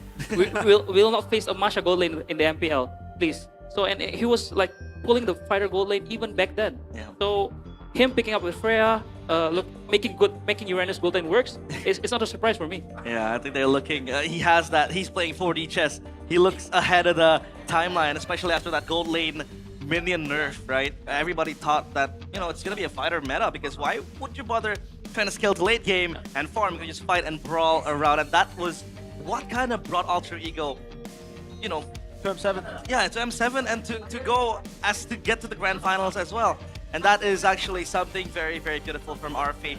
Obviously now, today, his opponent won't be as easy because it's going to be Kelra, but we will call out the teams onto the stage. Onyx will be your team in the away side. It is still the same five, Ludwig, Kyrie, Sans, Keyboy, and Kelra. No playtime for Samuel just yet. It's still Keyboy. Can he create more moments to supplement Kelra? Every season we ask the question, it's in their motto. What time is it? But it really just feels like it's always Onyx time. This team has won 8 out of 16 MPL ID seasons, and it might be 9 out of 17 because they still are the final bosses of ID. Here are the Sky Kings now with the God in the gold lane, Onyx. Here we go. Onyx with a much more strong lineup on paper. A revamped gold lane choice compared to Skylar. Skylar is a good player, but now we have Kelra, the gold standard. Now though, Alter Ego, the 3 masked men, still with the winning squad on M7. Nino, Yasuke, Hijime, Alec, and Arfi. They need to spice things up. They need to give Arfi space and time to play. Will they be able to topple down the Sky Kings? The 3 faces have come close to winning so many times. They've been runner-up again and again. They have always rose to the occasion. Known as the People's Champion, the M7 run was phenomenal. Can they replicate that? Can they go even further beyond? Ladies and gentlemen, Alter Ego! Their M7 entrance was so cold. This is also cold with the music behind them and the Ultra Champ cheering their names. A lot of buffs given to them with a new gaming house as well. But yesterday they lost to Bigatron, so I believe that'll be the wake-up call for Alter Ego. I think what I want to expect from Alter Ego is a better draft. Yesterday was kind of weird because they have Arfi, a Freya, someone said Freya Merchant, but I don't believe that. And that was open like for ages, and they don't pick it. And yeah, Eman schooled him with the Freya. Schooled him. I like that word, I like that word. But the Marshal now, Gary, with CW and Paddington, calling out Zephyr and Styx on the Alter Ego side to fist bump. And let's get back to your point of draft, right? Yeah. That was a draft anomaly coming in from Alter Ego. Is this kind of like the limit where Zephyr creates? I mean, if you take a look at Zephyr, he's a very creative guy. Yeah. You know, his genius, his genius is something that we praise. Yeah. But sometimes he might overthink things. Is this the problem yesterday? I think yesterday's draft was okay, but they need like the perfect execution to pull it off. Yeah. It's really, really execution based. And BTR was playing like, it's very straightforward. I jump to your back lane, you die, and we win. So I think for this game, I think just tone the ball a little bit about the execution part, and just play to the player's strengths. Yeah. I know they like to fight, but then let's fight then. No need on the execution based. Yeah, they are known to be chaotic. Yep. Chaos team for a reason. But, you know, scheduling-wise, it has to be exhausting to be Alter Ego, because yesterday they had to play the Chaos Derby, and now they have to play against the Sky Kings. So, do you think, Mirko, that'll, affect them in any way? I think it will. They got a really harsh schedule for their, first week, man. Up against BTR. Then this is definitely a scarier matchup compared to BTR, The thing is, it's not the Onyx you face in M7. A lot of people might be coming into this matchup thinking, what do you mean? Alter Ego already beat Onyx. Yeah, they beat Onyx with Skylar in the Fighter Gold meta, in the Freya Gold meta. Right now, you're up against Kelra, and you're not going to be seeing the Fighter Golds. Onyx are probably going to ban it out. Even if they don't, I think Kelra has already adjusted to it, right? So if the Freya gets left open, I feel like Kelra is going to come in with something to prove. Yeah. He doesn't need to prove anyone anything, but he's coming in here, MPL ID, to win a trophy, to get on that achievement list. He mentioned earlier in the interview, he still thinks OHEB is the gold standard because of the achievement. So you know exactly what he came here to do. Kelra is a very humble guy. I mean, with his accolades, oh my god. And I've been hearing things that Kelra's Freya is amazing. Yeah. Kelra's Freya is amazing. So hopefully we can see it today, but if we don't, then we're gonna be treated by his marksman. Yeah. Hopefully. that Freya would be contested. But yeah, For sure. that was as a Sonic fan, right? You know, a bias aside. I think Skylar came in the wrong time because if I see Skylar, if I see Kelra, I want them to use Marksman. Yeah. Because that's where they shine, that's where they are able to showcase their mechanics. But you gotta adapt to the meta. Yeah. You can't be the ones to always, you know, beg the meta to follow you. You have to follow the meta. And obviously, all of this Kelra discussion is shadowing us to other players that also deserve the spotlight. We talk about Sans, you know, so far still immovable, the MVP of last season. And then we also have Kyrie. Now, speaking of Kyrie, that Filipino connection will be existent with Kelra.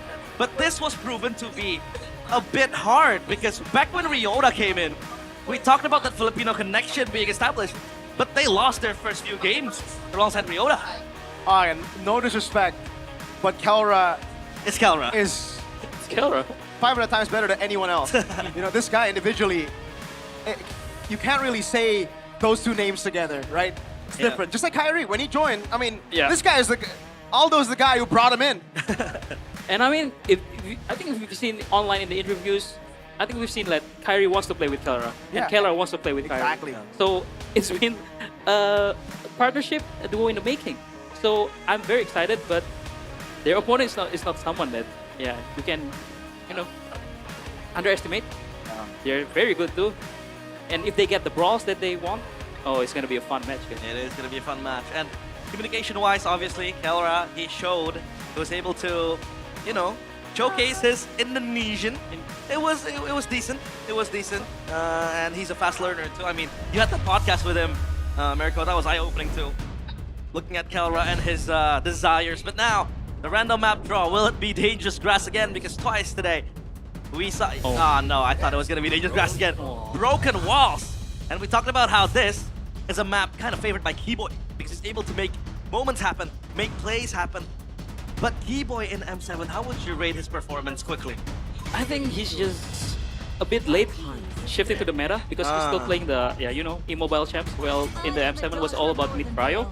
So, as you can see, it's very quick ban. The Freya was banned out. Yeah, the Freya won't be contested. It'll be banned out. The Baxia too, with the Penny and the Valentina. Respect to Yazuke, but they get the Sora. So Alter Ego can just respond that with the Valentina here, 1-2. This is what I want to see when teams are picking or banning Valentina first pick. They pick up the Sora immediately. Although there are maybe some good picks open, but I think the Sora also can be a flex too, right? Because I think Kelra might be better with Marksman, but I think he can play Sora too. Yeah, so Sora it's just a flex. Yeah, we saw Kinziski with the Sora gold lane. And I mean, on M7, Innocent made waves with the Sora gold lane. It was able to get the Savage. Do you think Sora gold lane is still relevant, Mirko, in this patch? It is. We saw earlier, Sora getting played in gold by Kenziski as well. The fact that they banned out the Valentina already makes sense here with Alter Ego. They go for the Hilda pick. The Eve, I understand. The Hilda straight up though, coach. What do you think about that? I think they just want to deny, like, you know, Yusashin maybe, or, you know, Kyrie's. Because, okay, once again, because this is Alex is gonna face Keyboy. They're gonna be like mirroring battle, right? And Hilda is like one of the best mirror hero in the meta right now, and yeah, they're just gonna pick it up. So it's like a deny pick maybe too, I think. But yeah, it's another flex pick by Onyx with the Gwyn and the Farsha. Farsha, yeah, it's a good matchup against Yves. It's a you know, signature pick by Suns, and also Gwyn is still flex. Keyboy is a very good Gwynfer player. Yeah. Very flashy, and I think, of course, Kyrie can play the Gwyn. So it's the double flex from Onyx right now. But yeah. And it's the combo, man, with Sora, right? You get an instant Violet Requiem. Claude gets picked up by Alter Ego, all right. It's a more standard draft from Alter Ego. Yeah, but not picking up your jungler in the first phase. I think a lot of teams have really been punished by doing that. The fact that Onyx picked up, again, the Guinevere, it's a flex, but they could always just maneuver it to gold if Alter Ego start banning junglers, and if Onyx start banning junglers, I guess you get a feel of what they're doing. Yeah, I think they're gonna ban out the junglers. Maybe Leomord is a very good Yasuke. This is Yasuke Hero 2, right? Signature pick in the M7, and also Suyo. Yesterday he played very well with the Suyo. So I think Onyx CW should be looking for a jungler ban. You know, okay, Lapu Lapu ban. Coach Jeb told me before the season started that he is going to trust in his student. He's building this guy up to be the coach, and I think you know who it is. It's CW. Yeah. And before the season started, I asked him, how is it? how's CW as a head coach, and he tells me he's very close to being, to being fully Yeb replacement, and the way he drafts, at least the speed of it, it really reminds me of Yeb, like very quick, instant picks. It's just instant like respect ban. Like Nino was playing very well with the Lapu, and it's a very good matchup too against the Sora, and then just ban it.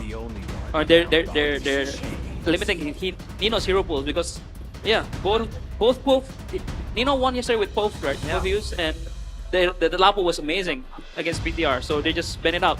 Respect ban. I like it. Yeah, Nino has been a carry as well for Alter Ego. They look at Fredrin. Onyx get to reveal their jungler.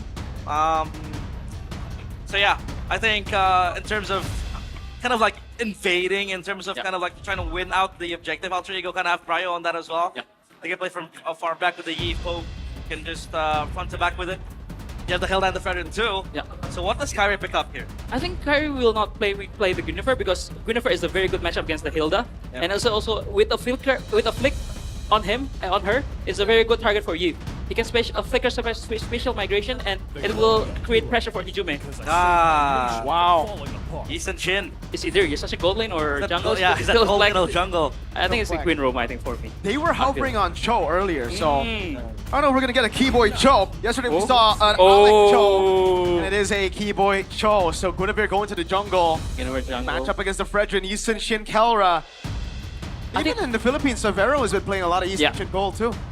Are they anticipating the Arlot pick from Alter Ego? That's why they picked the Cho, because the Cho can easily kick the Arlot and can pick off the Arlot easy in the team fights. I'll press it down quickly because the Arlot will really benefit from Alter Ego's composition, but now Alter Ego with one last pick. The Cho from 4 Keyboy, so that Gwyn is going to go to the jungle. Obviously, if you're going to be pestered by the Hilda, you have mobility to not lose out your camps, but Alter Ego, one last pick. Alert or Qzong, I think.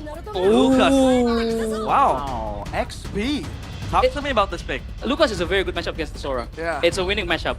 So they really want to win out the XP matchup for sure. Okay, so it's going to be a matchup of transformations.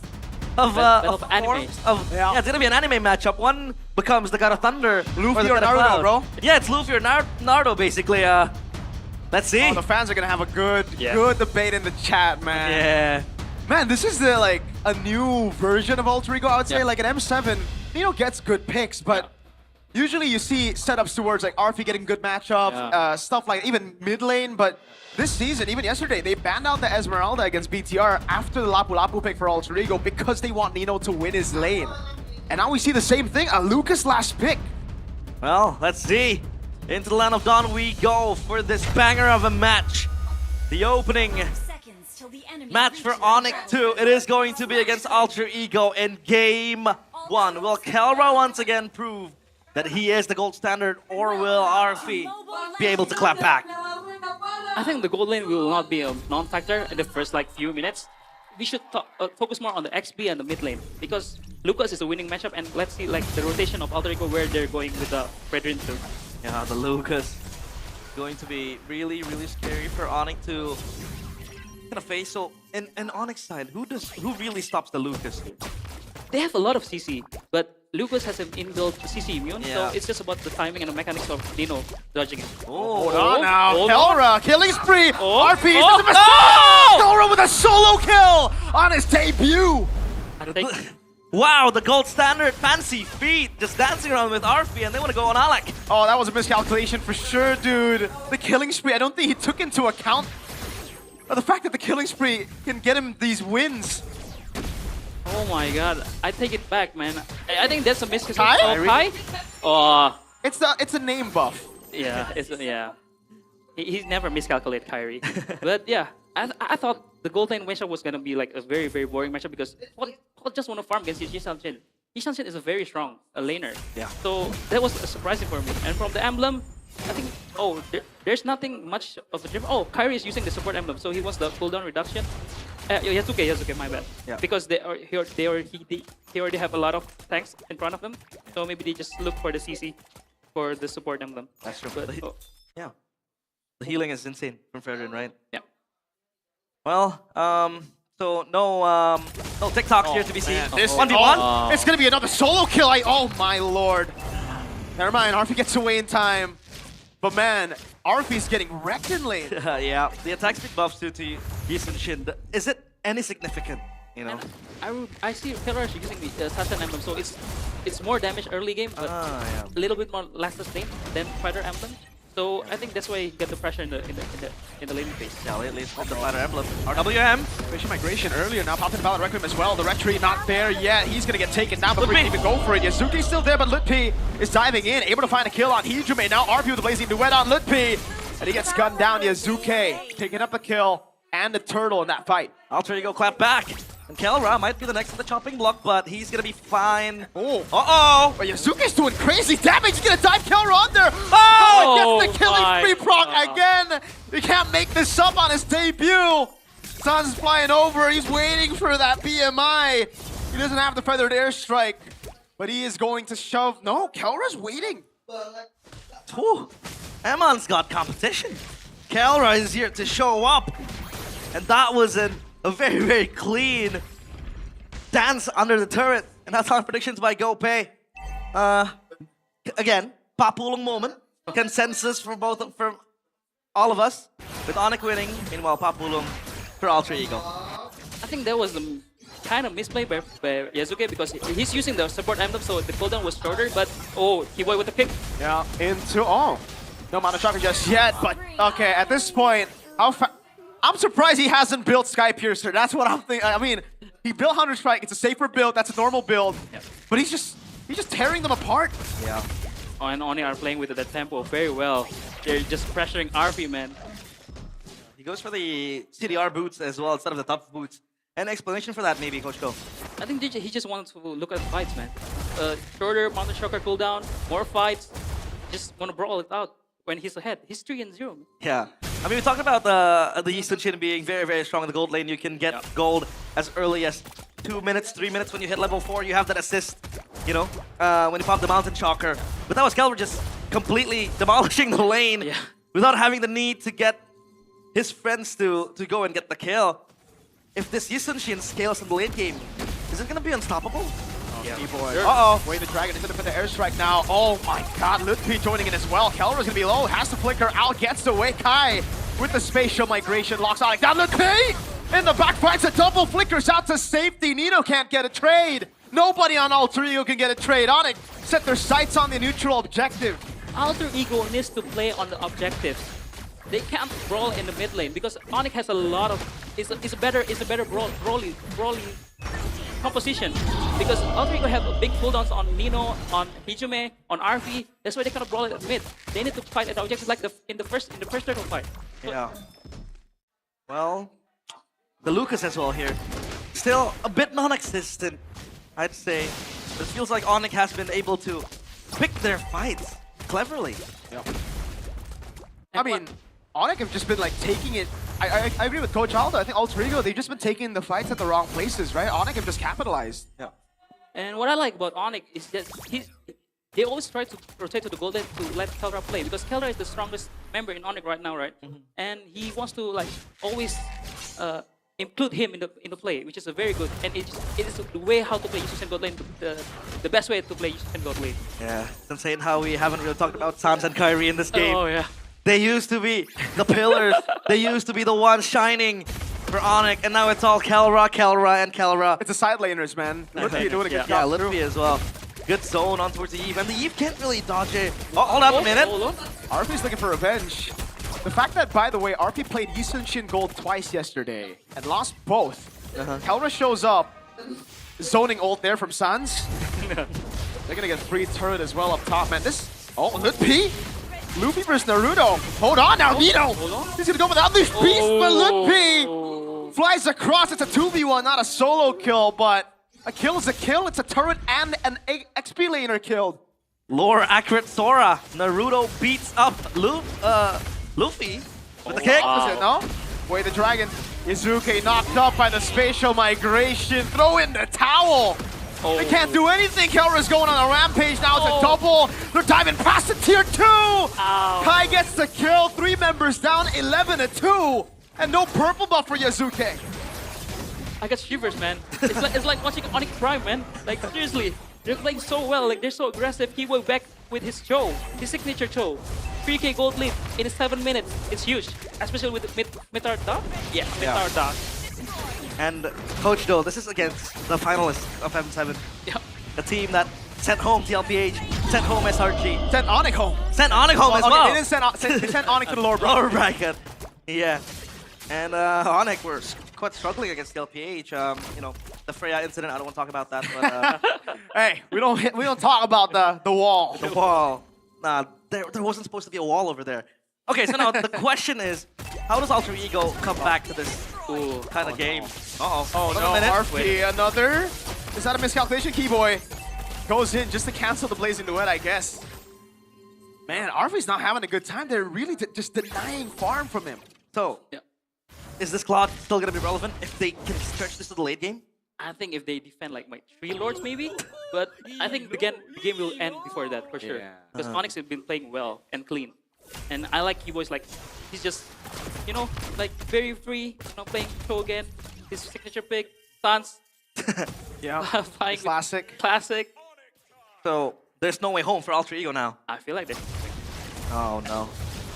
Bang. Chin 2. Look at the poke. Mountain Shocker, Feather Airstrike, everything. The kitchen sink thrown. Kyrie! Whoa, no Valor Requiem. Oh, but Lutpi cancels it all. The Valor Requiem comes in. The RW's still there. Kyrie will fall. CC immune. Lutpi figures out. Dodges away from the tail piece. Magneto walks in forward. Gets the shutdown, but now he's caught against 3 members. Keyboy knocks him out of the G-Tundo. Kelra's going for it. Able to get the monster. Now it's RP next on the chopping block. But Kelra can't get close enough. RP, BMI out of there. Alec can't defend this. That's a tier 2 for sure. No, Kelra, he doesn't care about the objectives. He's going for... Okay, he wants to get the Holy Shield down below. Maybe he wants kills! Mountain Shocker, Alec forced to flicker, and the Holy Shield proc down below. They're so aggressive, man. This Onyx lineup is so aggressive. They really believe in their mechanics, man. They really believe they can outplay everybody. I asked Kelra in the podcast that I did, would you fit an MPL ID? It's more brawl, and he's like, yeah. And then I asked him, what's the new formula for Onyx? What have you improved from the last season? Discipline with, you know, CW, or, and he's like, no, aggressive. We are aggressive. And yes, we're seeing that. He was kept on a shackle in PH. He had to play with the system. And now he's unleashed. He is completely unhinged. And that is a good sign of the times. Kelra just brawling it out. But let's take a look at his items. So he went for the endless battle quickly as Kyrie takes the Lord, and he goes to the BOD, completed it. So 3 items. So skipping the War Axe and the Sky Piercer as well. At 10 minutes, 3 items. Yishanshin's items is expensive. Man. Yeah, very expensive. Very expensive, and he endless BOD, bro. Yeah, not even the War Axe. He will hit like a truck. I'm still quite surprised he didn't go for Sky Piercer. Exactly, man. If he had the Sky Piercer, he would be farming bodies. But for Arfi, Swift Trinity also achieved. And yeah, let's just see how Alter Ego defends this. I mean, I understand why no Sky. Oh wait. Oh, Lutpi. That's just a zoning ult. They just want to get the turret. Unless Keyboy gets a Jikundo. He has flickers, trying to bait out some skills, but they just get the tier 2 with the zoning, and they still can play with the lore down below. Continue, coach. I mean, I like Killer's item build. Why? Because he builds full cooldown. Yeah. It means more Mountain Stroker, more fights. Again, aggressive. The point of Onyx in this game is being more aggressive rather than Alter Ego, which is, it's working. Yeah. The moniker stolen. Cast this as well for Lutpi to less the Claude with the attack speed. But yeah, the wave is gonna crash the Lord 2 down bottom. Calra is playing by himself. He doesn't care about all the Alter Ego players. He's gets to defend this. Can they hold? I think they can. They're just way too behind. They can't go for it. They can't put bodies in front because they just melt in front of this Farsa Yisenshin combo. Arthur means his Win of Nature, but oh my. Sounds just really better airstrike. They're just choking Alter Ego right now. Poking around, Divine Glaive.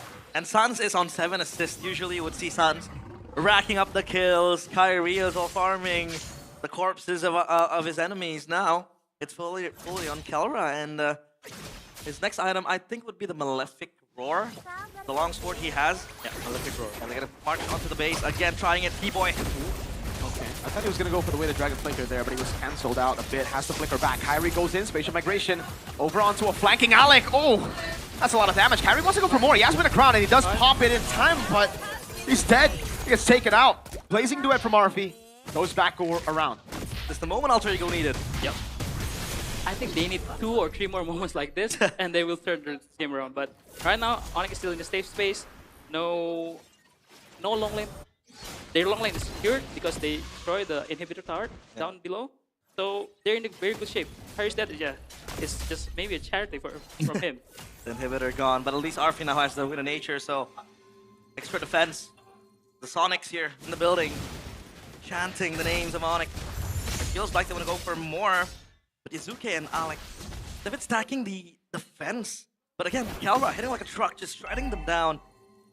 How does Alter Ego kind of maneuver around the team fights if they want to start one? I think they need to like find flanks, like because they have like Hilda, Claude. They need to jump on the backline for sure.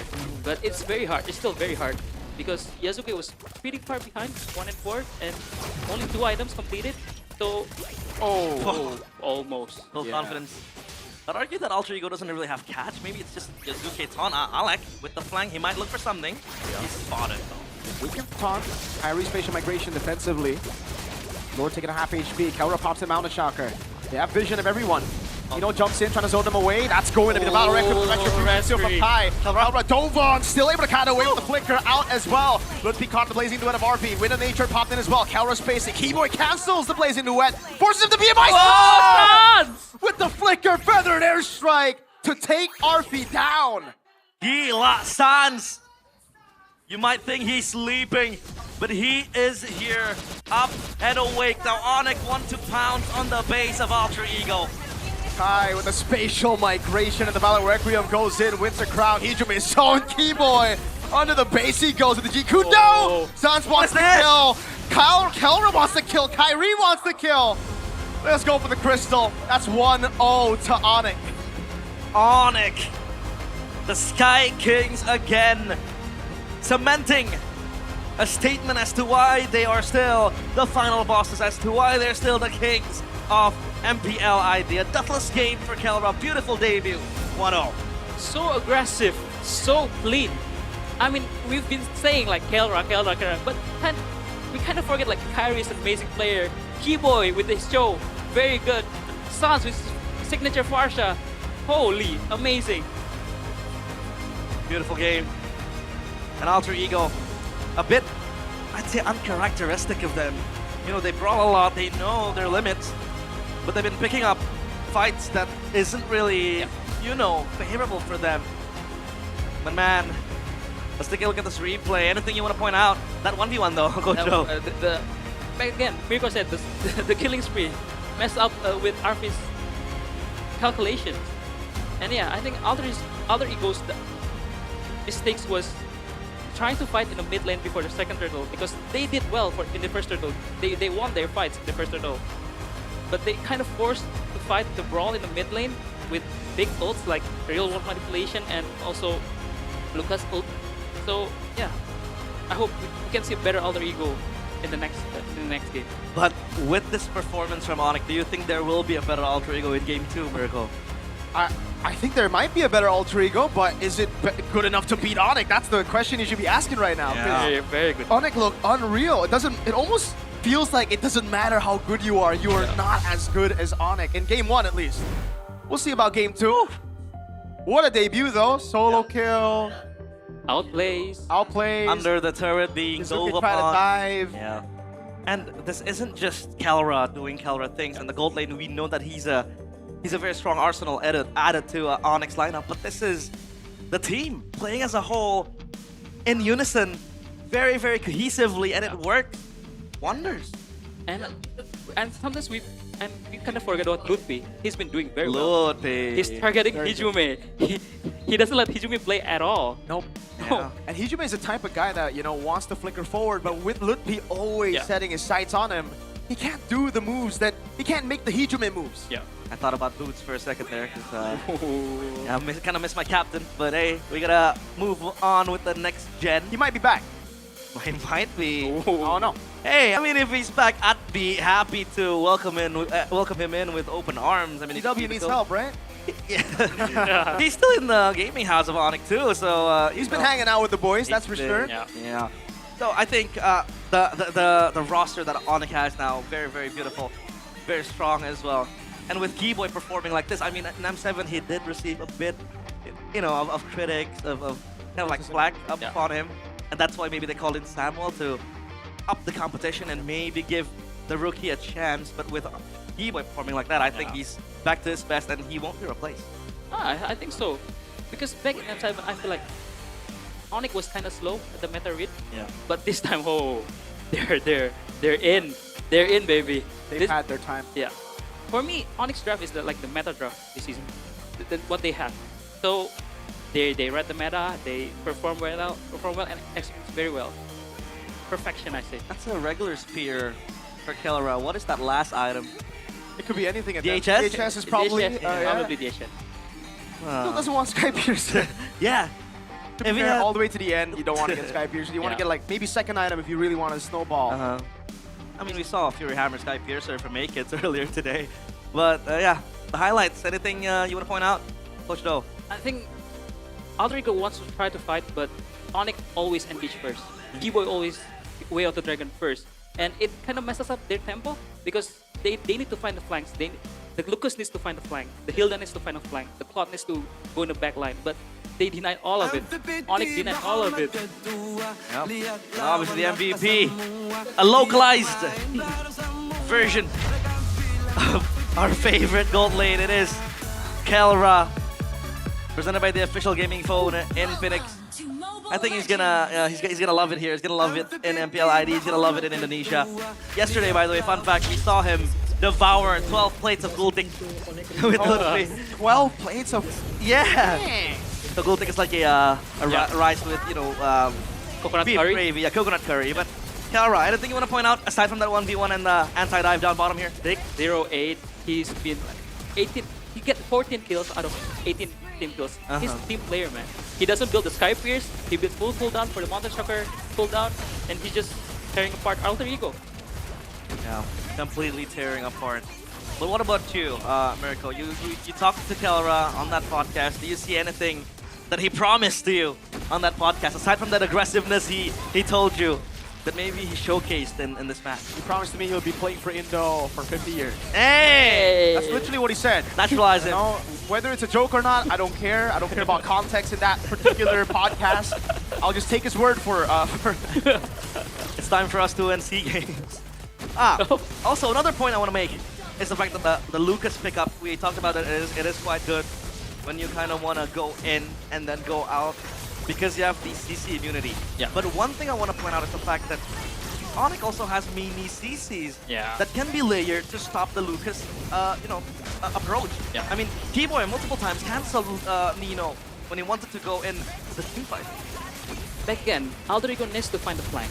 But since Onyx always engage first, they don't find the timing for the Lucas and the Hilda to devour Onyx. But yeah, it's props to Onyx, man. They played so well.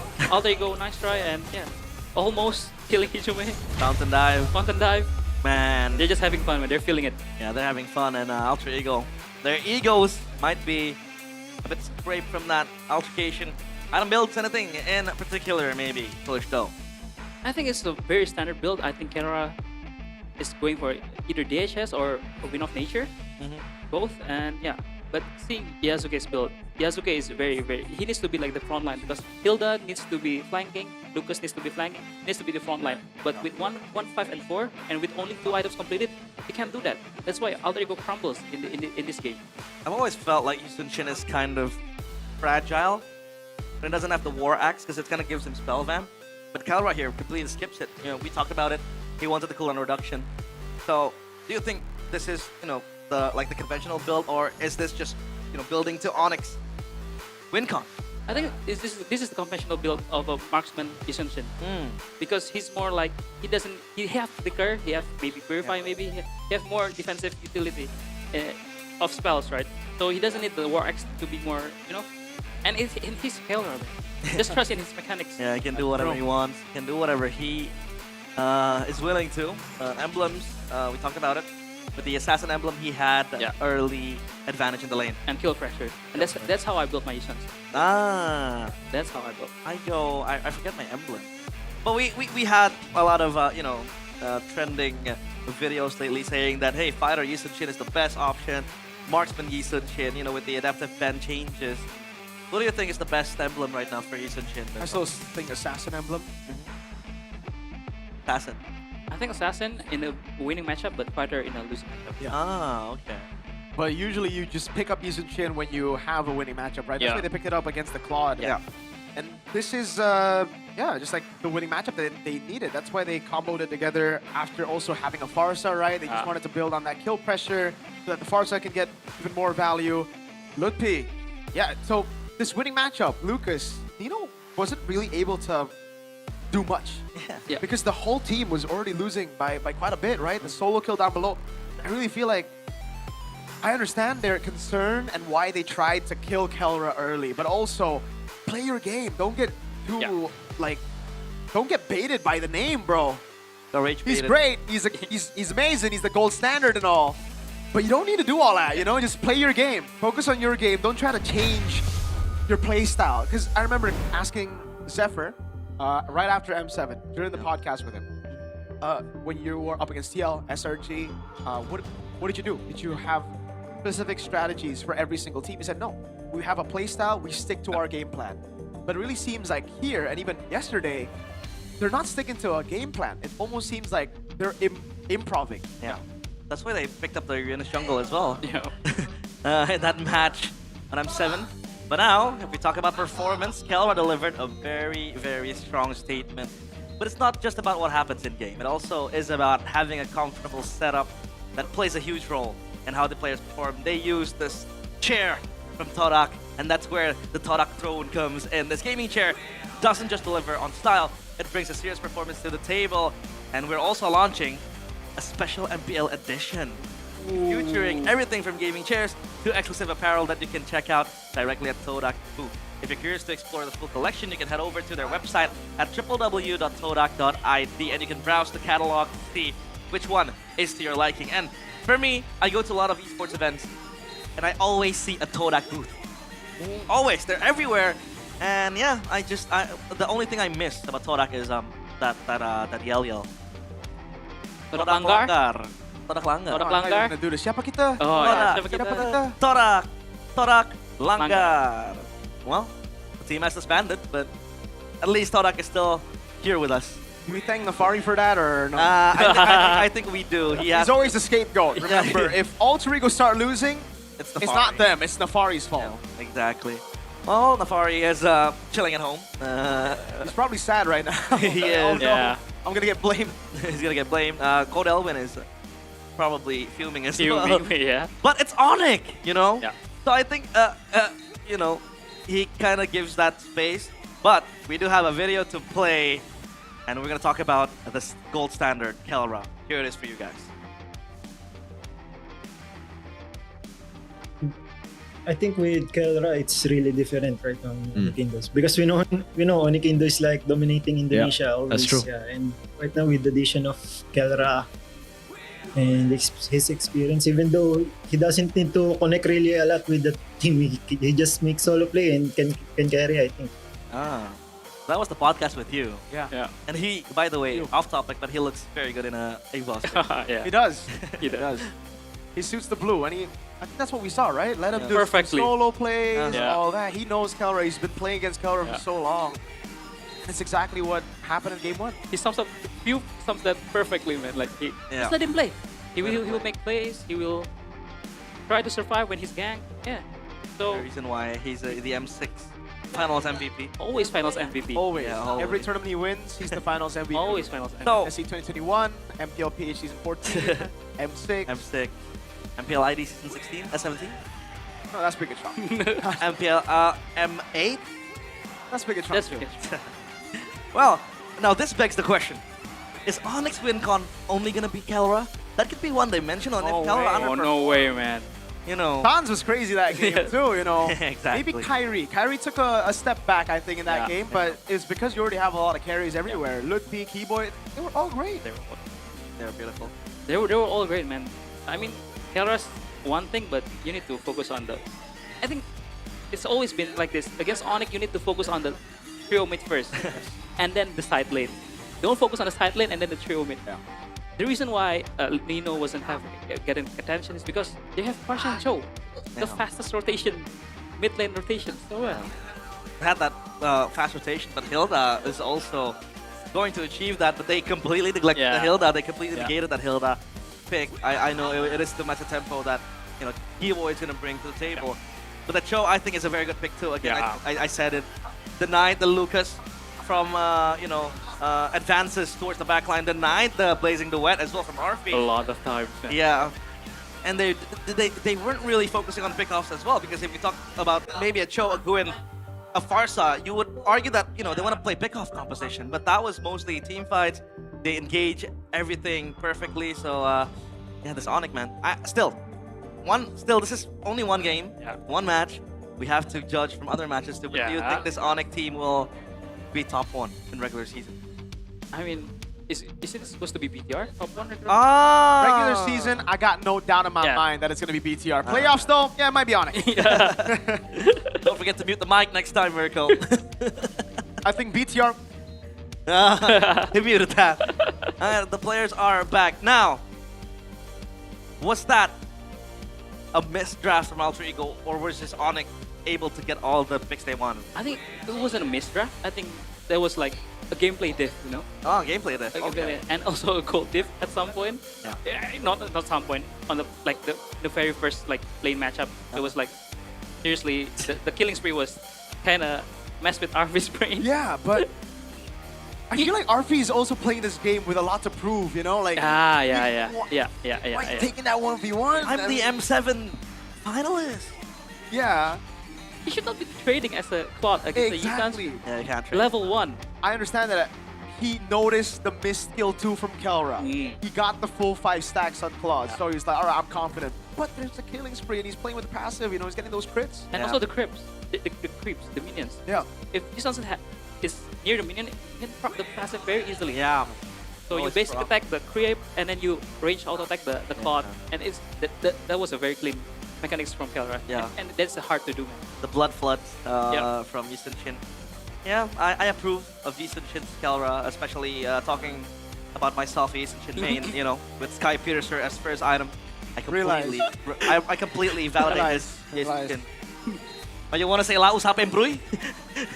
Who is this? Who is this guy? Who is this guy? And now, aside from Kelra, who do you think is, obviously we're talking about Sans, Kyrie. Who does Alter Ego need to be wary of the next game? Once again, I always gonna say against Onyx, trio mid first, and then the side lane. And the side lanes, you don't need to do unnecessary stuff. Just farm. Yeah. Just farm. I really think though for Alter Ego, stick to your game plan. Yeah. That's number 1, because they have a solid game plan. We saw how good they can be when it's just them focusing on what they need to do, on what they've already built their composition to do, right? Like Aldo said, they shouldn't be taking fights in the mid lane. They're overthinking it. They're doing too much. They're trying to prove something. You prove it by playing and sticking to your game plan, just like an M7. If M7 you played differently every time, it'll be... I don't think they would have been grand finalists. Flying Cloud. Let's see if Zephyr can prove his genius once again. This genius Zephyr on this draft. And again, obviously advising his players to play their game. Fanny, Baxia, Ben again, the respect towards Yasuke is super high. The Chusin and Pryo pick the Freya as well. Even Alter Ego are the ones banning Freya. Obviously they're on red side. Yeah, but Onyx now. But they actually have the choice to pick at the second. Yeah. They had the choice to pick blue side. No. Onyx picked blue side. Yeah. Oh, okay, yeah. But the first game, Alter Ego choose second pick too. So yeah, it's kind of weird. But yeah, Zusin, Freya, save. Oh, they banned out Sora now. Onyx banned out the Sora. Okay, so they want to play something else here. They're winning. Oh, okay, I now understand what Mirko is saying, that Coach Yep is trying to build mini Yep on CW. Yeah, mini Yep. Because I can see like glimpse of Coach Yep in the drafts. Like, okay, I win with this hero. Okay, next game I'm gonna ban it. So it's gonna be a different game, Different game, different winning condition. Yep. Different approaches as well from Onyx. A mini Yeb on CW. Yeah. But we haven't seen any Marcel. Yeah, the Marshall has Today. been completely neglected. Today. Because I Oh, wow. Yisun again. So this is still flex, but It's a I for think sure 100% is gonna go gold lane. Probably. I think it's just that they just gonna pick Isanshin to deny, because Arfi also play Isanshin, right? And Yazuka is also a very good Isanshin player. They're just denying picks, and then let's see what they pick, and then adjust from there where to put the Isanshin. It feels like Yisun is a very, very heavy lane bully. Yeah. He's always able to dominate, but what is a losing matchup against Yisun? I mean, like a losing matchup when you want to go up, a winning matchup when you want to go up against Yisun. I think because Isanshin. Oh wait. My legacy shall Because endure. Zetian pick, and then when I give the word. oh, Khalid. They really want to win out the mid lane with the Yves and with the Zetian and Khalid pick. As back again for the Isanshin, I think the losing matchup is CC. CC With the Vengeance. Yeah.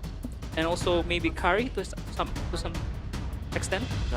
Because he will just out damage you, especially with the speedy light wheel. And it's very consistent as well, right? Yeah. Yisun, you go in, you go out. You kind of want to burst in. And that has been the problem mostly for Yisun. And I think his Mountain Chakra got nerfed as well. Yeah. The range where it has to pop. So yeah, that has been the problem for Yisun. Another That's why Cho, it's actually sure. really helped. DHS, the Cho, and the Lapu.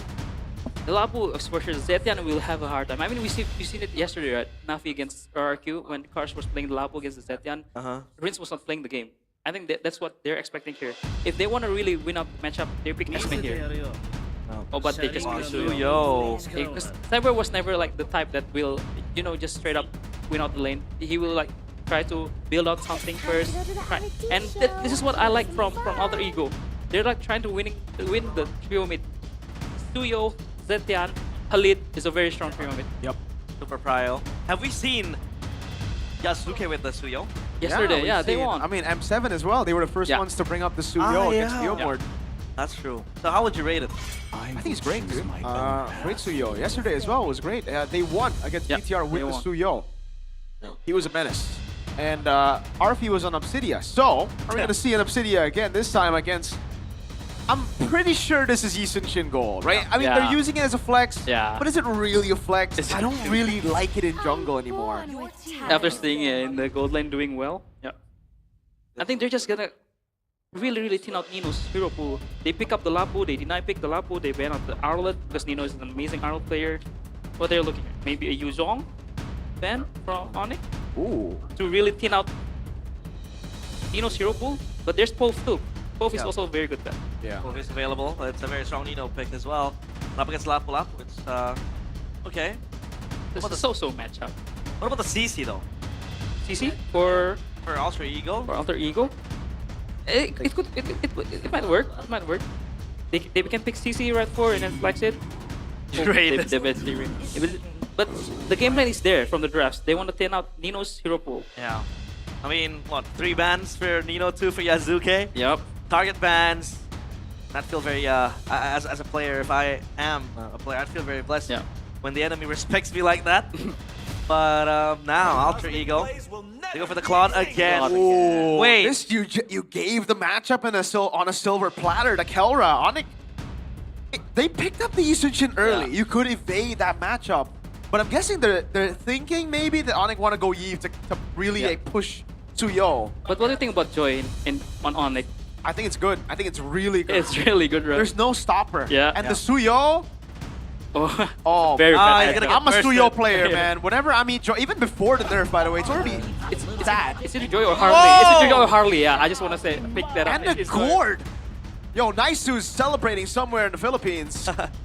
Oh, man. Harley is a good shout. Harley. Wait, Kyrie on the Harley. Yeah, Kyrie on the Harley. He's clowning. Tell him about Season 7. Tell him about your scrims in Season 7, Coach. I remember the Harley days for Mr. Kai. Listen, Kyrie, this is full clip. Full clip, yes. I even remember the Selena days. Oh, man. Alter Ego, though. What are you going to answer? This is such a sad game for Suyo, no? Yeah, Like, I mean, it's the a magic very damage for sad Harley. And even for the COD, like, this is a killing... they have so much kill pressure. They have a winning lane in the gold lane and the Harriet. So Arfi's going to have to be extra careful. If he doesn't get solo killed, he might just be assassinated by the Harley. And Suyo XP. Suyo XP? Oh, okay. I like that. I like that. I like that swap. Yeah. They noticed. Yeah, they noticed. They know if the Suyo goes jungle, they're cooked. They're cooked, yeah. So They minimize the chance of the Harley constantly ganking Suyo. And it's also a very good matchup against Lapu. It's a lane bully. Suyo is a lane bully, and he will bully Lapu. But coach, why Gord? Why Gord? I think Suns is just playing around, no? Because it's his signature pick too, right? Yeah. When Gord was meta, he was very good. I remember his solo killing Octa. That's true. Late game, yeah. And also with the changes on Ice Queen 1. This guy. Hey, he played it in the M5 Grand Finals. Man, this guy is an Ice Queen 1 merchant. He's been voicing out that. Yes. But the lineup rating favors Alter Ego a lot more. Yeah, like you said, they had the winning matchup and the joy. Last game it was also Alter Ego. Yeah, last game was Alter Ego. It's been 100% wrong. Yeah, it is. Do not trust the lineup rating, but we do trust that this game will be as entertaining as the first game. So let's go to the Land of Dawn once more. Will Onyx again cement their domination, or will Alter Ego answer? This is game 2 of Alter Ego against Onyx. Oh man. Gord on Sans and Gord on Sans. Easton Shin on Kelra. Keyboy, oh, that is a skin I haven't seen in a while, man. The Echo Cho. Echo Cho. Man. You miss Yaoi? Yeah, see? A lane bully. Yeah. Ludwig will not have a very good early game. But I kind of understand why the Gord though. Because I think he can have a safe clear against the Zetian. Because the skill 2 and skill 1 kind of also clears the mid lane. So, yeah. Oh, yeah. Yeah. Great take by Yazuke. Kyrie gonna be caught as well. Has to respect this lethal take. Mid prio is everything, man, for the first invade. Oh, hold on, Yazuke! He might get a double straight up, and it's a respect. Oh! Flickers forward! Gets caught in the first blood, both the mid laners! Dual mid down! Wow, they did the formula we talked about. The trio mid, they got 2 of them. But that was, I'd say, a coincidence as well, because Keyboy flickered in. What was he looking for? Whoa, Kelra! Oh my! Game 1, Arfi, he tangoed with Kelra. Game 2, he's staying away, yet he still gets solo killed. The gold standard, man. The gold he's just too good. But back again, yeah. I think it's just overconfident by Keyboy in the mid lane. And yeah. But Kelra is just feeling it now. Yeah. Oh no. Arfi. Oh no, Arfi. He just respawned! No way! 2-time for the 2-time! Arfi 0-2 in the first 2 minutes. It's a replay of game 1 again, down bottom. But at least this time, they can kind of stem the wound with a kill towards Sun, a kill towards Keyboy. This turtle, though, they're not going to contest it. They're going to let it go to Alter Ego. Yeah. I had a feeling maybe Keyboy would try to steal, because he's Keyboy. Keyboy just being Keyboy, but after that, no flicker. If you have flicker, maybe. If Keyboy have flicker. Another Tucker pop. Just to get that gold grab, it goes to RP. So that is a small win. But I was thinking that Keyboy, I think he thought he had concussive blast to flicker back and possibly kill. Yeah. Was it Hijume or Yazuke? I quite forgot. Yazuke. Yeah. Man. But how significant is that 2 kills, 2 times at Keyboy for Alter Ego now?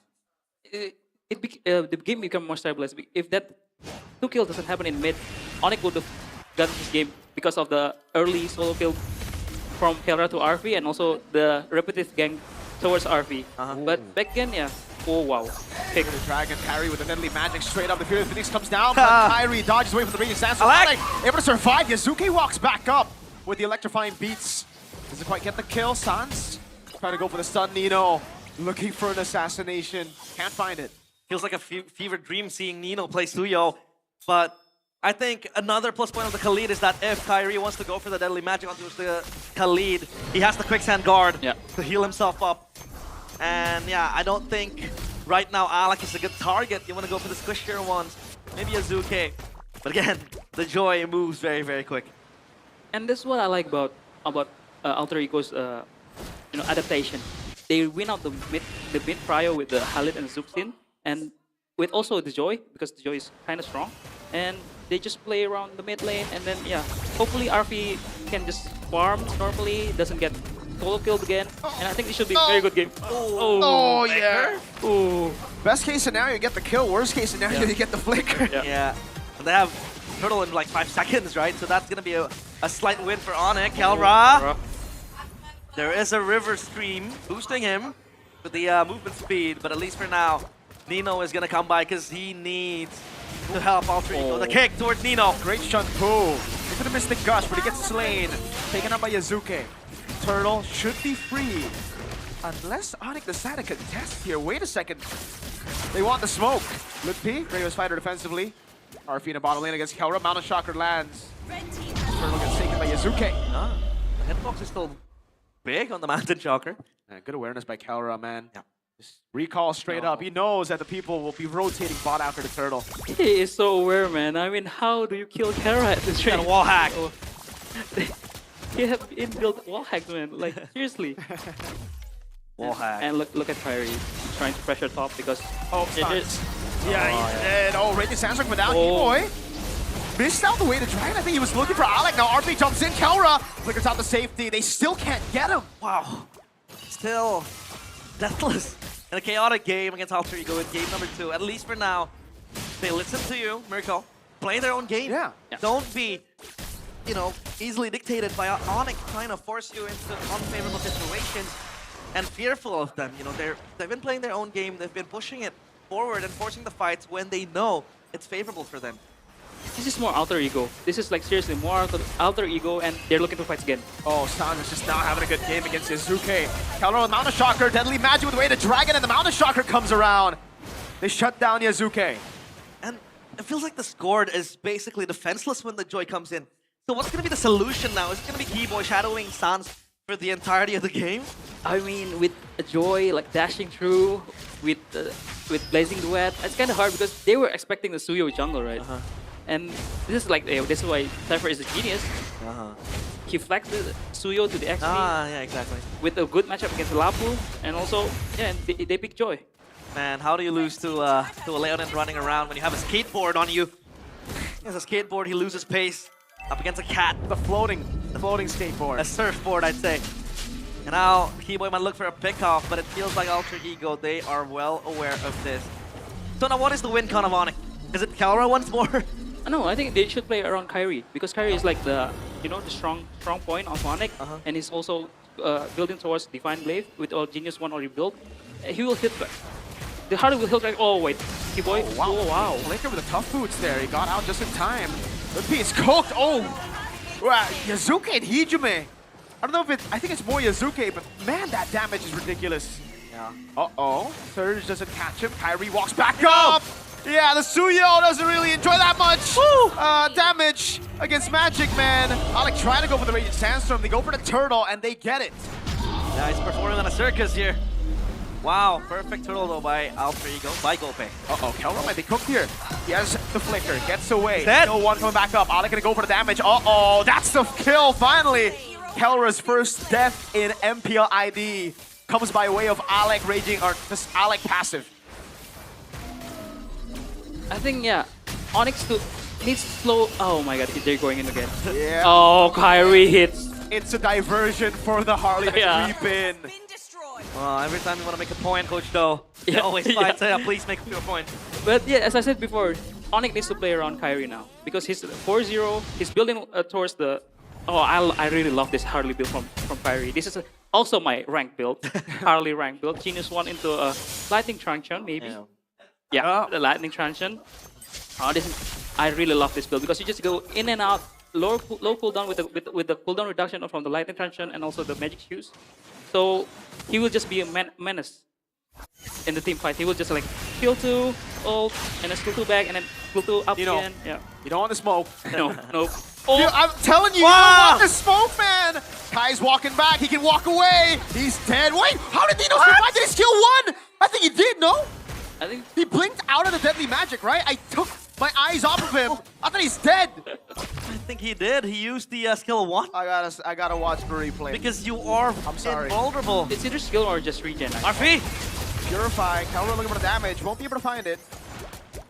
Oh, he regen. Okay, he regen. He just regen. I thought he skill 1 out of it. Yeah. Oh, Sans. Oh! Flickers out the safety. But with Kelra now shut down, this is a big problem for Onyx. Yeah, with Kyrie shut down, I think it's kind of hurt, but... Oh, wow. They're going in again. On Hiju, man. He do a lot of damage. Hiju. Oh, wait! Look, he went behind. Keyboy gets the kill.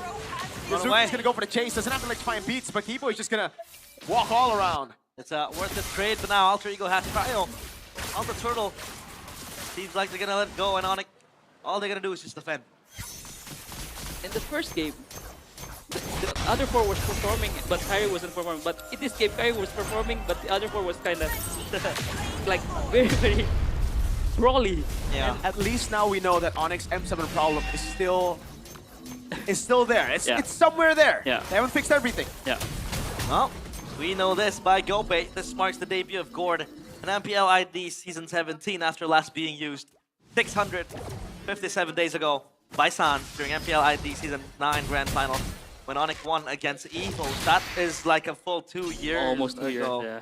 Shoutouts to Storm, aka Arashi. Where were you? For We Know This. We know this, yeah. We know this. Oh, but Sans is not an ice cream merchant, man. I kind of quite disappointed on that. They need to hold this push. And Alter Ego have what it needs to end this game. But Onyx now, what are they looking for? Again, yes, play with Kyrie. Yeah. But Kyrie, once he throws the deadly magic, he's out. I mean, sure, you have the power with the poker card and all that, but it's just done when he goes in with the deadly magic. He will just be the one like pokes, like maybe being the annoying guy. Wait. Oh, look at me! Able to find it. BMI and a Purify. That's good info. Keyboy knows, and he's hunting. Mountain Shocker lands on Nino. Nikudo does as well. RP to be taken out by Harley. And now it's Alec who dove in way too aggressive into the Mystic Gush. Wow. Whoa, again! Keyboy! Nikudo flicker away. The dragon catches Yazuke. Wow, amazing mechanics from everyone on the board. That was Nino dodging the kick with the Blade Surge. And then Keyboy comes in, flickers in, showing us classic Keyboy Nino. Let's be careful. Oh no, the damage, the DOT, the magic. Tuyo don't like that. Tuyo don't like the magic damage. It's really like seeing the glimpse of Onyx Prime, and it's never, the game is never end when the crystal is not destroyed. They always find a way to come back. And it's with individual placement. Wait a minute, they're gonna brawl again. No, Mr. Gush. Yeah, they really wanted that purple buff, but Alec says otherwise. Yeah, Onyx defended like what, 4 or 5 lords on that MSC battle. I mean, this is just another walk in the park, I think, for them if they want to come back, but we can't say that because Alter Ego, they're completely, you know, out team fighting Onyx. They're also maximizing their pickoff potential. Holy Crystal done. With the power that they have, yeah, Holy Crystal is done by Kyrie. What does this imply then? Kyrie will one-shot anyone except Alec. Like, seriously, one-shot. Once the Divine Glaive gets built up, even Yeah, Alec. even Alec. Late game Harley damage is insane, especially with this build. Yeah, it's not fun to go up against, man. I do not want to deal with a Harley. I do not associate with Harley. And for now, Alter Ego, they know that Onyx has hit their power spikes. I mean, again, the Holy Trinity for Kelra. You know, his Trinity. Sunshin Trinity. Counter-Strike, yeah, Sunshin Trinity for him. The BOD and the Endless Battle. Next, he's going to go for the Malefic Roar. So almost an identical build the previous game. So yeah, they're hitting their power spikes. So now it's just about who starts the fight first, right? Yeah. And Onyx have a lot of ways to like start the fight. There's the Harley Poker Trick, Deadly Magic. There's also Keyboy Way of the Dragon, even Ludwig, Flickering, Bravest Fighter. They have a lot of ways to fight, and Alter Ego, they really want to find secluded fights. They want to fight Joy fighting alone, Suyo fighting alone. They don't want to team fight right now for sure. Yeah. The Lord though, the hands of Alter Ego, they're just dancing around this. But look always at Kyrie's positioning. He always flanks, and it gives him access to the black flank. Yeah, he's never gonna show himself, right? That's gonna make a situation of anxiety. Yep. Among the Alter Ego players, that's why they never really advance further. That's why they're sticking together. And talking about the side lanes, does Onyx have any priority? Oh, Arfi. Uh-oh, Alex. Sandstorm the flicker.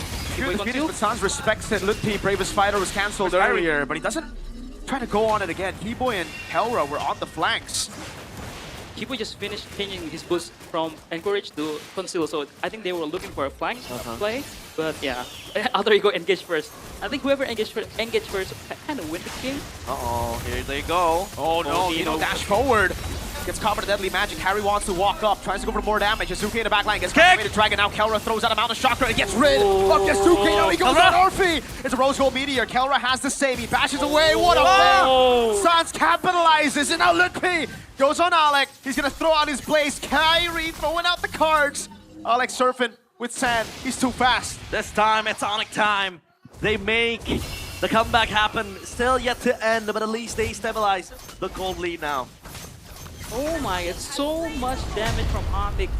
The core damage, the Harleys. The score is hitting as well. The core is hitting, man. Kelra with Keyboy connecting very well. Weight of the Dragon, Mountain Shocker. Although the Mountain Shocker missed, but doesn't matter. So yeah, holy, this Onyx is very high. Their mechanical skill is so high. High skill ceiling. A very high skill. Oh, the Defying Glaive done for Kyrie. Okay, everyone. Whoever got the Deadly Magic, just be careful. Yeah, I think he's gonna opt for a defensive item for the last item. Oh, look, yeah. Off the Bravest Fighter, they want to go into the base. If they get this inhibitor turret, I think. Now the Shocker, Not yet. perfectly timed traceless. Yazuki's on the chase.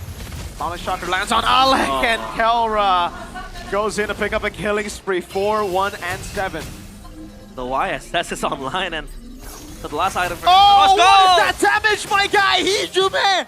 Regen the base! I've told you, Even this is the through- best Harley build, man. The regen of the base, coach!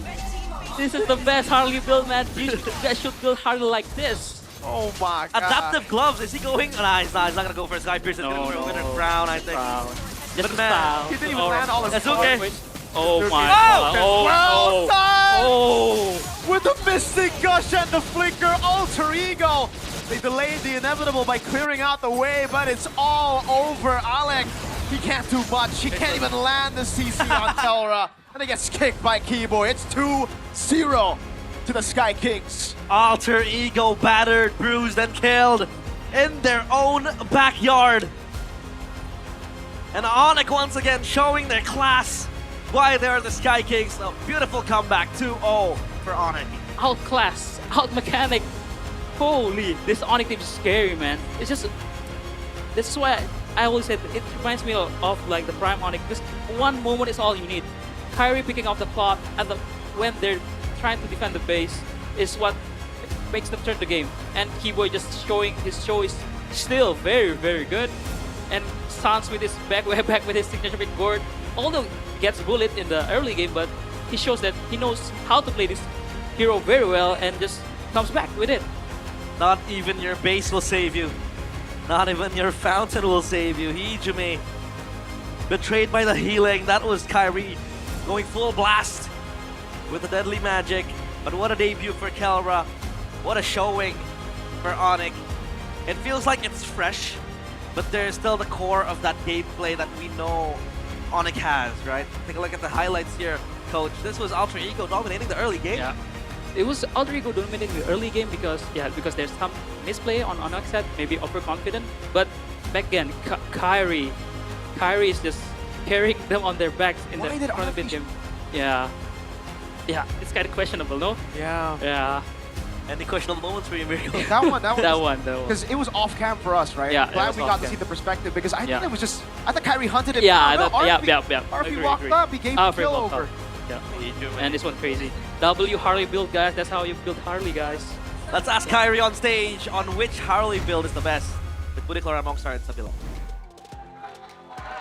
It's Onyx time! Match pembukaan 2-0 di bawah It's Onyx time. The opening match oleh ends tim Onyx. on a 2-0 for Onyx. Congratulations, Onyx. Yes, luar biasa sekali. Bahkan kita sudah melihat di sini Sonic pada happy Amazing semua. performance. Ataupun Sonic yang lagi nonton The di rumah Sonics are pastinya also happy here in banget, the Bude. building, very loud Tapi and sekarang clear. kita akan ngobrol-ngobrol mungkin. And now kita we akan are langsung gonna talk bertanya kepada Kelra With terlebih the Onyx dahulu players, nih. especially Kelra now. Hai, Hello, Kelra. Halo. Gimana Hello. perasaannya setelah tadi mendapatkan 2-0? How do you feel? You're able to get the 2-0. Kyrie translating for Kelra. Happy.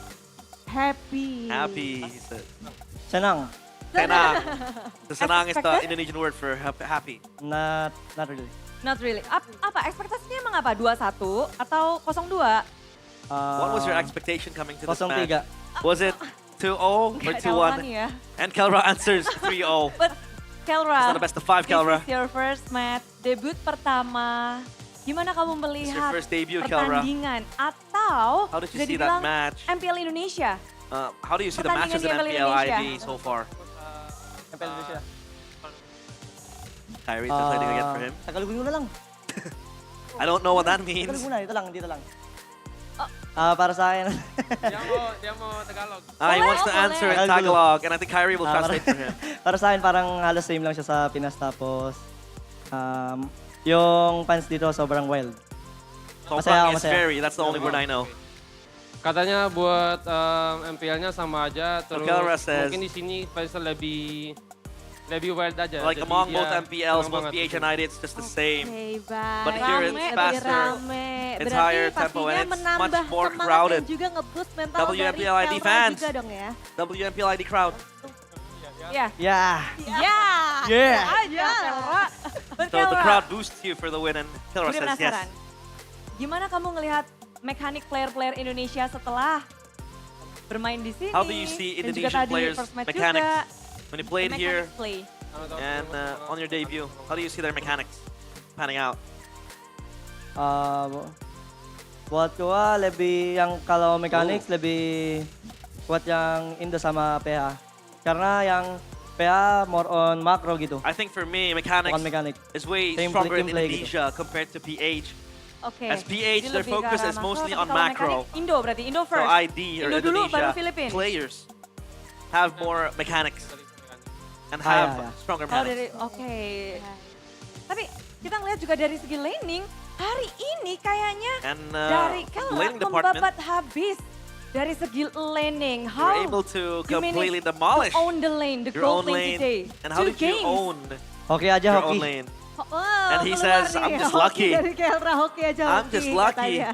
Oke, mungkin Kelra, gimana nih perasaannya? Karena kalau misalnya aku nggak salah, correct me if I'm wrong, katanya kamu happy banget ya kalau satu tim sama Kyrie. So, iya? Kelra, answer this question. I have been receiving information that you said that happy banget you are karena happy with Kyrie. ganteng banget. When you are in one team, and he says, yeah, I'm very happy playing with Kyrie because Kyrie is super handsome. He says, benar. And he says, yeah, that's true, that's true. Kyrie is very handsome. Jempol-jempol. Tapi Kyrie happy nggak satu tim sama Kelra? And Kyrie, are you happy Senang sih, being in one cuman team with energi Kelra? dia nggak habis-habis nih ya. And Kyrie says, Gimana cara kamu his Kyrie energy untuk bisa never runs out ngimbangin in the gaming house. Paling nih ya, setiap dia ngomong gua cuman ya. And he says, and the host says, how do you cope up with that? And Kyrie Terlalu says, banyak energi every dia. time it talks, I just accept it. Gitu I ya? just nod my head. Dikeluarkan di sini, tapi ini kan panggung pertama dia di MPL Indo. This is first Kamu stage, yang Kyrie. ngajarin bahasa Indo juga? Were you the one teaching him Enggak sih, Indonesian? soalnya dia sebelum ke Indo udah bisa bahasa And Indo he dia. said, before going to Indo, Kelra is able to speak Udah in bisa duluan Indonesian. bahasa Indonya, jadi bukan Kyrie yang ngajarin. So it's not Gua you, Kyrie, jadinya that taught him dikit doang sih Indonesian. Oh, And Kyrie oke, says, baik, I just gitu taught him a sebenarnya. bit. Nah, kalau misalnya of dari Indonesian. Kyrie nih sekarang, gimana melihat MPL Indonesia Kyrie, for you. season 17 ini What are your dengan thoughts? banyak sekali An MPL formula-formula ID baru season dari tim-tim lain. 17. There are a lot of rookies as well. What do you think about this? Yang terakhir, kenapa? Ekspresi Kyrie ataupun tanggapan Kyrie mengenai nih banyaknya formula dari tim-tim lain. A repeated question. What do you think senang. of the formulas being used Tenang, terus ada for the lagi MPL mungkin? ID season 17 teams? And Kyrie says, yeah, I'm Itu happy. aja sih, senang. Tenang aja untuk That's ketemu just it. player-player baru gitu ya. Ya. Are you happy seeing the new players? Tapi And kalau dari Kyrie says, meta, yeah. sekarang kan ngelawan Alter Ego lagi. Terakhir ngelawan Now mereka for the meta. di Grand Final. The last time kemarin you juga met Alter M7. Ego were Lihat mereka the di grand season finalists 17 ini and masih sama atau for udah M7 and berbeda? MPL. Are their play style the same compared to last season with Sama kayaknya. with now? Kayaknya masih sama. Paling dari hero-nya yang beda.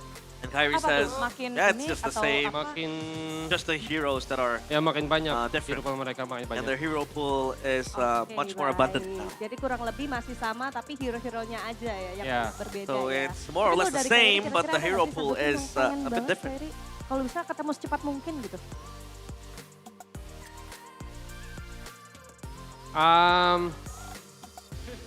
Gilang ada Gilang. Kalau gua sendiri nggak ada. Oh. Kalau Gilang ada. Pasep? And the host says, which team do you want to meet Ada nggak sih the earliest? yang rasanya Suns tuh pengen banget ketemu. Which Kalau bisa, team do you wanna aduh, see pengen banget cepet-cepet ketemu. Next, the fastest. Udah dapat match-nya besok.